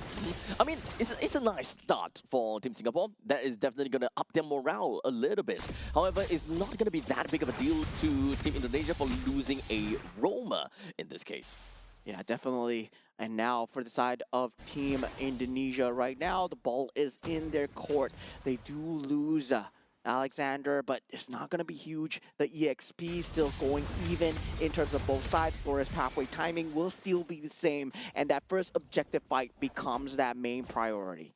Yep, so as long as they're able to wave clear the middle lane fast enough, they should be able to move and roam together with Junxiang as the Fredrin to kind of suss out exactly where Afan might potentially be. So they don't see anyone in the top lane. So Granger will have a very good idea that the Harley's somewhere around. Yeah, great jump in onto Alexander once again, but revitalization has been popped. And this is going to be a problem, right? In the later stages of the game, where he has that Glorious Pathway, that revitalization is going to do so much more. Unable to burst him down now, you're not going to be able to burst him down later. Still no information as to where Harley is, and this is the problem that you mentioned, right? Trying to open up the map well enough is ultimately going to be a big problem. Right now, Shelky.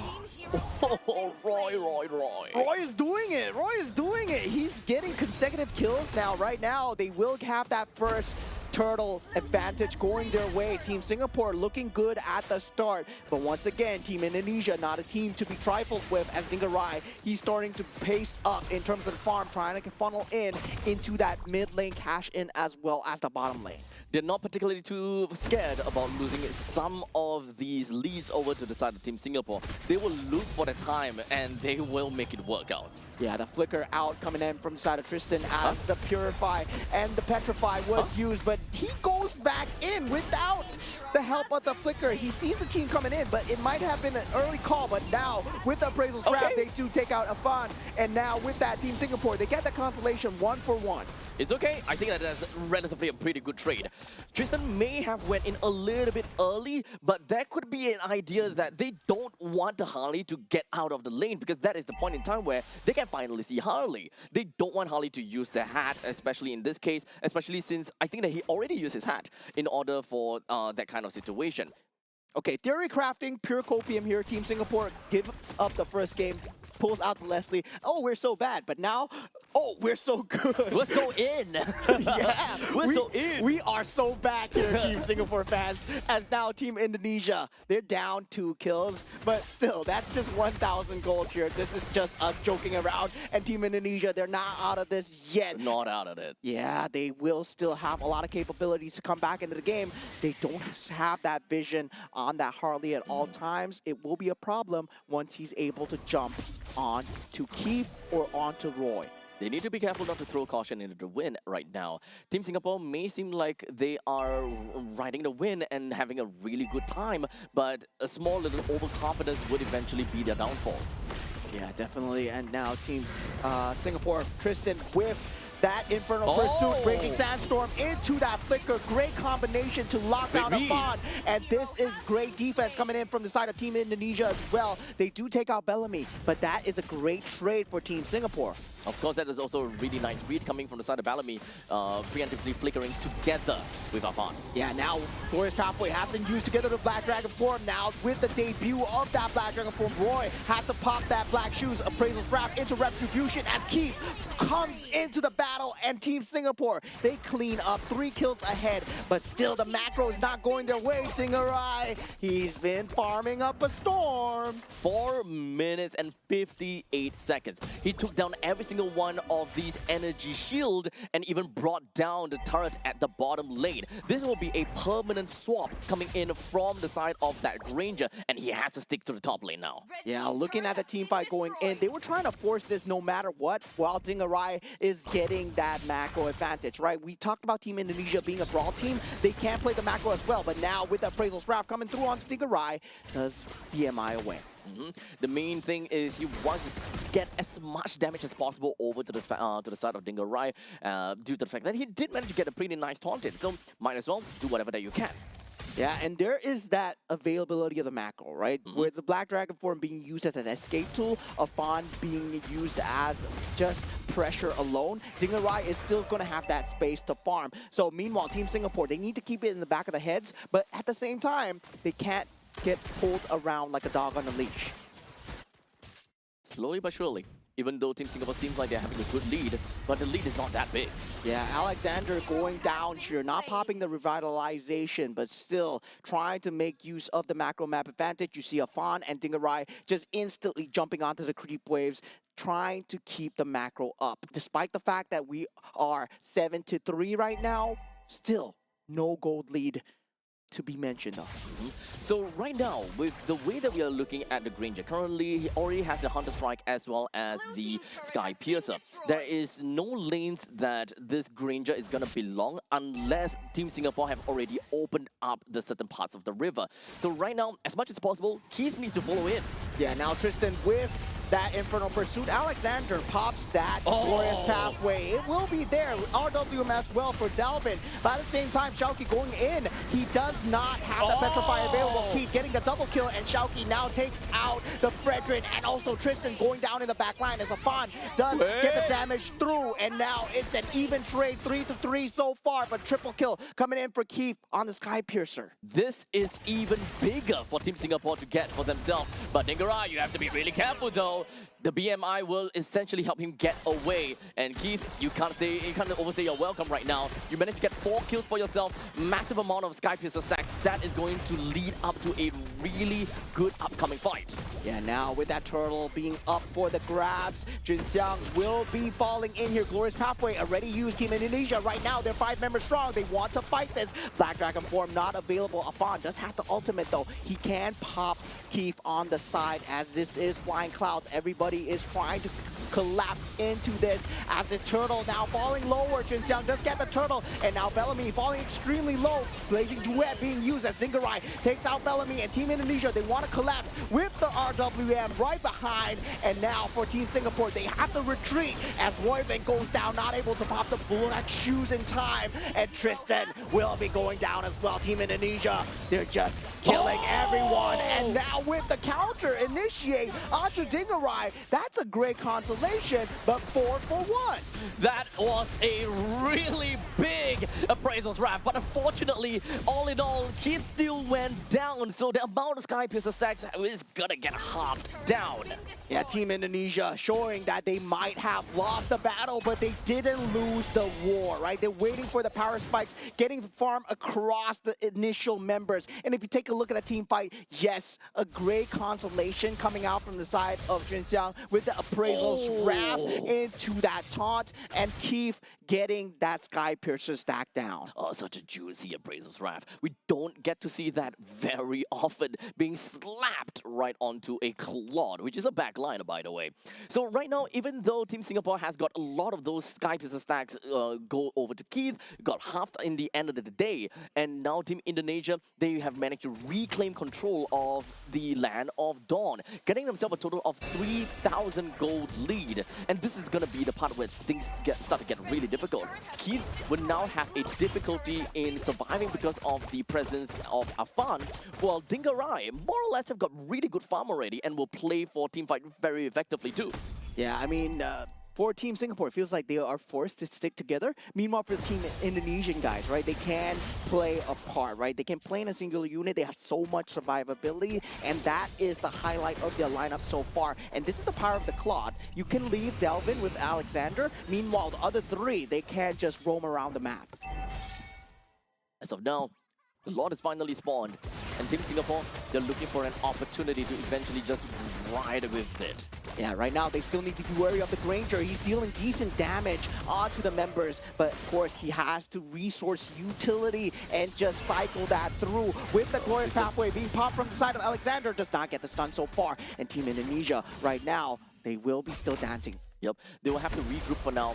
Tristan has already used a flicker for himself, and right now Team Indonesia, they're releasing the Lord back over to the hands of Singapore in order to play and dance around the Lord. Yeah, with this control though, RWM has been popped. Jinxiang extremely low, appraisal trap not connecting, but Alexander goes down. But the jungler is gone from the side of Team Singapore. Team Indonesia, they know this, they pounce, they strike Dingarai with the Blazing Duet, doing so much here. 3 members already down, and more to follow, as it will be a complete wipeout. Team Indonesia, double kill for Delvin. And now they'll try to do their absolute best to take down as much of the standing objective. But the mid-wave lanes will definitely crash in, and bottom lane as well. All of the outer turrets coming from Team Singapore will undoubtedly be taken away, while this Lord being taken by Dingarai will not be challenged at all. Yeah, definitely. It is going to be a clean take. We saw the moment the target prioritization was down onto Jinxiang, right? They knew that it was their opportunity to strike. There's nothing to protect them in that front lane at all. Yes, you have Raging Sandstorm. So what? We have Blazing Duet, and currently it's at critical mass.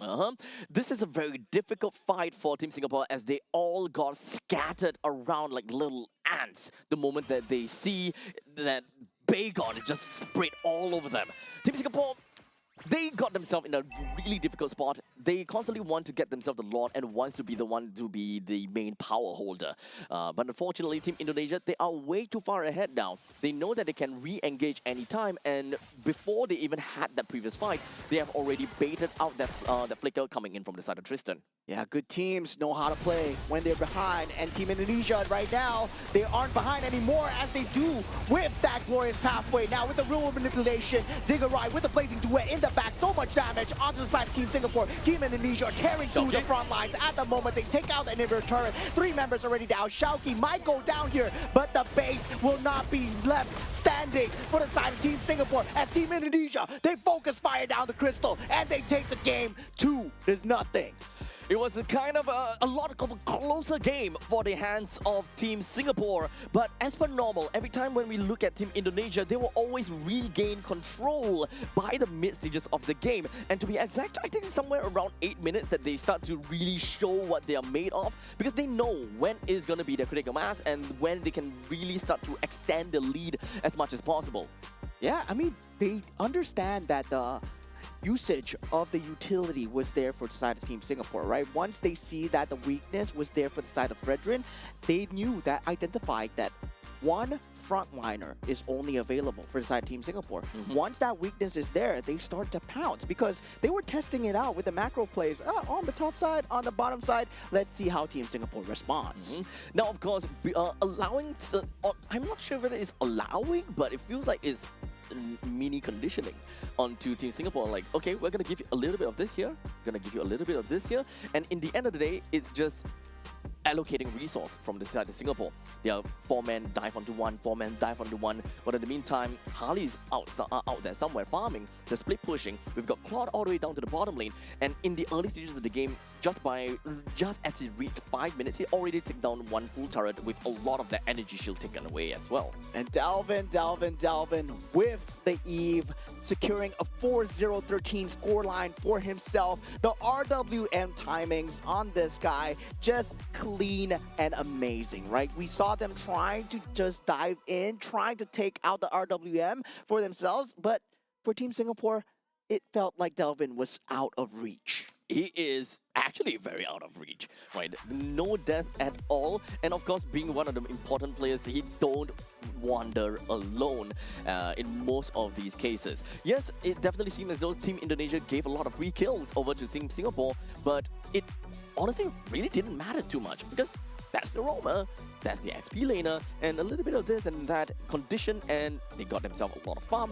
especially for the side of Team, especially for the side of Delvin. Every time the box opens up, Team Singapore kind of scattered away like ants. Yeah, if you take a look at the win conditions coming through as well, Zingarai, of course, only one death, and that was greed on his part, right? Chasing a very low Fredrin into Appraisal's Wrath, and for the rest of the game itself, it feels like there was so much macro, despite the fact that they were behind. They played that Claude, they played that Harley extremely well, together combined with the Yuzhong as well. And feels like for Team Singapore, yes, they did win the 5-on-5s because they're innate team fight. They're meant to win the 5-on-5s. But afterwards, they're meant to convert the objectives. But it seems like they were being dragged towards those macro objectives. So the thing about Team Singapore's lineup is that they do want to play front to back, right? The main thing is front to back, and Team Indonesia, they have one hack of a big wall, and that is going to be the Hylos. At one point in time, Indonesia can keep running their faces right into Team Singapore, and understandably, Singapore have to slowly withdraw because they can't allow Keith as the marksman to end up being at the front row, because their front line is always going to keep stepping back. They're giving some ways over to Team Indonesia, and at one point in time, the back will be up against the wall. And Alexander still have not died just yet. And that is when the execution from Team Indonesia as a dive comp starts to come in. Break up the entire team of Team Singapore. When they have no more way to go back, they have to go left and right, and that splits up the entire composition. Yeah, basic team fight timing as well coming in from side Team Indonesia. They always fight when the creeps are up there to take an objective as well. It feels like for Team Singapore, they are playing with that gaps in the timing very well. They did have the creeps to work with, but at the same time, very good wave clear coming out from Team Indonesia, right? They had that Eve, they used the box to try and just clear out the creep waves, and then suddenly, well, we can't take an objective. It's really hard to swallow at the fact that, you know, game number 2, Team Singapore seemed like they had it. You know, we are all looking at the game. Oh, Team Singapore is getting a kill there, everywhere, and even to the point that there is a lot of very good funneling of kills and farms over to the side of Keith. That really seemed as though we are starting to get a snowball out of that Granger, which is something that you really don't want to see, especially since it is a front-to-back strategy. The main part is to lock down onto the Granger so that he do not have enough firepower to just melt